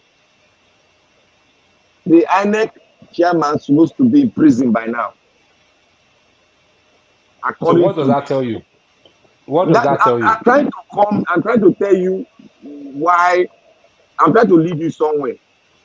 He's supposed to be in jail. But the reason why these people cannot be in jail is because they know that you did not attest, neither did you confide, neither did you agree on that constitution. That is why they take you. That is why we don't have citizenship in Nigeria. That is just the reason. They know. Okay. Well, thank you so much, guys. I really appreciate. We have someone in the studio that's new. Mr. Kel, welcome. Welcome. Yeah, my sister Moye. Welcome, sir. How you doing? I did, yeah. I did not sit down look the monkey business now. I don't know. I dey look as things dey unfold. I can't believe my eyes. Yes, don't worry, just a little more food. We'll get there. Greetings everyone. Mr. Victor, I agree to. Oh, I hate, And sir. More grace, sir. yeah, I did, my brother. And Mr. J. So Hey, my brother. Good evening. How are you? I'm good. Well done, everyone. I want to greet everyone listening to us. You know, this struggle we are. There's one destination. Our destination is we'll get back our mandate, and His Excellency Mr. Peter Obi will be the president. So I've been listening and listening since 3 hours now when it began. You see, I want to start by saying that they said that the greatest tool of the oppressor is the mind of the oppressed. You know, when we begin to or continue to ascribe powers to APC, the power that they don't have, they'll continue to feel that they are on the winning side. APC, they are not powerful. Tinubu is not that smart or intelligent as you know is generally said about him. If he's that smart or intelligent, if he's that powerful, why did he lose Lagos State? If he's that powerful, Oyetala is supposed to be Tinubu's relation. But he lost Osun State in appeal court. I mean, in the Supreme Court. If they are that powerful, APC, I mean, in fact, we shouldn't have even gone into election. They will just say Tinubu is the next president. If they are that powerful, this 25% of Abuja will not be in contention. They would have won it. Because it's just because they are not smart. They are not that powerful as we think. Or I don't think so. I don't used to think that way anyway. But as people think about them, that is why they rig. Not this is not rigging. Forget that this is not rigging. I don't call this rigging. This is switching of results. He carry result of A and give to Mr. B. And take the one of Mr. B and give to Mr. A. That is madness. I have witnessed presidential election in Nigeria since 1993. I witnessed all up to Jonathan. All the elections massively rigged, but with no evidence. Let's get it clear. All the elections conducted in Nigeria. Okay, let me not talk about 1993 because I saw, but I didn't understand politics more then.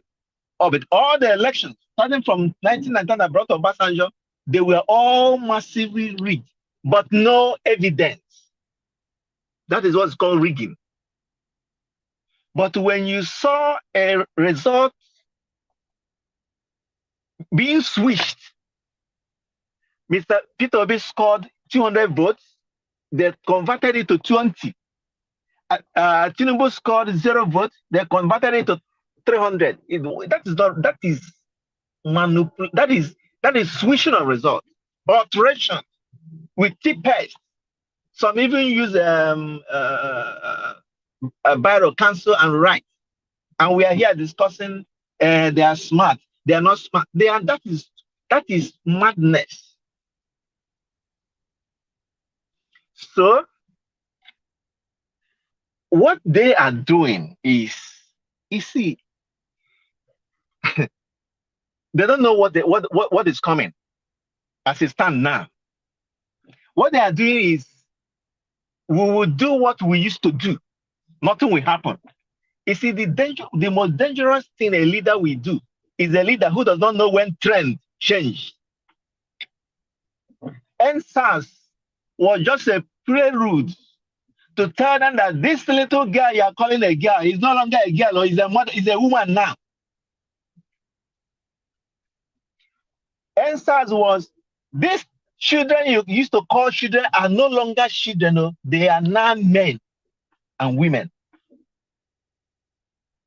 That was what happened with NSAS. NSAS was just what I call, when you want to do, when Yorubas want to do party, the test mic, we used to call it then she. They will use 2 hours to do she of microphone. That is just a starting point. So that was NSAS.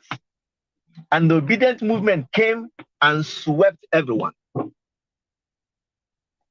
Just like Aisha said in Niger Watch this in the morning of today or yesterday, as you know, depending on where you are.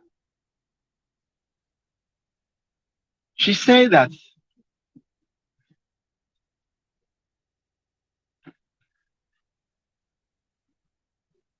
when we are maybe trying to lose hope, let's look at where we started. Look at our achievements, right? And then we will stand on that pedestrian to forge ahead. Atiku started to attempt to be president of Nigeria since 1993. Tinubu started 1993 with MKO. From 1990 to 2023, 30 years, I suppose. He clinched the senator. He clinched the governor of Lagos State. I was in Lagos all through his tenure.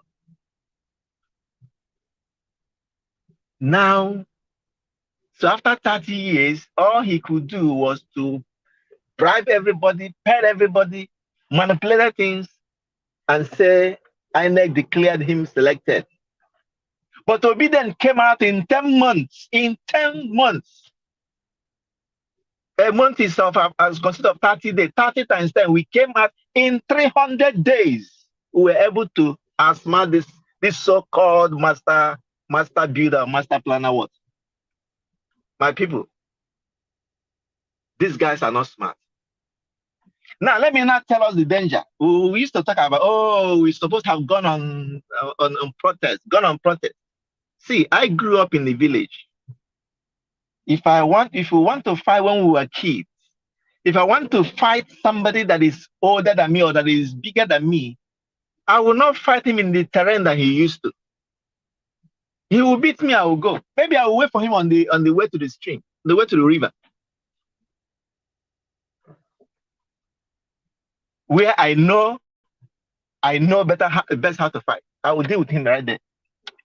Now, if we had gone out on protest with this Buhari being the commander-in-chief, I tell you, by now, in fact, there will not have been anything in the tribunal. This thing would have been long forgotten after like 4 days of that protest. People will be crushed and they will forget about it. And as a leader, when you look at Nigeria, we are not one people. Forget about it. Even within disobedience, we are not one people. Nigeria is made up of many ethnic nationals. So when you call for protest and something begins to happen to maybe a Yoruba or an Igbo or Yoruba or Hausa, the thing will switch. There's a saying we say in Igbo land that says no. That is, we are hunting for bushmeat in the bush. All of a sudden, the people I'm hunting that now said that my leg look like that meat, bushmeat we are hunting. That will be what will happen when we had gone, if we had gone on protest. Nigerians are not logically sophisticated to uphold an idea. Because by the time something begins to happen, you see how we begin to drift. Just look at how we have been following these trends. Our analysis and argument, we found out that we have actually forgotten where we are. We have a leader who told us, I won this election, I will prove it. It is on us to follow him and begin to follow whatever he's saying and begin to do it. Now, what we have done doing now, if we look at it carefully, we have actually abandoned Obi and we are now saying that he cannot make it. He is the one who, Obi knows politics more than all of us. In fact, all of us, we are 10 months old politicians.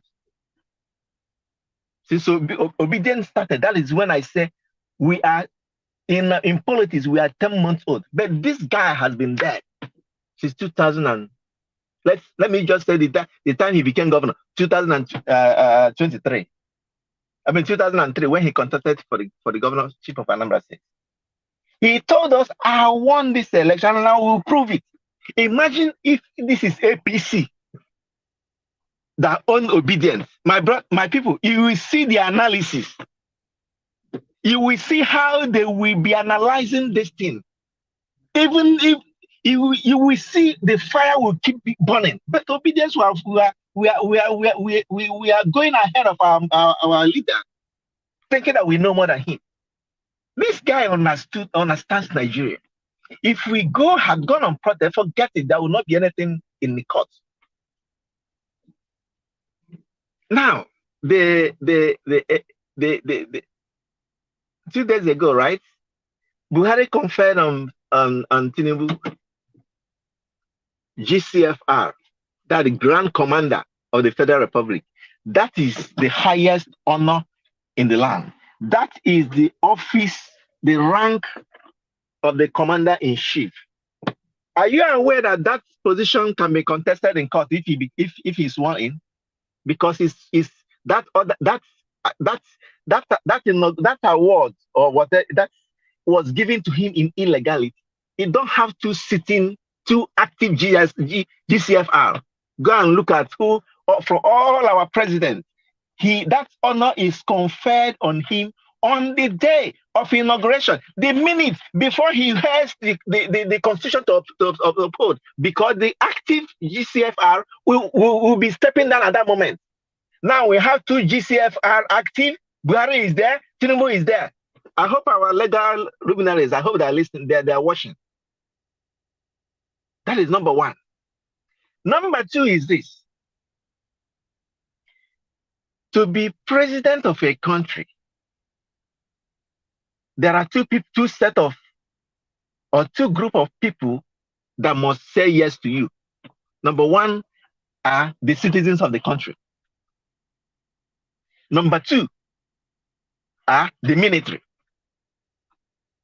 Tinubu does not have the citizens. Now, military only respects the constitution because their job is to uphold the national integrity, the sovereign integrity of their country, which is the constitution.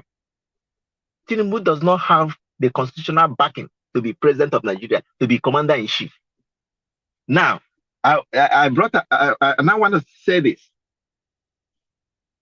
If we had gone on protest when Buhari, from the day Mahmoud did this rubbish kangaroo thing he did, Buhari will roll the tanks. One, he's a Aboki. Two, you only know how to spill. He will roll the tanks. 1, 2, 3. First day, second day, it will be over. He can even bundle Obi and put him where he put him in this thing. In detention. That people will scatter, because when you strike the shepherd, the sheep will scatter. Now, If tomorrow, next tomorrow now, they now do this, they're all one day. I call it all one day, and put Tinubu there. Officially, Nigeria has no commander-in-chief. If you go on protest, who will Tinubu bring out? Does he have enough area boys that will take care of the entire FCT or take care of the entire Nigeria? If you are hoping that he will run around the military, he will be, in fact, he will be making the greatest mistake of his life because he doesn't have that. You see, when you want to fight, you ask yourself, what strategy am I using to fight this fight? There's no conventional way of protest. You have to find what method that you adopt. My holy book tells me that if I want to go to the house of a strong man, first of all, you have to bind him before you go there. If I want to put it in a normal life, you want to go to a strong man's house, is either you find out how to bind him or you wait when he's not at home. So if this Tinubu Buhari steps down and do all one bit for this Abado man and make him the president, he will only be president of his Aboro people, not president of Nigerian military. Have you gone through the IRF and see the report coming that will be one in all the military installations in Nigeria? That is the best way to look at this thing. We were in one forum, in Nigeria, a young military officers called in and we understood their point, where they stand in this thing. When we say the military, we're not talking about the generals. We're not talking about the chief of army staff, chief of general staff, chief of this, no, those ones are politicians. We are talking about those infantry. We are talking about those artillery. We are talking about those rank and file young officers. Those are the Nigerian military. They don't take in, they will not obey a common criminal giving them instruction. That is where they got this thing wrong. Me, I think if you ask me again, I will argue that Buhari want to set Tinubu up for destruction. Maybe that's what they're planning.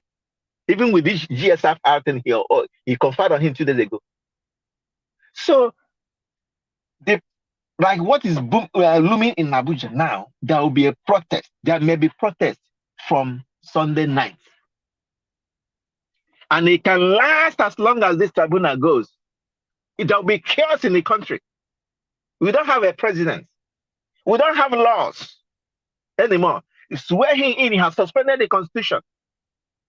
Anything that, in fact, any agreement that people go into with people in Nigeria may be contested after Obi regain his mandate, because at that point, between Monday night, May 29, and the day Obi will regain his mandate, there is no constitution. So every action, every legal document that happened at that time may be nullified in the law court. Maybe some people that will give birth, maybe the birth certificate of the child may be contested. Are you really a Nigerian? In what constitution? Where were you born? When we had constitution, where we don't have constitution. It's going to be a crazy situation. You're going to see drama. People will not obey common traffic lights. People will be driving opposite the lane. Why? We don't have constitution anymore. It's been suspended. Nigerians are not aware of what is going to happen. So when our principal says, I want this mandate, I will prove it in court. When Obi didn't want to go on protest, say, calm down. With his open teeth, he smiled. Calm down. That man knows what he is. I will not be surprised if from tomorrow, Monday night, you see that in a different way entirely. We are pursuing the court, but we are in protest. At that time, there is no constitution. At that time, there is no active commander-in-chief. He called the military, they'll be watching, looking at it. Just take normal, just look at it. The obedient one in all the military installations, the mommy market, everywhere, even police barracks. That is where that tells you where the military position are. Even though the military themselves may not have voted, but their family, their wives, their children voted. All those military installations, all those mommy markets are dominated by military. I wouldn't be a military officer if I'm a military officer. My wife voted. Where my wife voted, that's where I am. And then he will not tell me tomorrow to go bring me out to go and deal with them, those people. It's not possible. It's not possible. They should go and ask this man in Congo DRC, Laurent Kabila, what happened to him. Common 18-year-old bodyguard brought him down. His own brought him down. So this guy is not aware of. I don't think it's not that this is just a normal gangster movement. What they do in their drug cartel circle. You just be a boss and boss. No, it's not. Nigeria Nigerians are no longer in that dark age or dark days they thought it used to be. No. NSTART showed that this Nigerians, they have changed. So let's stop my people saying, oh, they will change the speaker, he will enter, he will do this. If he has that power, if they have that power, they wouldn't have any need for election. If they have that power, in fact, by now, speaker would have called the case off and dismiss everything. So let us use what has happened in the court yesterday to begin to say, oh, no, the judges are biased. Yes, let them be everywhere in the world. The judges are biased. The judges are biased. When Trump came in here in the US, we found that even the American Constitution, this man, if I stayed by now, America will be a kingdom. No longer a Democrat. They will turn it into a kingdom where he finishes and hand over to children. He has power to, he can do that. We saw what happened. When people rise in a nation, when people rise, there's suspend status quo. I grew up in a village where the youth of the community will rise and the Igwe and the king will shut up until we finish what we are doing. The Supreme Court is not the final arbiter in the land. It's the parties, it's the people. But what has happened in Nigeria is that Nigeria has become like people who are used to slavery. They don't know better. They don't know what most of them don't actually know what is obtainable outside. We are talking this way because we have been outside. We see how democracy is operated, or other countries, even without democracy, how government, how leadership supposed to relate with the citizens. Nigerians are used to suffering without even knowing that. Especially in the Southeast, we don't even believe in government. Every man is a government of his own. You are the local government of yourself. You provide from water to education to everything. Other countries are fighting because they are so much dependent on their in the government. Average Nigerian minds his business, minds his job, but because of the insight that is coming from Nigerians in diaspora, things began to change. Look at what it took us to even convince people to go and register and get PVC to vote. I know how much I spent on my loved ones, on my friends in Nigeria, to just go get PVC, go and clear the land, get your PVC, show me, I'll give you money. I'll get the money to register. I get the money to go get it back. Even on the day of election, I promised them heaven and hell before they could go and line up. Doesn't that? If Nigeria is better, they will be the first beneficiary, right? But that to tell you their mentality. And the obedient movement came, they obeyed naturally, they fall in love. They became like a movie, it became like a star. They naturally fell in love with this guy. That was why they came out. So Obi became like a household commodity that if you want to run an advert, you must capture the interest of the children and the women in the house. And that's what he did. He captured everybody. So my people, let's especially we in diaspora, let's begin to look at Nigeria and provide what the hope of people in Nigeria afloat, their hope alive in order to pursue this. They are the infantry we have. They are the people on ground we have. If we stay in diaspora and be losing hope, there is a saying that says, if funefune is like this, how will funefune be?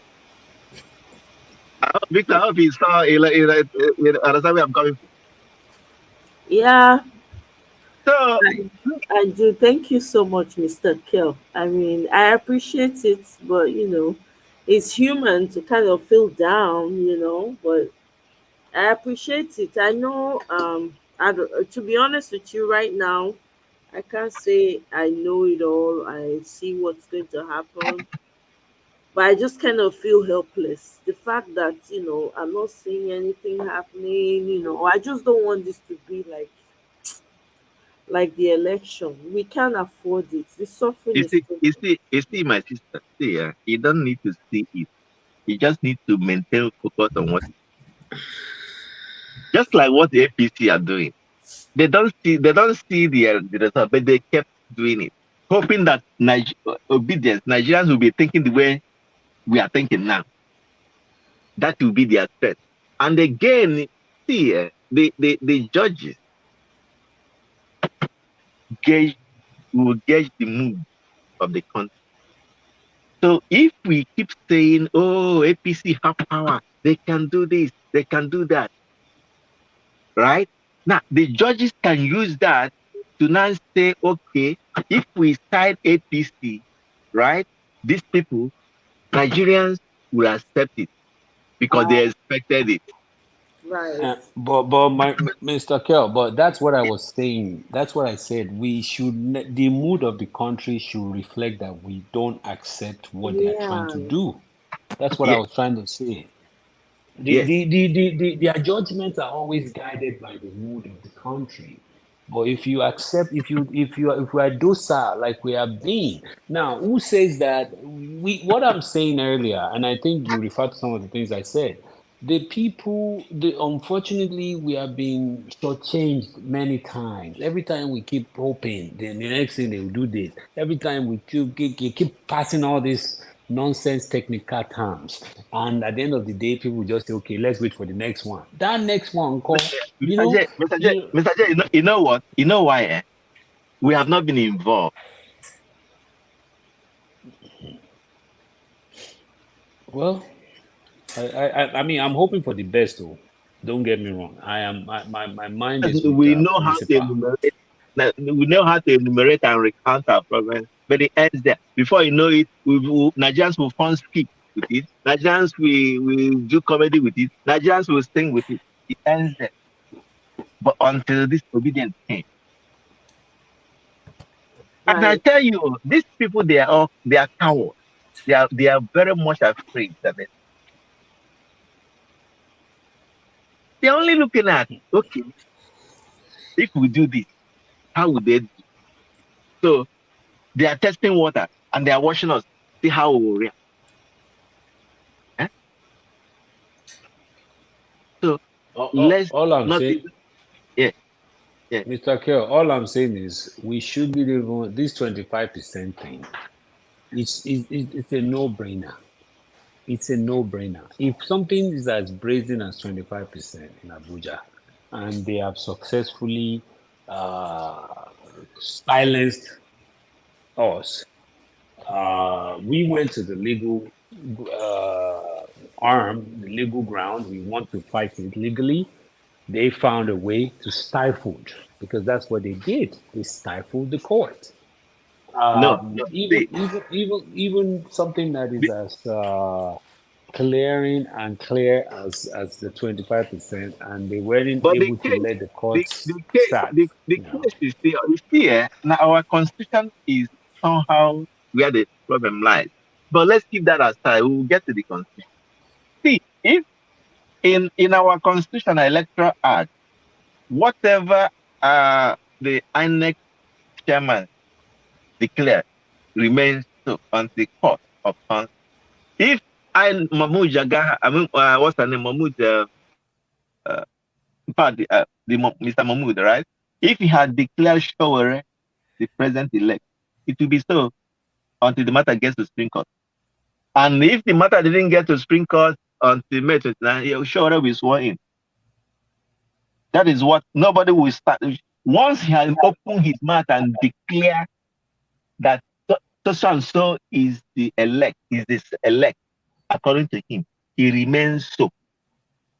And he will be sworn in until he goes to court. If nobody goes to court, Showore did not win any state, but they will declare him president. That is unfortunately that's our constitution. So now that that was why he declared what he declared and said go to court. Because to them he felt that if we go to court, the court will be on their side, right? Without knowing that he's dealing with Okute, Peter Obi, without knowing that he's dealing with Nigerian who has changed from what they used to know. That's where we are. And see, when we see APC infiltrating Labour Party through Apapa, through Callistus, whatever in Anambra State, to go and withdraw the case in the court, that tells you that this thing is watertight. They're only looking at how to squash it. They will not win at Supreme Court. I would tell you something, you can write it down and bet me on it. Two things will happen. If the judges are bought, if the judges are compromised, you know what they will do? Mm-hmm. The best they will do for APC is to cancel this election and call for a run. That is the highest they can do if they are bought. If they are biased, the best they can do for them is to cancel this election and call for a run. If they are not biased and they want to follow justice, they will outrightly declare Mr. Obi.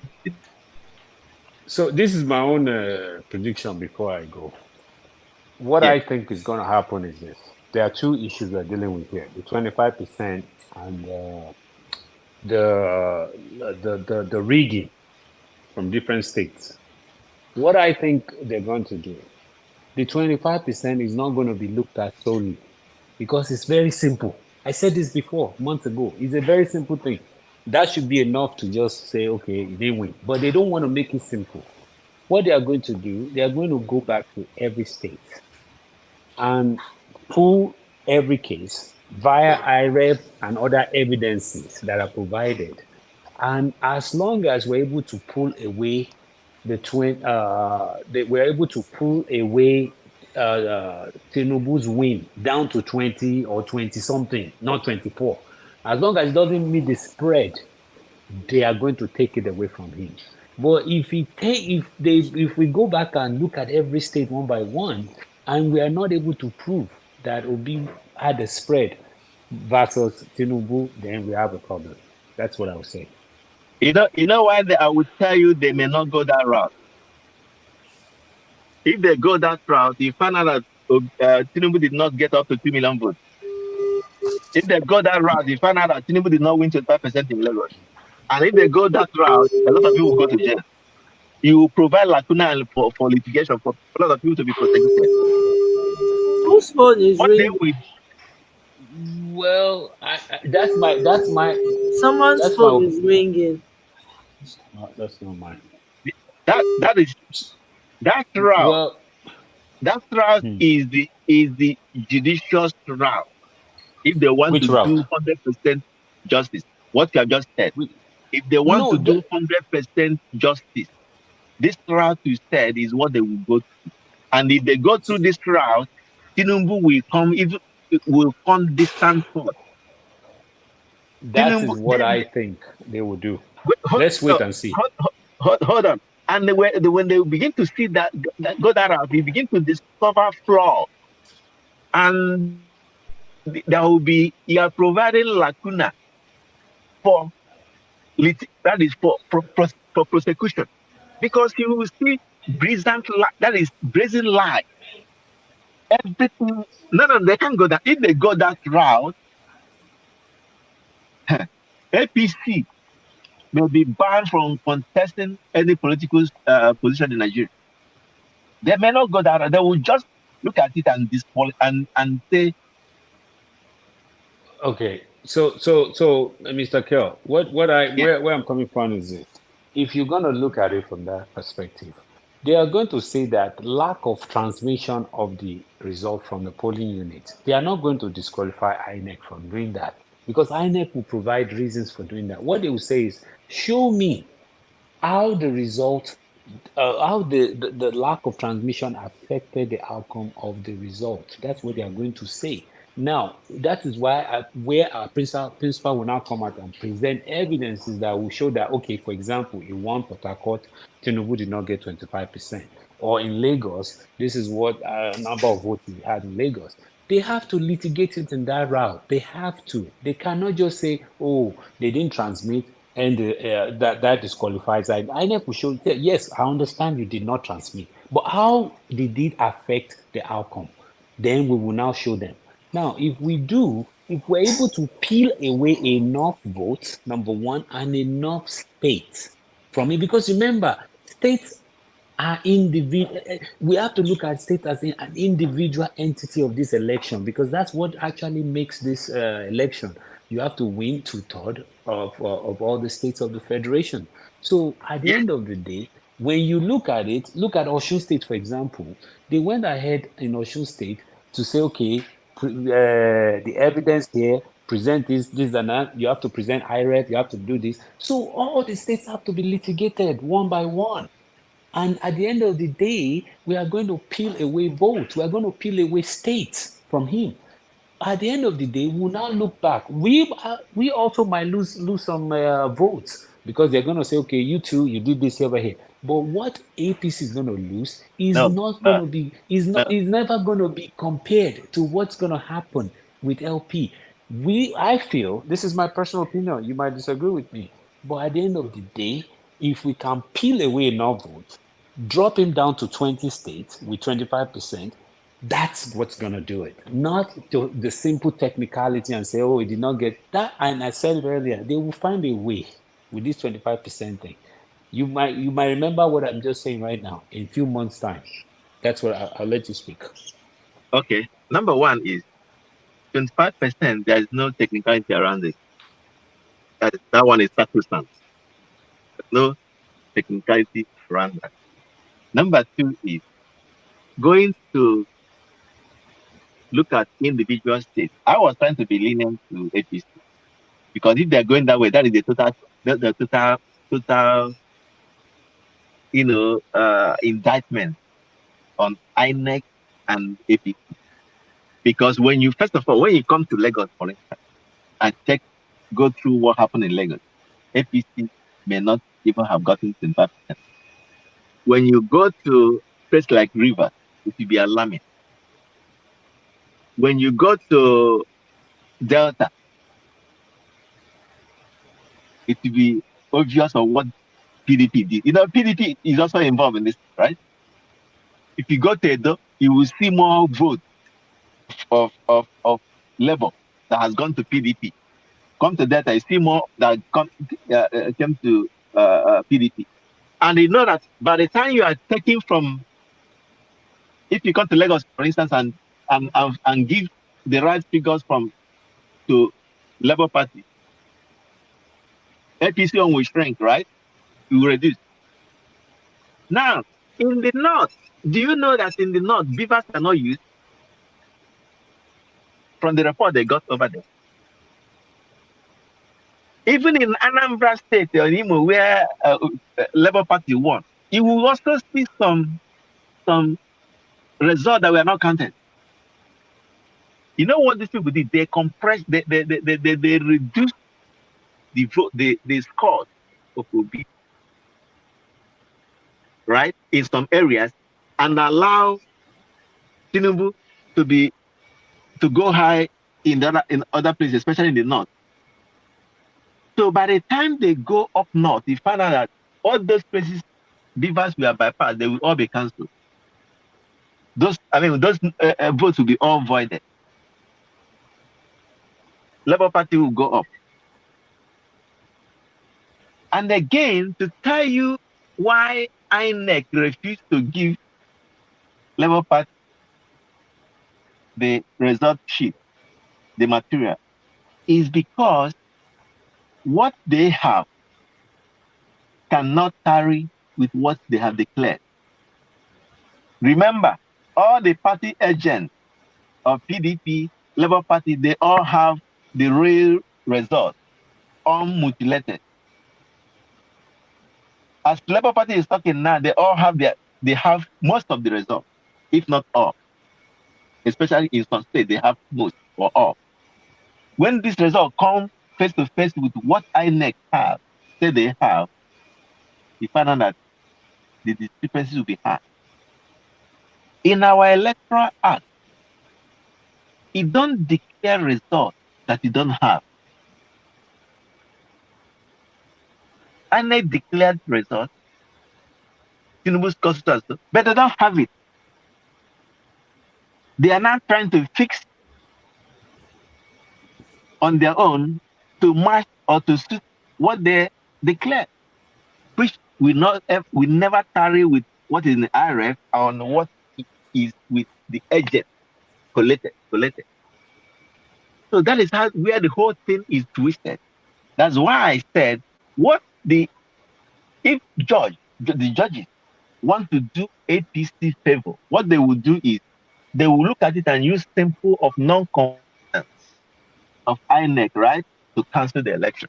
Then when that happens, you now find out that what APC is doing now, they are on campaign mode, trying to either get Labour Party, APAPA and others to squash the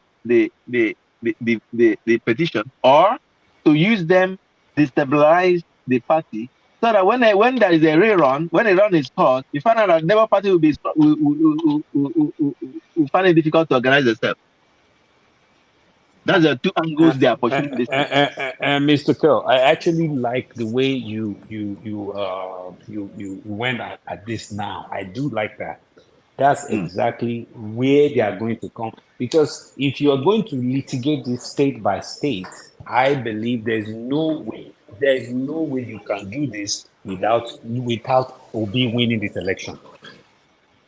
My brother, it's a lance. If they go that way, they are going for. That means they are going for a total disaster for APC, which I don't think they may go that route. Remember, I am talking based assuming that okay, the judges will be biased, right? The judges have been bought, right? So they will give them a kind of soft landing by canceling the election and calling for a rerun, or canceling for election and disqualifying them without bringing up all this anything that we prosecute anybody. This whole thing is a shambles. If this thing if the electoral process has followed adequately, Beavers followed, this would have been the highest best election ever conducted in the continent of Africa. Obi would have won this in landslide. When I say landslide, you will see 30 million votes against 10 and 5 million. Yes, I agree with you. They would not. You know what they did? They made us to feel that people didn't come out to vote. Yes, my brother, that's what they did. Over 50 million Nigerians voted in this election. Yes, that's what they did. They may not have voted all. Over 50 million came out to vote, but maybe say like 30, 40 million voted. But they tried to compress this to look like, oh, it was a low turnout. It wasn't a low turnout. It wasn't a low turnout. You are right about that. I think because the sooner we start to analyze what potentially can happen, the better for us. And you're right. I believe that they will, because what INEC usually does is this. They will say non-compliance with the Electoral Act by itself. Can you show me how it ended up affecting you? Do you understand? Negatively. It's very clear. And And that and what that's we what they need will to do. do is to show them show them two states, Lagos Yes. and Rivers. Lagos and Rivers. Or Yes. we don't even talk about Benue State. I mean, all those We don't Benue, talk about state. as a day, all those Benue states, as we they look at, all those states, this is where they've compressed Obi's vote. Those are places they stole his vote. So the fact of the matter is that they went ahead and announced this guy, knowing fully well that potentially, they know that they will take it away from him. But if by paraventure we cave in, and we stop pursuing this thing, that's it. That's the end of it. Yeah, good. So, Now so, so, you are so just it. oh no, If I've said this on this show before. I said the only thing that can stop this thing from being litigated is Obi himself. If Obi says I'm not doing again, that's the end of it. Then but the let me election tell you, stands as it is. let me tell you why they knew from before the Election. before the election that they will lose woefully, right? They know. And they They have planned actually good, and they they were planned aware the of rigging. this. But look at their calculation is this. Okay, we will do it anyhow, right? They will get angry, come into the we will crush them. I'll arrest make one or two arrests. They will be the people will scatter. Obi and Dati will be trying to get themselves out of detention, and they will swelling will go on. You will not have anything to go to court, or they will find a way to handle it to the point that you will not even be level to file your case before 14 days Yes, expire. That's how they plan they've this done whole thing. everything. That's why They've done that was everything. how they have done their mathematics. But to be scattered it by say, hey, we'll get this thing. Calm, be calm. You see that word "be calm" is what spoiled their plan. If we had gone on the street, oh, I not agree, I not agree, I not agree. By now we're gonna beg, we don't agree, we don't agree, we don't agree. I beg, leave us. By now we'll go agree by force. That was how they planned. You see, when you are dealing with criminal, you have to think of how the criminal behave, what will criminal do, and then come up with a strategy that is not known to him. They wanted us to come to fight. And at that point, they will show that they are masters in this game. They never knew that the person they are dealing with will say, calm down.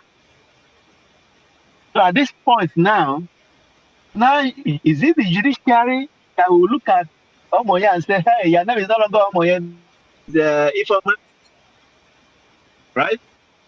Or you're not from that state anymore. You are now from Abia State. And Omoye will agree. Omoye will agree. For where? Good. So if they render justice the other way, that is what I mean. Render justice. That's literally what they're trying to say. That our constitution is no longer constitution. So at that point, we don't have constitution anymore.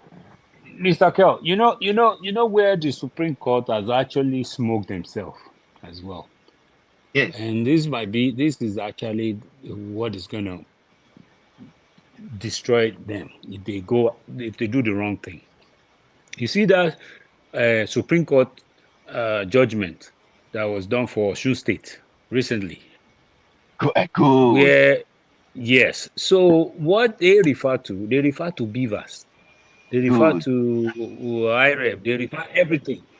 So overvoting was what Oyetola brought over to the case. He said then there was overvoting.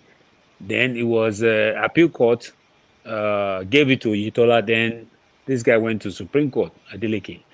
So that particular case refer to beavers, refer to IREB, refer to the voters register. So what we are doing here, and that's why it's going to be a long one. It's going to be a long case. We know for a fact that some of the states in the north, I don't know how many, did not use beavers for accreditation. They didn't even touch accreditation. That in itself, that's a killer right there. Sorry for my language. That would take away a chunk of 25% of his vote. So I still believe that litigation states from state, and it might not go every state. It just has to, they have to just look for states where they know they can find the evidence. And that's why INEC didn't want to give him 70%. 70% of what they asked for. They are saying that they did not pay 1.5 million. Seriously? That's why they didn't give it to them. They want to push the blame on them. So I believe that the moment Supreme Court made judgment in Osun State, very, very recently, which they will smoke themselves, because that case is going to be referred to in all the states. And is now left for the Supreme Court to say, oh, what we said in Osun State is wrong. What we said, Adeleke, we said Adeleke won. But now we are telling you that, no, you cannot use beavers. No, you cannot look at the beavers accreditation. Now you are saying, no, the northern states are going to be affected by that accreditation thing so much. Because if you remember that election day, a day, almost a whole day went by. We didn't see anything from the north. Maybe very, very sporadic, numbers here and there. Everything was quiet in the north because they were not following any rule. They were not following any rules at all. So what you are saying is that they have gone into campaign mode, which I actually believe. They are planning, if the Supreme Court, because now they will make this guy president for a few days or weeks, then there will be election. Now, if there's going to be election, he cannot be sitting there and then he will now be the incumbent president. No, he's not, because he didn't win that election. So he will have to leave that seat while we do another election, because that is I think the least that will come out of this election is a cancellation. The most that will come out is they will give it to our principal. The least judgment that should come out. Yes, go ahead. You know that if they cancel the election, he has to get out there. He will not stay there to conduct the election. Oh yeah, right? Yes, he will not. So, That's what I'm saying. He will have to leave. Is either the Senate president or the chief judge presides over the government during that election? Yes, they will, because the non-compliance with electoral act in itself is you have to cancel those polling units. Wherever they fail to comply with the and I think the BVAS accreditation it trumps everything. You don't accredit your voters with the BVAS, you are done. That polling unit is done. Yes, what that Oshun what Supreme Court did to was put a stamp on the must use BVAS for our election. To legalize the use, make that is without no BVAS, no election. Yes, that's what I'm saying. You know what the act even say? If the BVAS was not working, the law is explicitly clear about it. Remember what he says? He says if it's not working, you come back and do it another day. That's what he says. These guys, they just did this. I'm telling you, they knew what they were doing, but their plan failed. They said, let's do it anyway. When we are done, these guys, they will come out. Obedient, they are children. They will come out ranting. We will crush them. By the time we crush them, right? They will have APC will have upper hand to do what? Because criminal trials, confusion in the midst of crisis. That's where they make their living. When things are burning, where places are burning, that's where they loot. So, but Obi quelled it. Obi calmed the situation down. That's why I keep saying anytime, anywhere, protest wouldn't have been our best option. But it would have been our doing. But that protest will go on. It will happen now. And now will be the right time because it happens now. The judges will have no option again rather than doing what is right. You know, no matter what the number, no matter what they do, the day, the 180 days will come. They don't have a choice. Judgment, no matter how many times they adjourn their Yes, cases and push it 180 days. forward Yes. and backward, they don't have a choice. The only thing that INEC can do is what they are doing right now, and that is the certified true copy. That's what you are supposed to use in court to defend your case. Now, the certified true copy they are giving them are actually fake. They are actually fake documents. And So that at is that what point, lawyer said. no, they will be exposed at that point because Labour You Party have police has copy. they have their own copy, right? You go PDP to also, police.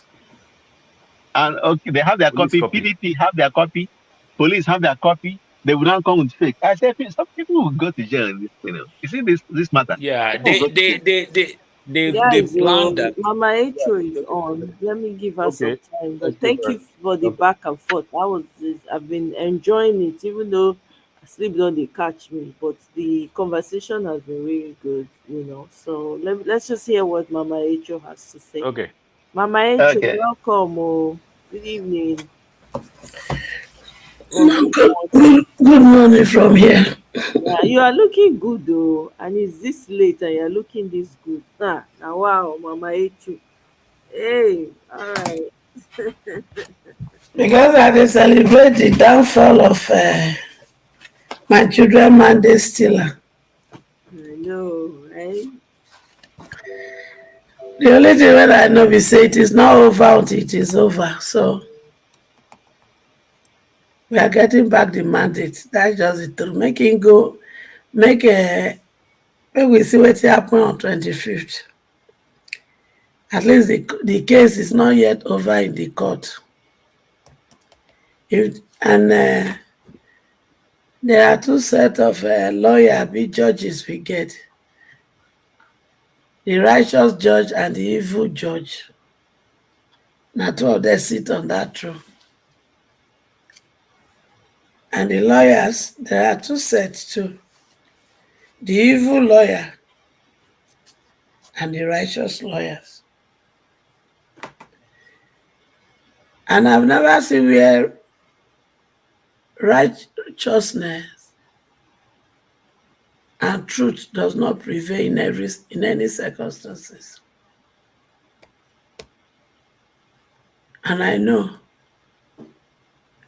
there's no journey one has undergo in this life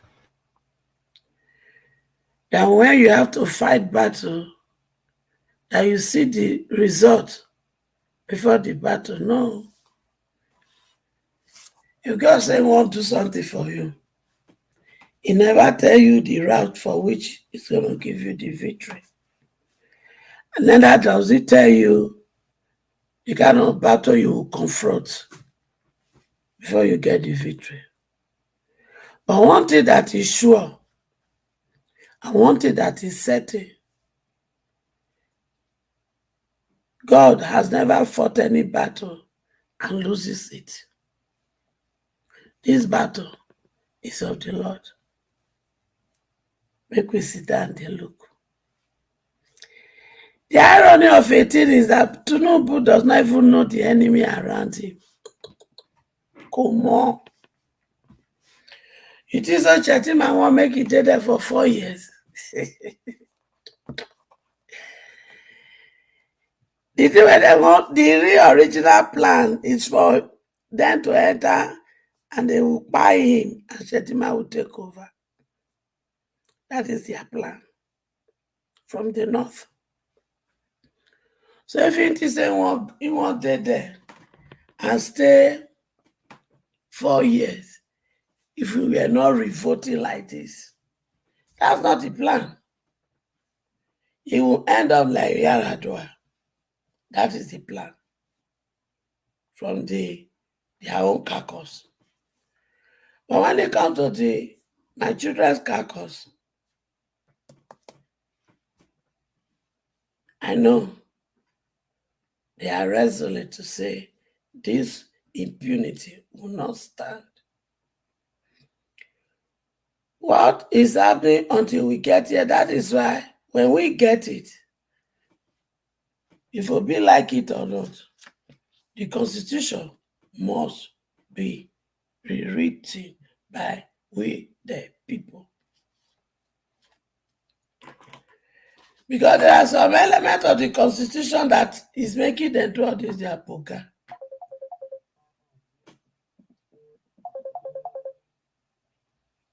Please, I'm in a meeting, I'll call you back.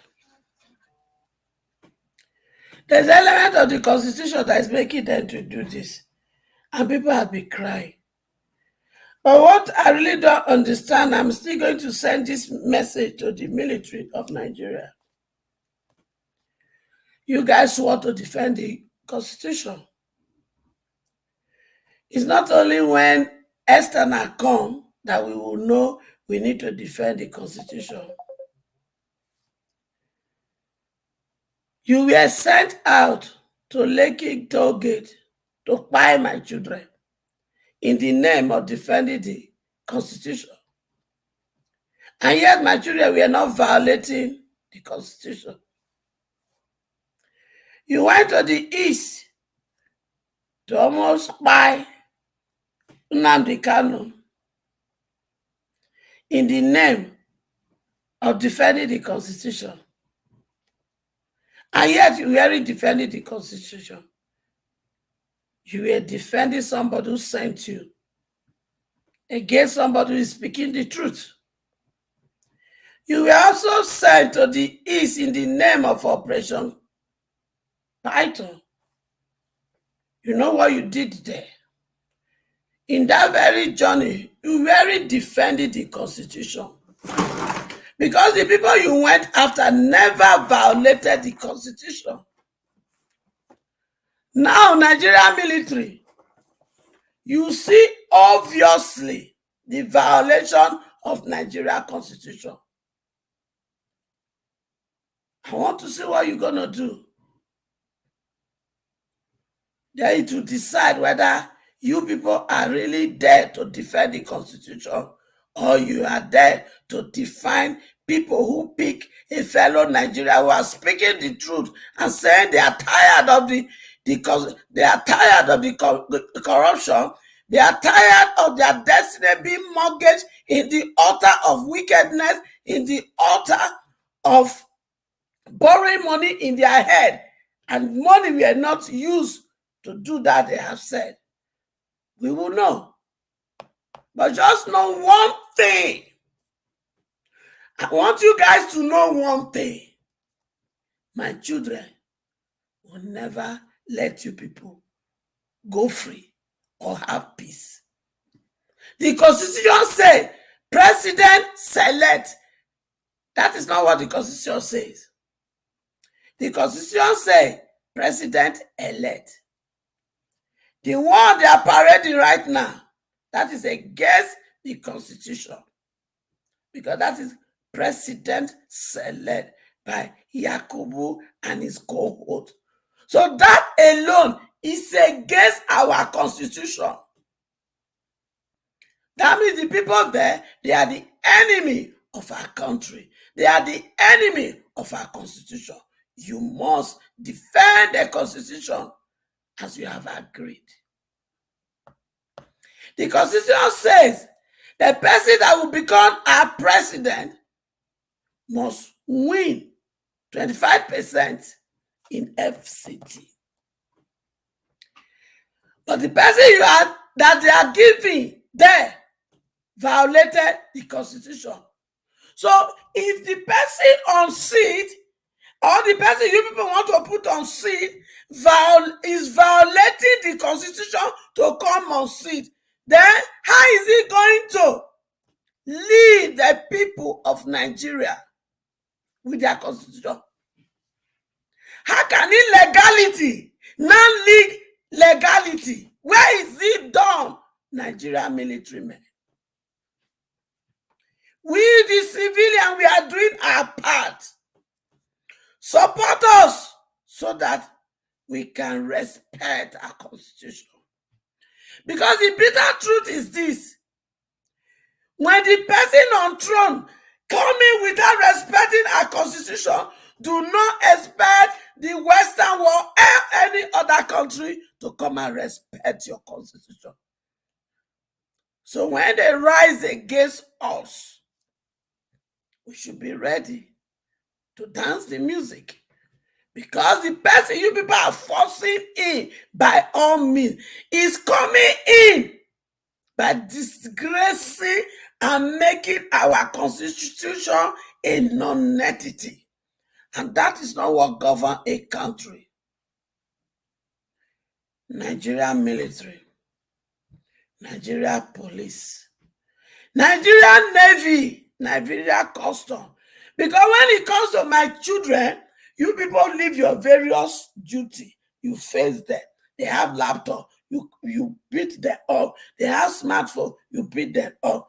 So if you can beat my children because of laptop and smartphone, and you force them to do this, and what they are doing is not against our constitution, then what will you do? What are you going to do with those that are obviously violating the constitution? So they declare what is on ground, no, but it will not stand. It will not. Because if we allow it to stand, what happened in Boo Boo time? That is a child play. We are going to have 10 of it on 29 if we stand. Mark my word. You will see what the Agbero Abobaku will do to a lot of people in Lagos that day.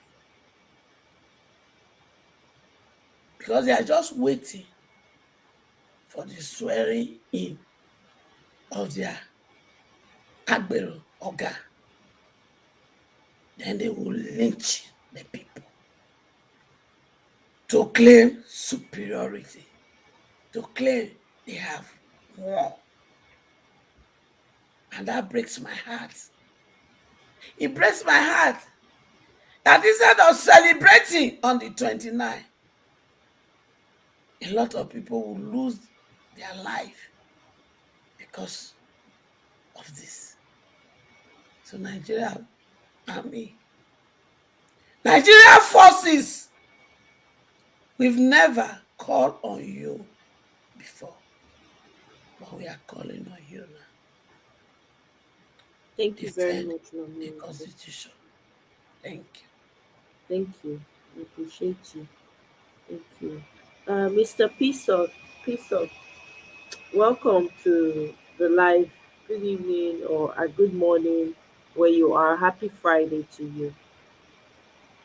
All right. I think I'm already on Saturday right now. It's Yes, 3 already a.m. Saturday, so good Yeah, morning to you. busy. Good morning. Actually, it's good morning. Actually, it's past midnight now. Yeah, I think I, where you at? California. Oh yeah, that's about 5 hours ahead. Oh I mean wow. behind us. Yeah. Yeah, Yeah. Where are you? I mean DC. You're in Washington D.C. Yeah, Oh my God, you guys are 5 hours or 3 hours? this should be 5 hours. This is 3 a.m. right now. Yeah, so it's 3 hours ahead. You guys are 3 hours. No, East Coast is 3 hours. Yeah, East Coast is 3 hours. Yeah, East Coast. Yeah. Yeah. Oh, Anyway, yeah. welcome to the show. Thank you. Happy Saturday. I'm here. So how you doing? This is almost corner that used to come to an um every platform, right? Yeah. Uh-huh. Yeah, because I did pop on my phone. I was like, Oh, okay. Yeah, it's the same one though. It's the same on my S for now. oh, okay, okay, okay. Yeah. I thought we said was there with pin here, something like that. Like, hey, I got a pin with you, man. Yeah, absolutely. We gotta keep moving forward though, regardless of how I feel, but we gotta keep doing it. I don't think we Yeah. can slow down. We have to keep because we can't leave we can't give up the country because of a few evil people, you know. We can't leave Mm-hmm. it to them. We can't leave it in their hands. So yeah. Yeah, the people ready. The people has to be ready. Aside from other stuff, but the people also needs to be ready. And if anything is happening, they just need to be ready. So, yeah, you know, the difference between I always say this to my friends who are blacks too. If you look at other countries, a country that is being hijacked by um, mafians, you need to study how they operate and then know how to also get a freedom. But you're not going to get a freedom by, it can't just happen like that. You must be prepared. Sometimes this is the first time ever I go to people's. The only platform I go to is now. This is my first time to be on your channel, Mr. Yeah. Elvis. Yeah, Welcome. yeah, Mr. Elvis, and then sometimes. No, I haven't been on comedy shows channel. I only called in one time. That's about maybe 2020. Yeah, and aside from maybe my personal, my some of the stuff that I belong, some of the organizations that I belong to. Hmm. I don't go to people's channels. Sometimes I see that I just browse through as people. I don't, but because this election, it's, something has to do with Nigeria, some stuff, something, the country where we all came from. So it really bothers me, and we're fully involved in, as I said before, I wasn't even, when I was on Levis channel, Peter Obi never ever came to my mind. You know, kind of like, somebody who wanted to promote was this guy was Omoyele Showore. But when they brought his case to our table, kind of like, hey, he's not a very good guy. We actually want to do a background check. He's a good guy anyway, but because of his characters, some of the statement he made, against public figures, like because I'm a very traditional person, uh, if you talk to Malba anyhow, that will be the end of my conversation with you, no Right. matter what happens. You know what I'm saying? No Yeah. matter who the person is. I don't care whether you're president or whoever, you just talk to Malba anyhow, that will be the end of the conversation. I'm respected around the whole world and being looked at not because of Nigeria, because I came from somewhere and my identity is that of the palace. If I if you say you're Nigerian, nobody really care about you. Nobody cares. But the only thing that keeps me going, keeps me and my friends, my team going, is that palace. Anything outside that palace, forget it. That's the only thing for now. So until maybe the country is fixed, and then we can be really proud of Nigeria. I can't. I mean, it's crazy what's going on, but the people just need to stand up. Of course, we do know that, I said before, it doesn't really matter if they're swearing in, but they're gonna say what's gonna happen. But we don't even want to talk much about those things, Right. you understand what I'm saying? So I'm just gonna be listening and, talk a little bit, Yeah, no, that's fine. I'm gonna be rounding up now anyway. It's Yeah, already I see past. you've been here over 5 hours now. Yeah, it's crazy because of this whole election thing. So I've been here because I just, I wanted to hear what other people had, what their take was, and everything. So it's been very helpful. So yeah, well, thank you very much. I appreciate that.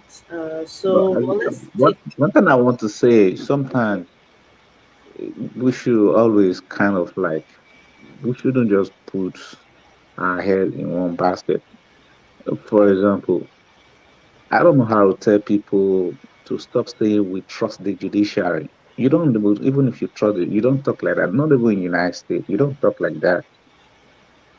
You trust the judiciary. By the time they give a judgment that is against you, are you going to come out again to say, "Oh, we no longer trust the judiciary"? Is that I what don't people are think going to say? people do people really say that. I don't even people who say that they don't say that, they put it out there because prior to to going to court, right? Um, People did not want to preempt, right? So some people would say that not because they trust it, but just because they're trying to give them a benefit of the doubt. No, We all know we how messed up yeah. those But the things. Minister truth is, Moye, but the Yeah, truth is, we don't say we trust the judiciary. That's a very it's too it's a very strong word because when people say they trust, I've listened to people, they say, "Oh, we trust the judiciary, they're going to do the needful." No, it's your responsibility to tell the judge, you just have to do the needful. We know the law, you have to, but we don't use the word trust. Is right. But people are still catching on. Like I said, some people were man, saying that it's a because very strong word because those things could be used against you if they gave judgment that does not suit you. These are words. It could be used against you. You told us you trust the judiciary. So now, because the judgment didn't go in your direction, you no longer trust the judiciary. So whenever it goes in your direction, you trust it. You understand what I'm saying? yeah, I So hear. you gotta be very careful. Mhm. Judiciary, this is the condition, this is the constitution. You gotta do your job. You have to interpret it along with the constitution. That's supposed to be uh, uh, the statement. I don't know how to say it. So that people don't say, "Oh man, you have to see." I mean, it's a very strong word to say. You Right, trust the judiciary. Very, very strong. You know. right. Okay, well, I'm sure a lot of us have heard that, and we've made a note of it. Mr. J, you wanted to say something? No, I wanted to just say something about when he talked about the judiciary. See, and that's what I was saying earlier. Even in the US, when a case is before the court system, there are people out there demonstrating and protesting peacefully. And that's what we're saying. Not that we're not doing that in Nigeria. We're doing that, but it's subtle. It's not the magnitude of what they need. The fact of the matter is, all the advanced countries that we are seeing on TV and talking about, they have a functioning judiciary system, but they still don't just leave it in their hands and say, okay, the judiciary do the right thing. You leave it to the judiciary, they will just do whatever they want and give it to you. And you don't have any choice after because the law says whatever they says, that's it. That's what the law says. But you don't want to wait till they do that. Then you now wait back and say, okay, what options do we have? Before that happens, the people ought to have flooded. And I still keep saying it. I know people disagree with me, but I believe the magnitude. We all can preempt what's gonna happen. We all can sit here and just say, "Oh, if we had done this, they would have done this to us." We don't know. We're not God. Even my opinion is not is I'm just saying my own opinion. So I like what the brother said. We can't Okay, just say the judiciary do the right thing. yeah. All right, well, thank you very much. Mr. Kell. Do you have any final thoughts? I'm going to wrap it up now. It's past midnight. You haven't hit the sack. Yeah, it's somewhere. Thank you. You very much for what you've been doing. Um, I just want us to You're breaking up, boys. That means you're going in and out. Your audio. okay, can you hear me now? Yeah, it's much better. I can hear you. Okay, so I just want us to continue pushing. We Okay, are it's almost happening there. again. Sorry. Mm, Okay, let me just allow every other person to speak. okay. Thank All you. right. Well, thank you very much. Mama Icho has spoken. Mr. Uh, Peace Mr. Peace thank you for coming. Thank you for stopping by my channel. I appreciate it. So I guess this is where we're going to draw the curtain now until I don't know about tomorrow.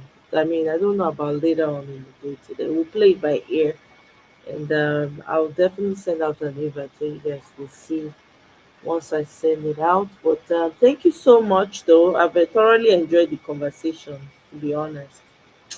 So we'll see how it happens. We'll see what happens. So, but we haven't said that we can't give up, though.